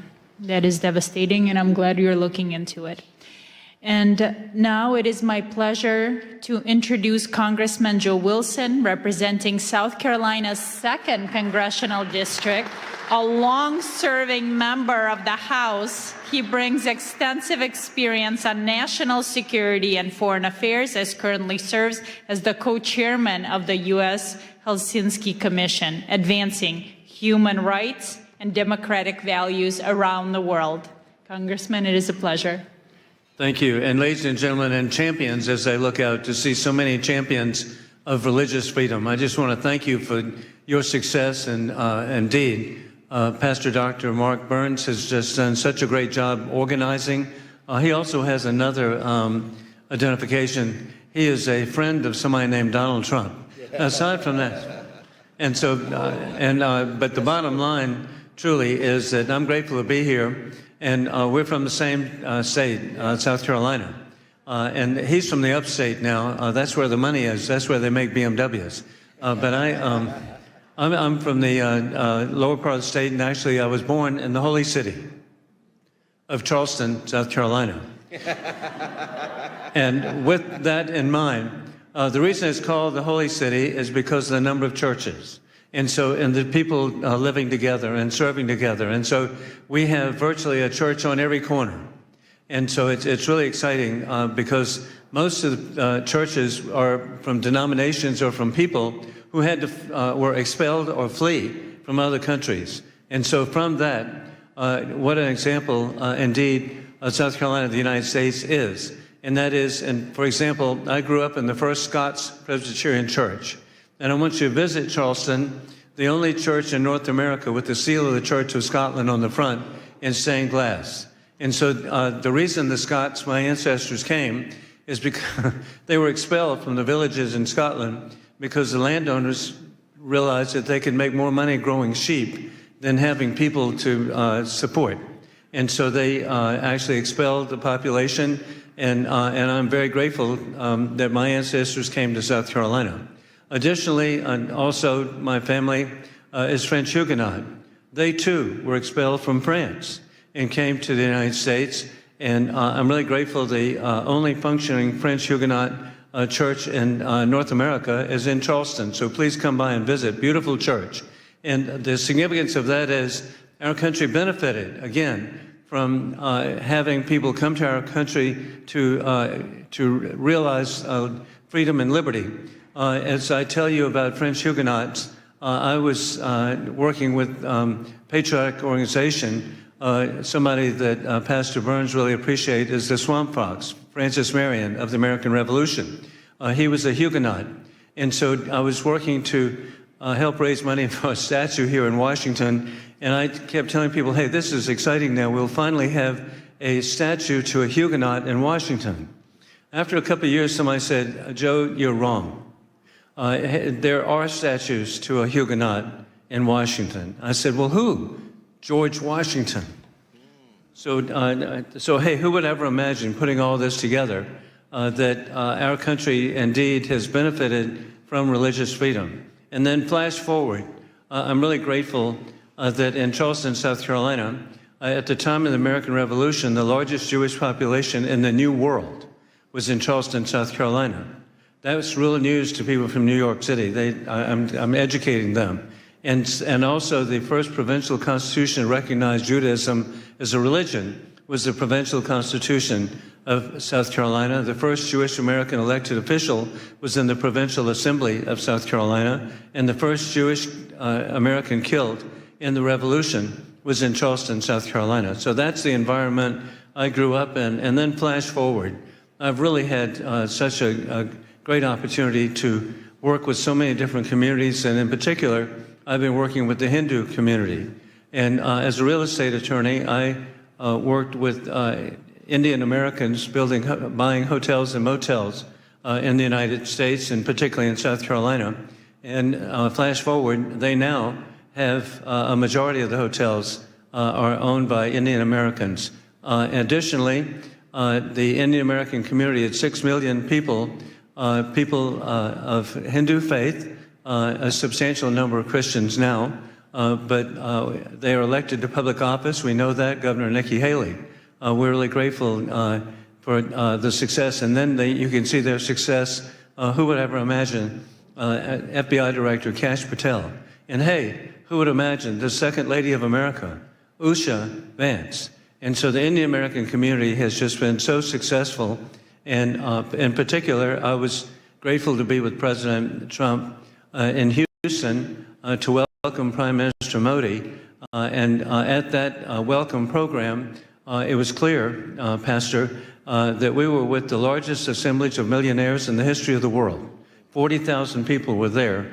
The per capita income of the Hindu Indian American community is twice that of the average American. And so, again, I cite that as an indication where religious freedom has such importance and can lead to so much. And so I want to thank all of you for what you're doing. I'm proud to wear the pin. And looking at all these positive faces, you're an inspiration. God bless you. Thank you. Thank you.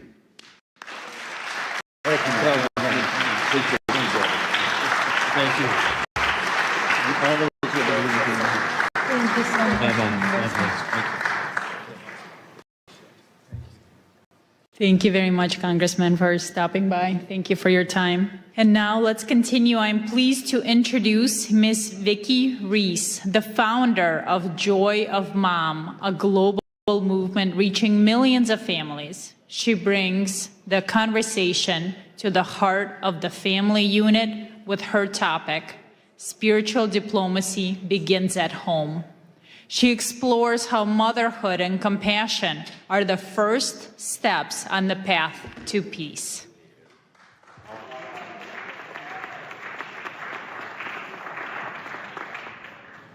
Hi, everyone. First of all, thank you, Pastor Mark, and everyone else who's gathered here today. It's incredible to be standing in this room with leaders from so many faiths, cultures, and communities. You are entrusted with the care and soul and protection of our conscience. We are here together as human beings, bound by shared responsibility to protect life, dignity, and the future. And for me, that responsibility begins with motherhood. I would try not to cry. I won't go down on my personal thing. Thanks.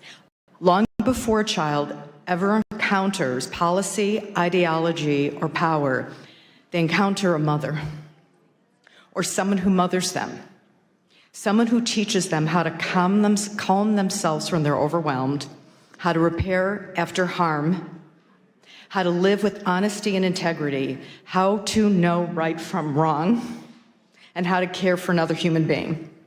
Mothers are the first spiritual diplomats.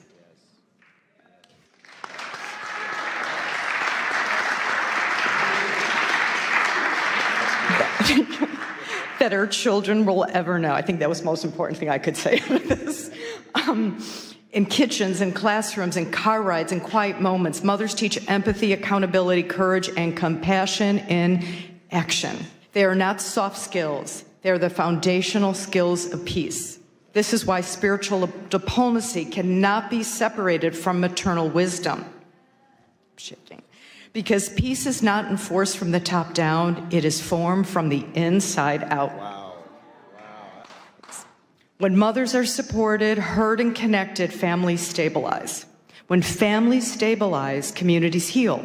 And when communities heal, peace becomes not as an idea, but as a lived reality. Spiritual asks us to lead beyond labels and ideology. Motherhood asks us to lead. Both are rooted in the same truth. Love is not passive. Love is protective. Love is courageous. And I'm almost done. We are living in a time of extraordinary division. Fear is amplified, trust is eroded, and too often the burden of holding families and communities together falls quietly on mothers, unseen, unsupported, separated by noise, a lot of noise, that tells us we are more divided than we truly are. But when mothers come together across faiths, across cultures, across borders, something powerful happens. They don't argue ideology. They protect children. They restore dignity. They remodel repair instead of revenge. That is spiritual diplomacy in its most human form. This is not about erasing difference. It's about honoring honesty first. It's about choosing wisdom over outrage, compassion over condemnation, responsibility over indifference. Spiritual diplomacy is not soft. And as we know, motherhood is not weak. And conscience is not optional. These are the strongest forces we have. So my hope, my prayer, is that we leave this gathering committed to elevating maternal wisdom as part of the global peace dialogue, committed to seeing mothers not as a support system, but as a foundation, committed to standing for what is right, even when it is difficult, committed to remembering that every child everywhere deserves to grow up in a world shaped by care, courage, and conscience. May history say that when the world needed healers, we showed up. May it say that when peace felt fragile, we chose to protect it. And may it say that love, lived boldly and practiced daily, became the bridge that carried us forward. And may mothers stand with you and with one another as partners in this work, bringing conscience, courage, and care to the future we're building together. I have one quick note. Okay? In a few moments, you're about to meet Scarlett Lewis shortly, and you'll hear her incredibly moving story and journey. And as part of today's commitment to peace, we're deeply honored to share the joy Mom will be bringing Choose Love from classrooms into homes and families, embedding peace and choosing love over fear into live daily practice for moms and children. And we're also going to be part of your beautiful ecosystem and help bring this message home everywhere in the world. Thank you and bless you all. That was so good. Oh my God, you did such a wonderful job. Our next speaker has a truly extraordinary background. Please welcome Miss Aliyah Rosa, a former secret agent turned women's empowerment coach. She has risked her life to stop criminal networks. She speaks to us today on the dark reality of child and human trafficking and the fight to save innocent lives. Thank you. Thank you, beautiful souls, spiritual diplomats, and thank you, Pastor Mark Burns, for bringing us all together, for inviting me. I would never imagine being a little girl born in corrupted communism, the country which doesn't exist anymore, thank God, USSR, that one day I'll stand here in front of you in the nation's capital, the symbol of freedom, liberty, unity, hoping for peace, right? We are all ambassadors for the peace, right? And the hope and love. I'm also very happy to see here children. Please raise your hands who are parents and who have children. 99%. Did you know that according to United Nations report, there are over 27 million people are sex trafficked globally? Think about this number, 27 million people. Once I was working as a secret agent in Russia, in FSB, fighting against human and drug trafficking. Together with my team, we saved and rescued over 500 underage children. Unfortunately, some of those children we couldn't rescue, it was too late. And I still remember their faces, and I still remember the faces of their parents who begged us to help them, but it was too late. Some of my colleagues have died during these missions, and let's take a moment to pray for their souls to rest in peace. So that's why, as adults, it's our responsibility to educate children, not just our children, but all children. Thank you. And that's why it's so important for us to speak about these global issues, to check social media of our children, speak with our children's friends, to support and report to adults or authorities if they will see suspicious behaviors. Create communities and speak about these social issues like we do right now. And hopefully, maybe today, tomorrow, you will share this information with your friends, with some kids, and they will remember that. And one day, when they will go to public places, they will not take from someone a drink or a sweet, and they will not leave their drinks unattended, because this is very important. My son is 16 years old. He was going out with his friends at 6 p.m. He calls me crying that 2 girls from his class were picked up by the car and they drove somewhere. Thank God in Snapchat they have the location. So I pick up my car, my son, I pick up my car, and we drove there to find them. They were picked up by 2 men, 40 years old about. We reported that issue. But this can happen with anyone. Imagine it could be your kids, imagine it could be kids of your family members or your friends or so on. That's why, as adults, we need to bring awareness, especially to our young generation, because this is our future. Yes. Thank you so much for understanding that it's so important to be together, to unite, to fight this problem, because the most important is to prevent a problem before it will even start. And this is our responsibility as adults, to teach, educate our children, because they copy what we do. And a little favor. It's the beginning of the year. I decided to set up a charity to bring awareness about this global issue. And if anyone here would like to help me and join me in this journey, I'm here for you. I would really appreciate about your help, and thank you so much for having me. Thank you for this amazing event, and God bless you all. Thank you. Thank you so much. Thank you so much for that. Thank you so much. Now, returning to the stage, our distinguished Indigenous leaders, Chief Joseph and Ambassador Lara Lynn Riverwind, co-founders of Firekeepers International. They address a crisis touching every community, from silence to sacred care.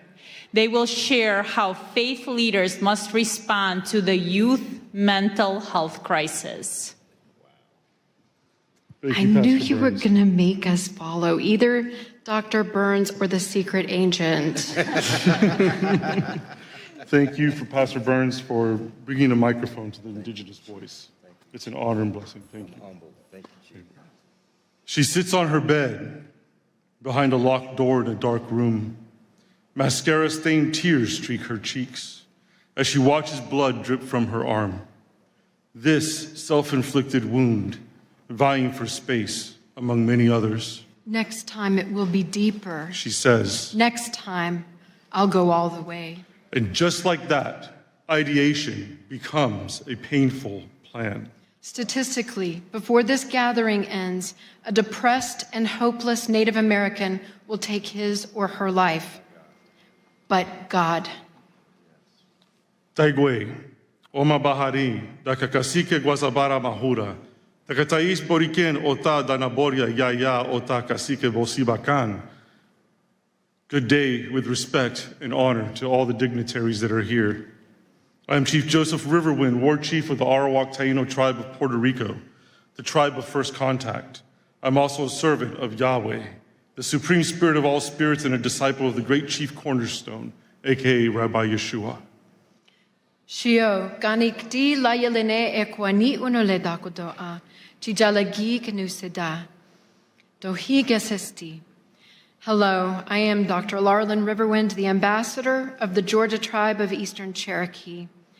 I serve Creator Yahweh, and I walk the white path of Yeshua, Jesus, whom my people have an ancient story about. For generations, Native people have lived with intergenerational trauma. Depression, identity crisis, and suicidal ideation are often lifetime struggles rather than temporary obstacles. As a result, American Indians and Alaskan Natives face suicide rates 91% higher than the general population and lead in depression, anxiety, PTSD, and substance use disorders. We can name the contributors of forced assimilation, racism, socioeconomic disparity, cultural incongruence, generational trauma. These matter. And in our tradition, we make our decisions based on 7 generations ahead. And these issues are not exclusive to the indigenous population of America. I have seen them abroad in the indigenous population of the Republic of the Marshall Islands, where I lived during my youth. But personal reasons often boil down to relationship problems, violence, and lack of access to care.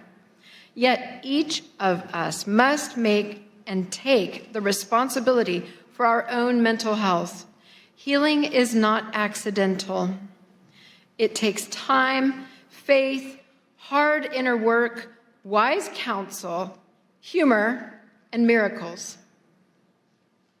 Humor is a core Native tradition, so we'd be remiss if we didn't ask you, how many psychiatrists does it take to change a light bulb? 1, but the light bulb has to want to change. And speaking of change, did you know that Native Americans will be the first ones in heaven? We have reservations. There you are.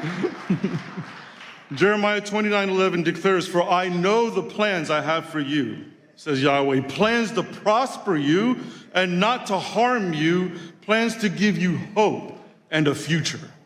We must help people envision a future worth living for. Often the first step across that bridge is moving from silence to speaking up, because evil flourishes in silence. It is often through sacred care that people find the courage to speak. Sacred care takes many forms. At Firekeepers International, our Good Medicine program provides sacred care through ancestral teachings passed down by our elders through art, music, storytelling, dance, counsel, honor, and ceremony that brings holistic healing to the soul. Yet our culture should strive for much needed refinements to, 1, celebrate heroic whistleblowers, Normalize ongoing counseling, honor mental health professionals, and develop emotionally intelligent leadership. For many, there is no dramatic crossroads between victim and victor. Victimhood is often a default survival mode. But this world, though filled with pain, is also filled with love. A soul's journey from victim to victor is forged through forgiveness, healthy boundaries, and discernment. It is our sacred duty as faith leaders to teach and model healthy, holy, enforced boundaries. Without them, encroachment is normalized, victimhood is enabled, abusers protected, and spiritual necrosis left unchecked. Across Turtle Island, what we call the land here, indigenous wisdom teaches a foundational truth. Life is sacred. It is a gift from the Creator. Important question. So where does spiritual diplomacy end and sacred heroism begin? When there are mobs of serial murderers currently slaughtering Christians, Jews, Druze, Alawites, Kurds, Yazidis, Persians, Syrians, Hindus, Nigerians, Masalit, Hutus, Tutsis, and moderate Muslims, we must speak up. As faith leaders, we must break our cultural taboos surrounding violence, sexual, physical, emotional, and spiritual abuse. Silence is compliance. Silence is condoning. Silence is abetting. We cannot teach tolerance of violence or endorse violence as resistance. We must model the sacred care of speaking up and breaking the silence, and we will now. This great nation protects freedom of religion, our right to serve any God or none. But liberty demands responsibility. If a religion commands the taking of an innocent life, it is a death cult, not a religion. And its constitution, come on now.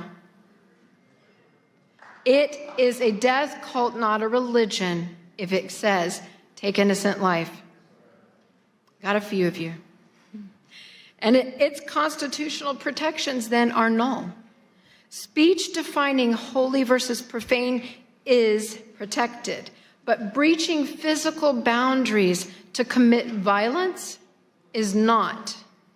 As indigenous spiritual authorities from these ancient lands of Turtle Island, we want to make a clear declaration. Radical Islam, death cults, anti-Semitism, and enslaving ideologies disregarding the sacredness of life and liberty are not welcome on Turtle Island. We must become divine interruptions on someone else's path to destruction. And let me just say this. It's a big deal to have somebody with spiritual authority of indigenous people to say what is and is not welcome in their land. Meditate on it. As we leave today, return with me to that dark room and that bleeding girl. She was not unseen. Her faith leader knew. He knew intervention was needed. He knew there were options. Now the only question left is this. What is he going to do about it?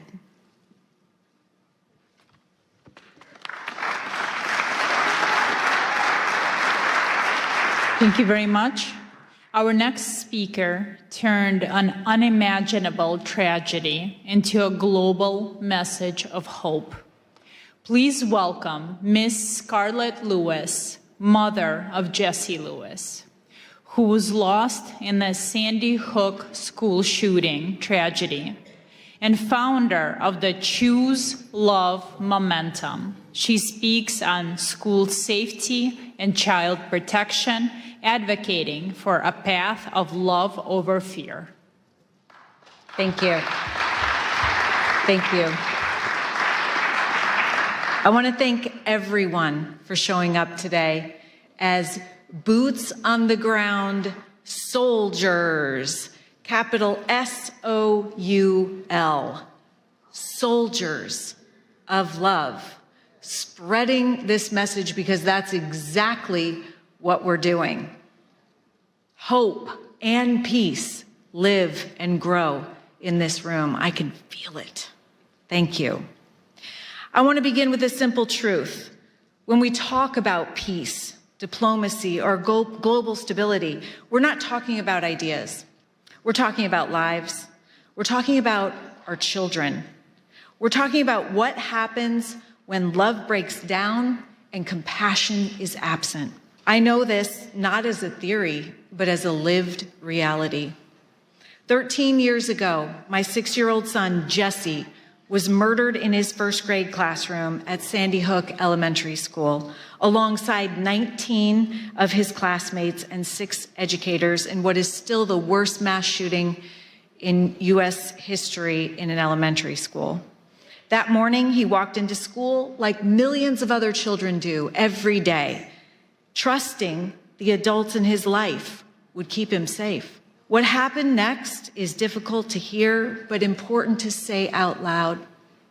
A former student returned to the school he once attended with the intention to cause maximum harm, driven by years of neglect, abuse, unaddressed pain, bullying, and revenge. He murdered Jesse's principal and guidance counselor outside the classroom and Jesse's teacher just inside the door. Then his gun jammed. In that moment, my 6-year-old son stood up and told his classmates to run. His courage saved 9 lives before losing his own that day. Kids and adults in this world are hurting. They're in such pain because they don't have understanding, love, role models, spiritual diplomats, essential life skills, and they know no other way to get relief but to seek revenge and to off-put their pain on as many people as possible.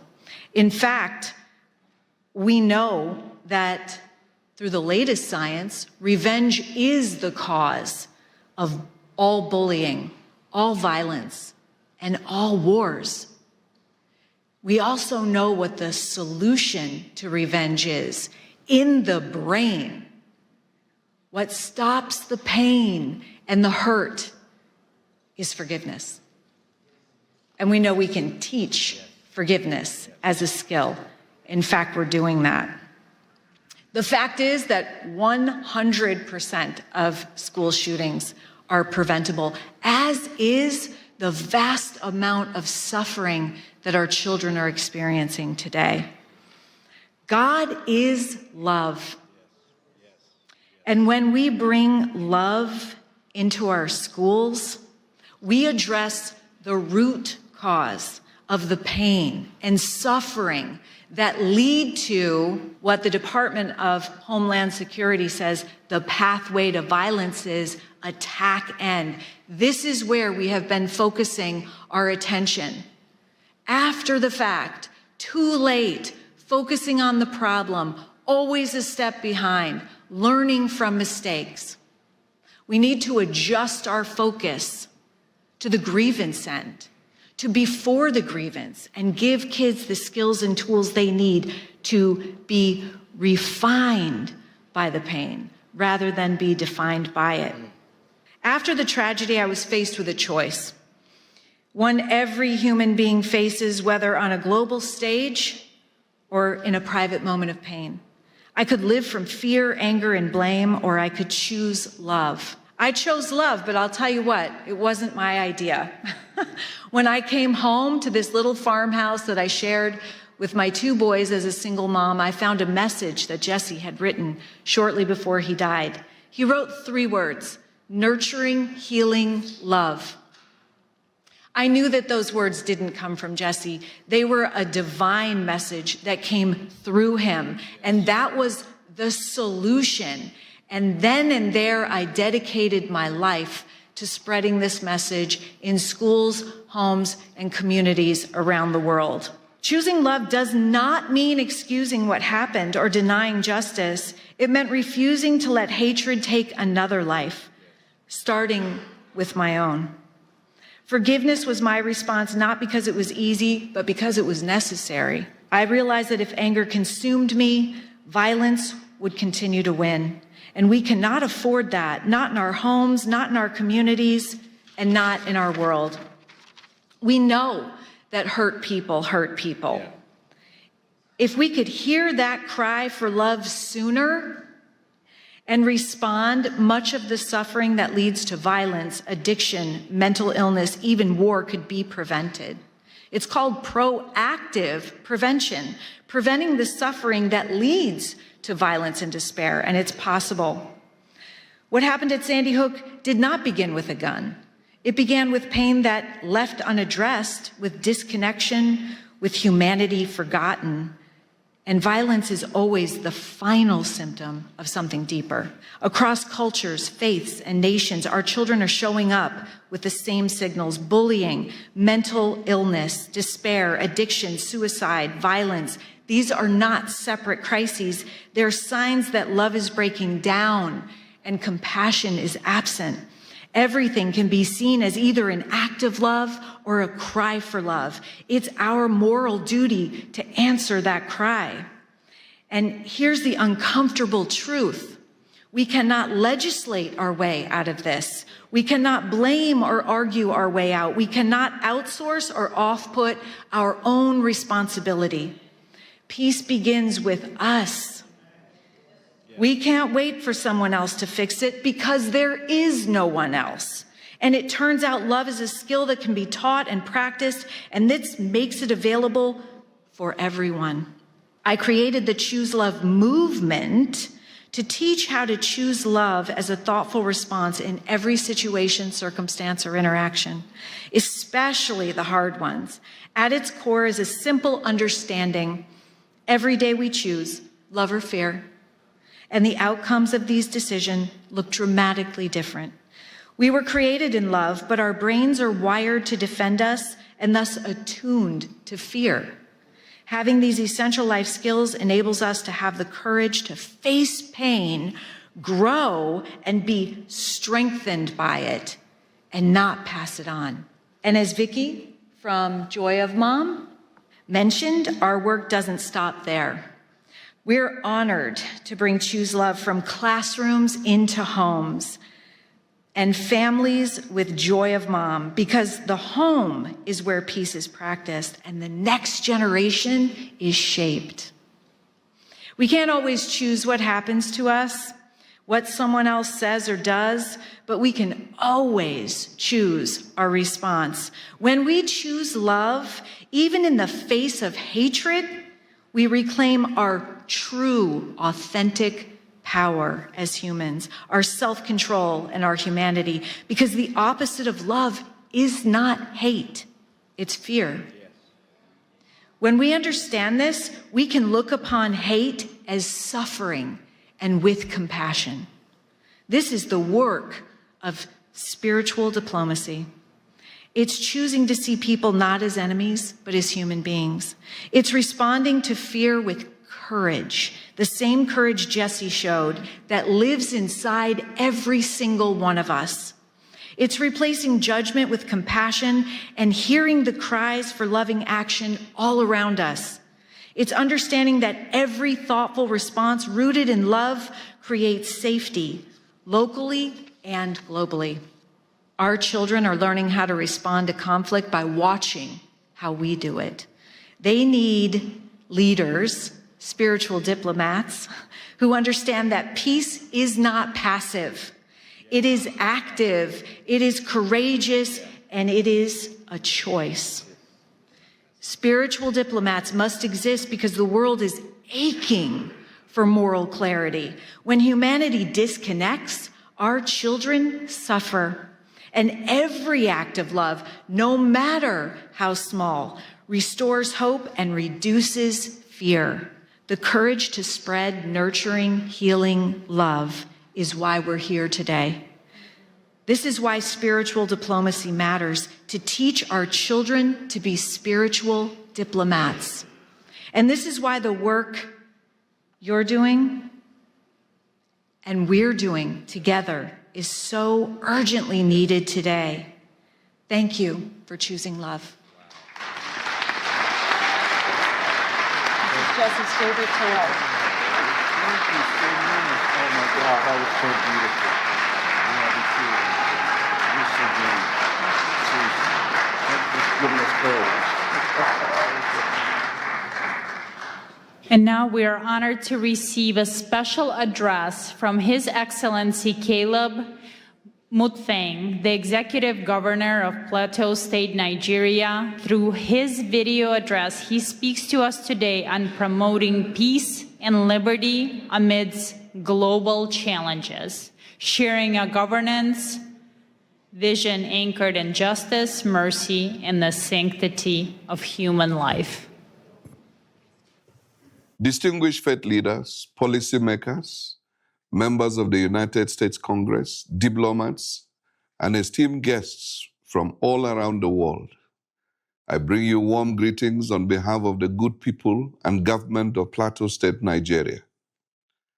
I'm deeply honored by the gracious invitation extended to me to participate in this important International Interfaith Conference with the theme, United in Liberty, the Rise of Spiritual Diplomats. It is with all sense of responsibility that I regret my inability to be physically present at this time due to exigencies and demands of the office. However, I am ably represented by my advisor on development partnerships and strategic linkages, as well as diaspora engagements, Mr. Manji Wilson, who would deliver a presentation on my behalf. I want to specially commend Pastor Dr. Mark Burns and the conference conveners for creating such a global platform that recognizes the vital role of faith, conscience, and moral leadership in diplomacy and peace building. At a time when divisions, that is religious, ethnic, and political, are being exploited across the world, this gathering affirms that liberty of belief and mutual respect remain foundational to human dignity and sustainable peace. For those of you that may not be familiar with Plateau State is Nigeria's 12th largest state, centrally located in the Middle Belt, with an area of about 26,899 square kilometers and a population of roughly 5 million people. Its capital is Jos, and the state is popularly known as the home of peace and tourism. Despite being in the tropical zone, Plateau State enjoys a near-temperate climate due to its high altitude, with average temperatures ranging between 18 degrees centigrade and 22 degrees centigrade. The coldest period occurs during the Harmattan season, which lasts between December and February, while the hottest months are March and April. Additionally, Plateau State serves as a major watershed and source of several important rivers in northern Nigeria. Now back to the reason we're here. The prophet Micah raises a pertinent question and immediately provides an answer, as recorded in Micah chapter 6 and verse 8, which reads, "What does the Lord require of you? To act justly, to love mercy, and to walk humbly with your God." This timeless call speaks not only to people of faith, but to all who hold positions of responsibility. It captures the essence of spiritual diplomacy, justice in policy, mercy in leadership, and humility in power. Plateau State is often described as a microcosm of Nigeria because it is home to diverse ethnicities and faith traditions that have coexisted for generations. Under the administration I am leading since coming on board in May 2023, we have made deliberate efforts to rebuild trust, strengthen interfaith dialogue, and restore the social contract between government and citizens. We're investing in inclusive governance, youth empowerment, agricultural transformation, infrastructure renewal, digital and economic reforms aimed at restoring livelihoods and hope for our people.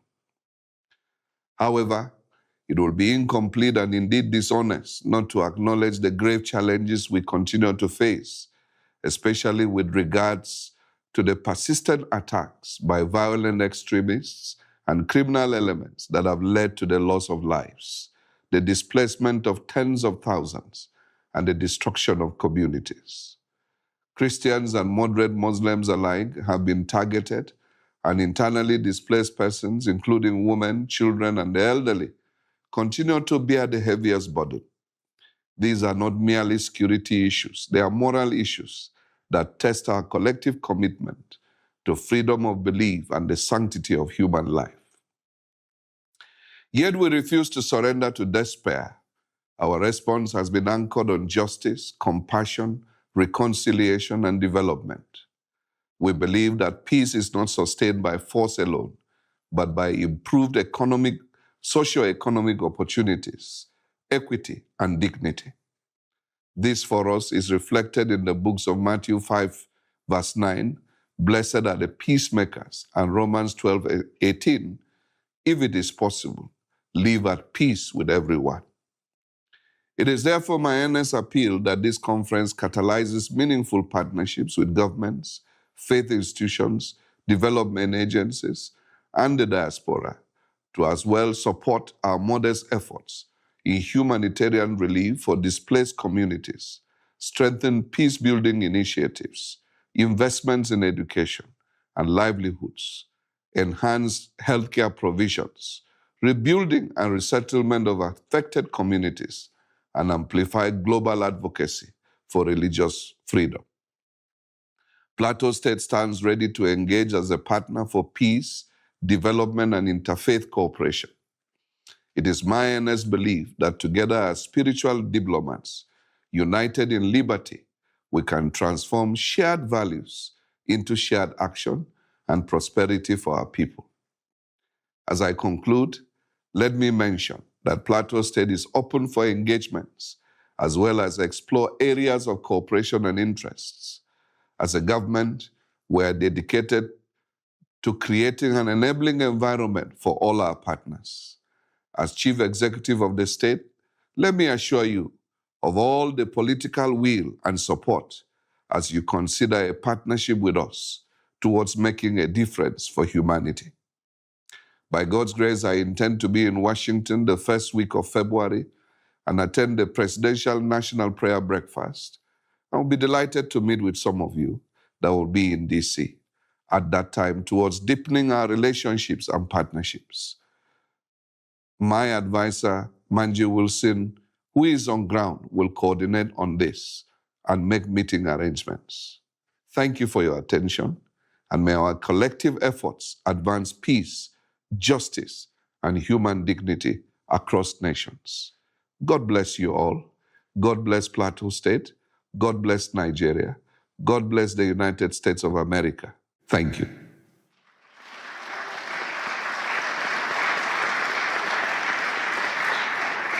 And now we would like to invite His Excellency Manji Wilson to the stage, Chief Technical Advisor on Development Partnership, Strategic Linkages, and Diaspora Engagement to the Plateau State Governor, Nigeria.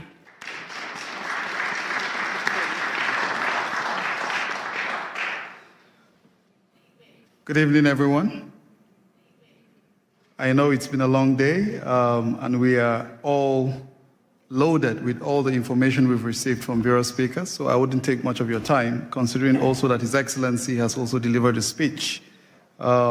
Distinguished members of the U.S. Congress and House Committee on Foreign Affairs, faith leaders, spiritual diplomats, Pastor Mark, thank you very much for having us today. For us in Plateau State, I know that so many of you have heard about Nigeria and the designation of the country as a country of particular concern.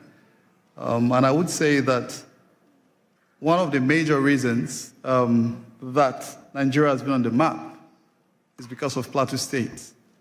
For some of you that may not be very familiar, between the year 2001 to date, I think conservatively estimated figures has indicated that over 12,000 people have lost their lives due to the activities of violent extremists, as have been highlighted by His Excellency.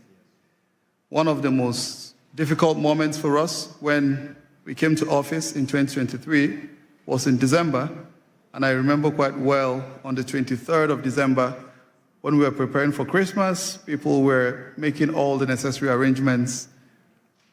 On the 24th, we got calls, and a particular village was attacked in 2 local governments, and over 200 people lost their lives within that one attack. This is not just an isolated incident. We've had so many incidences that have been recorded. And for so many of you, you must have also heard of Reverend Ezekiel Dachomo, who raised his voice on the genocide that has been persistent over the years. You know, as I speak, I read just a short while ago of about 6 people that Reverend Ezekiel had to bury today that were killed just yesterday. 5-6 days ago, a family of about 4 were attacked. The father was killed, the mother was killed, the son was killed, and the only surviving person of that family is a 4-month-old baby.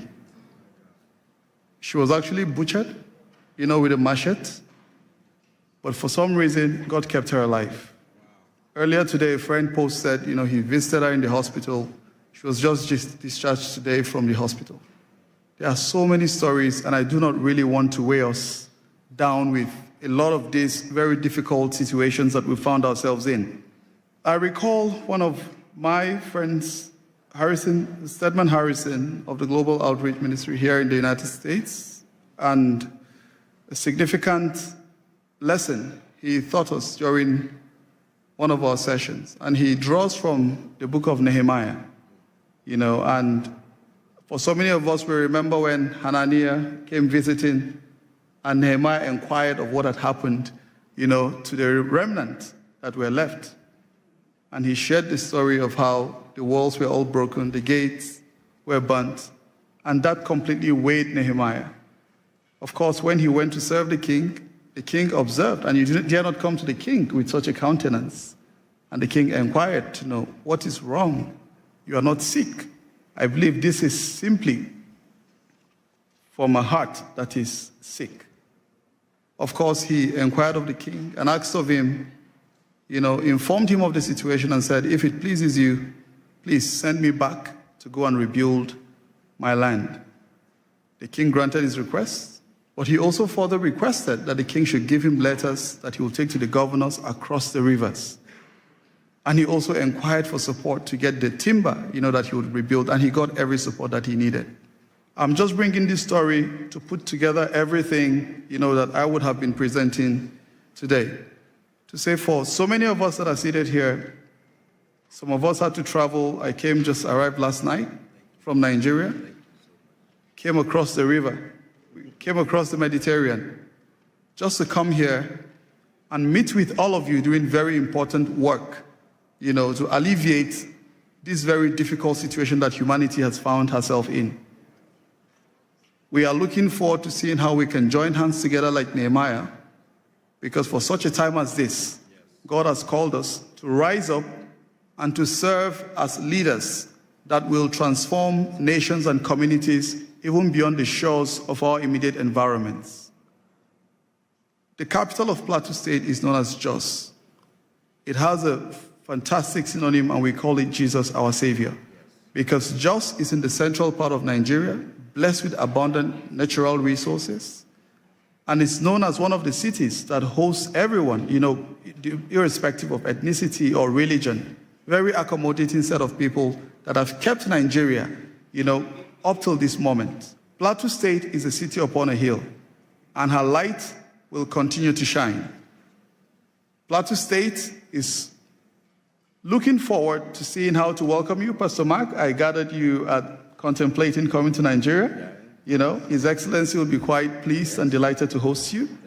And we look forward to seeing how we can continue to utilize this office, this privilege that God has given us to serve our people, to improve the livelihood of those who are persecuted, those who are displaced, because we have so many of them, over 50 communities renamed, people sacked from their ancestral homes. They can no longer conduct their economic activities.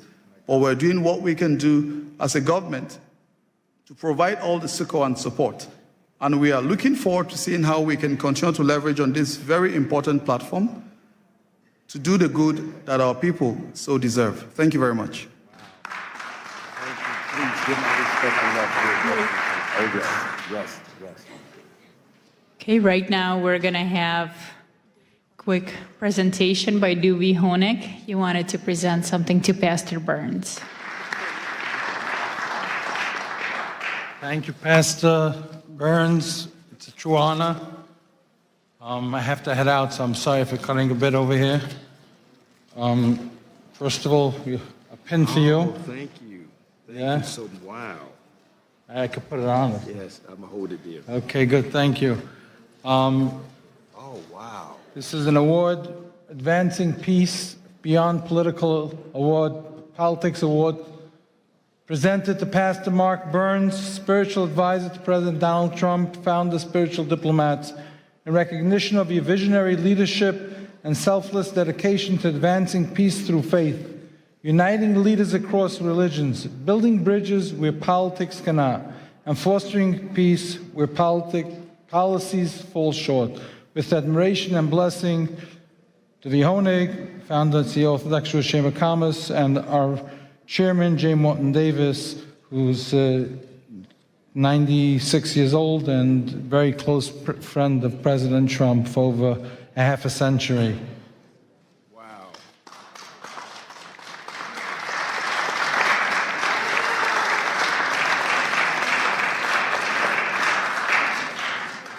What an honor, what an honor. Thank you. What an honor. Thank you so much. And now, please welcome Ms. Madeline Rodriguez, a celebrated journalist, author, and preacher. She brings a message of empowerment titled Standing in the Gap, highlighting how women of prayer become crucial advocates for justice in our society.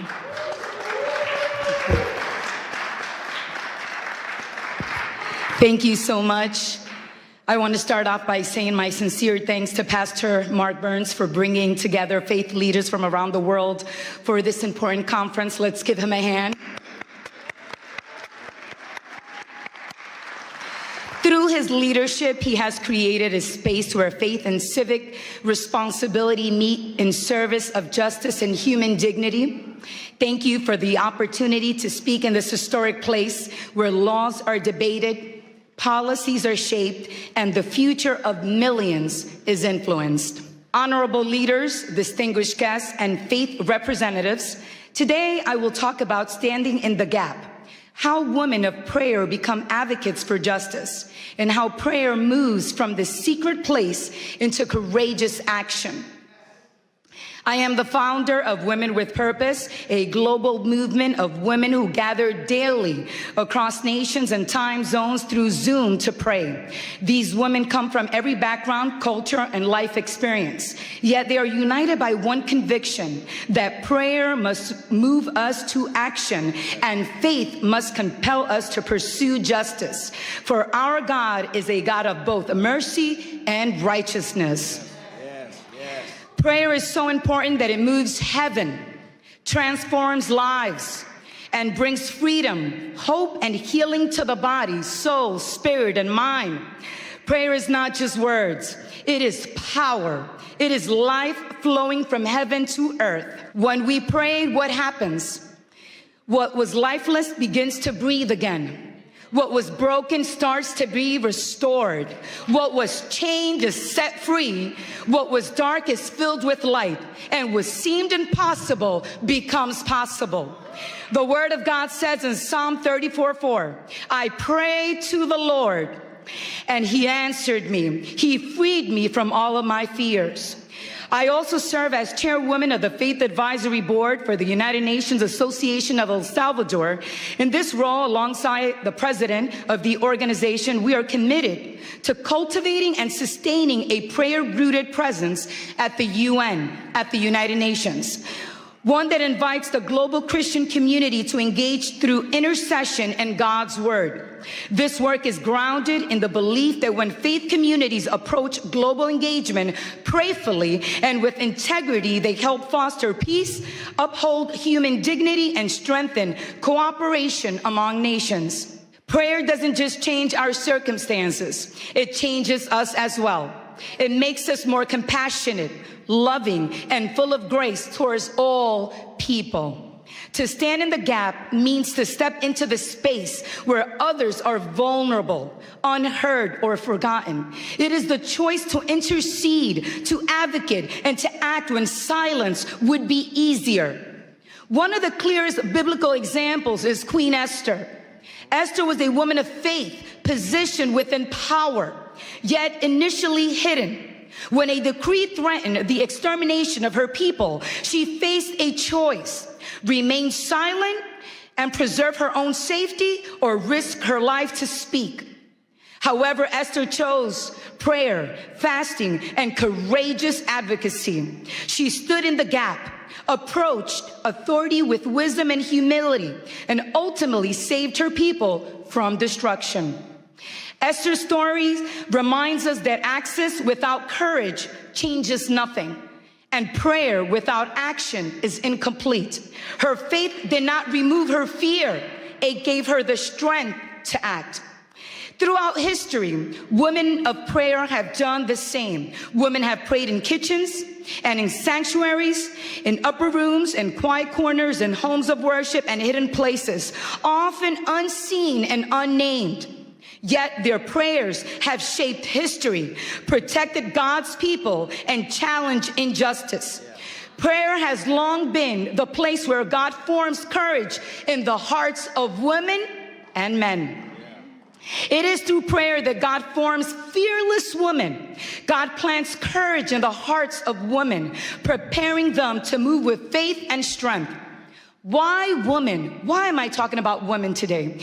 Because women have often lived closest to the cost of injustice. They have carried families through war, protected children through famine, endured discrimination, violence, and exclusion, yet refuse to surrender hope or believe in Jesus Christ.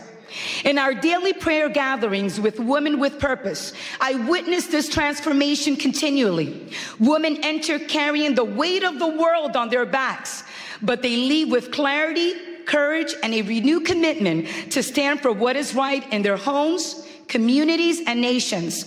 When women pray, they do not merely ask for comfort, they ask for change. It's about honoring the image of God in every single person. It is about defending the widow, the orphan, and the stranger. It is about ensuring that no one is overlooked or forgotten in the eyes of the Almighty God. Just as Esther stood to protect her people, so God calls us to stand for those who cannot stand for themselves. Standing in the gap is not passive spirituality.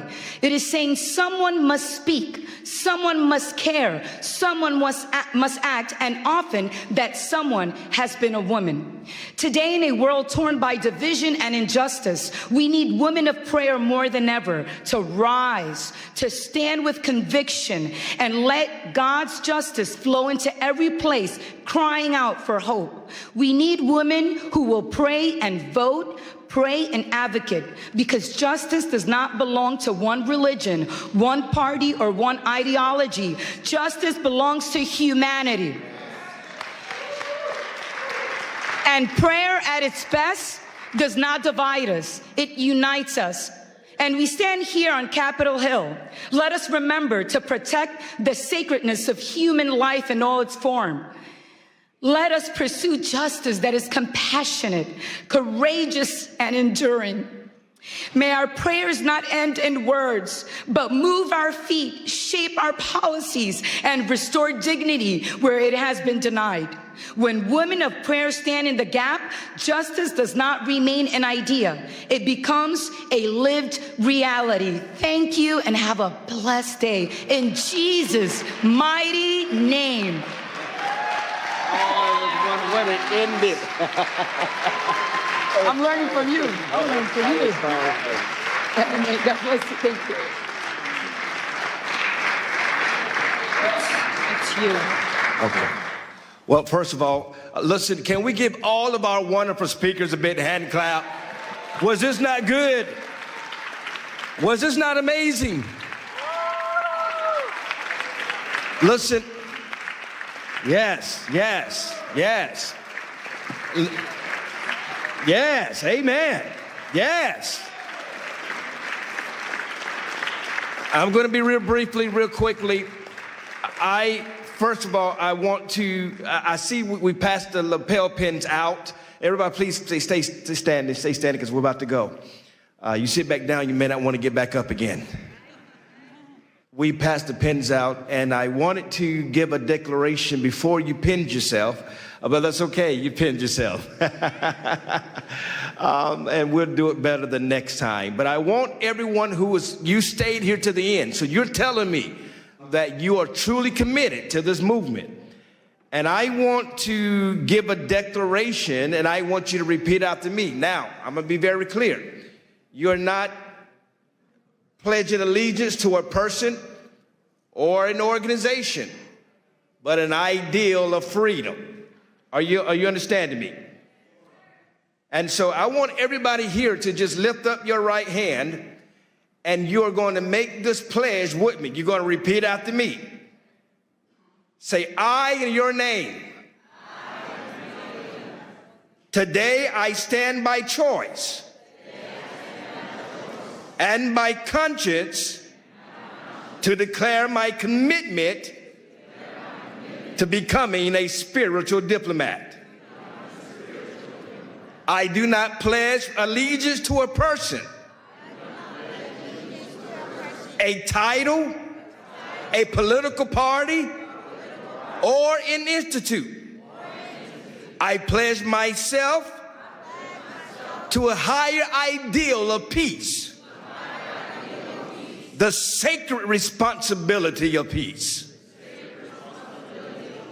I commit to carrying peace before all conflicts, wisdom before reaction, and truth before pride. I choose honor, the dignity of every human life, regardless of faith, culture, color, nationality, or background. I will be a bridge where others build walls. A voice of calm where anger seeks control. A servant of reconciliation where division has taken root. I accept the responsibility to listen before I speak, to seek understanding before judgment, and to act with courage guided by compassion.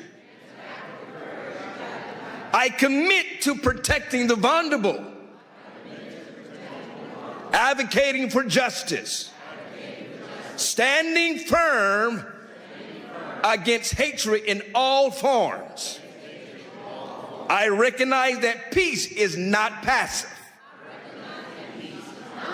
It requires discipline, humility, and strength. I will pursue peace in my own words, my actions, and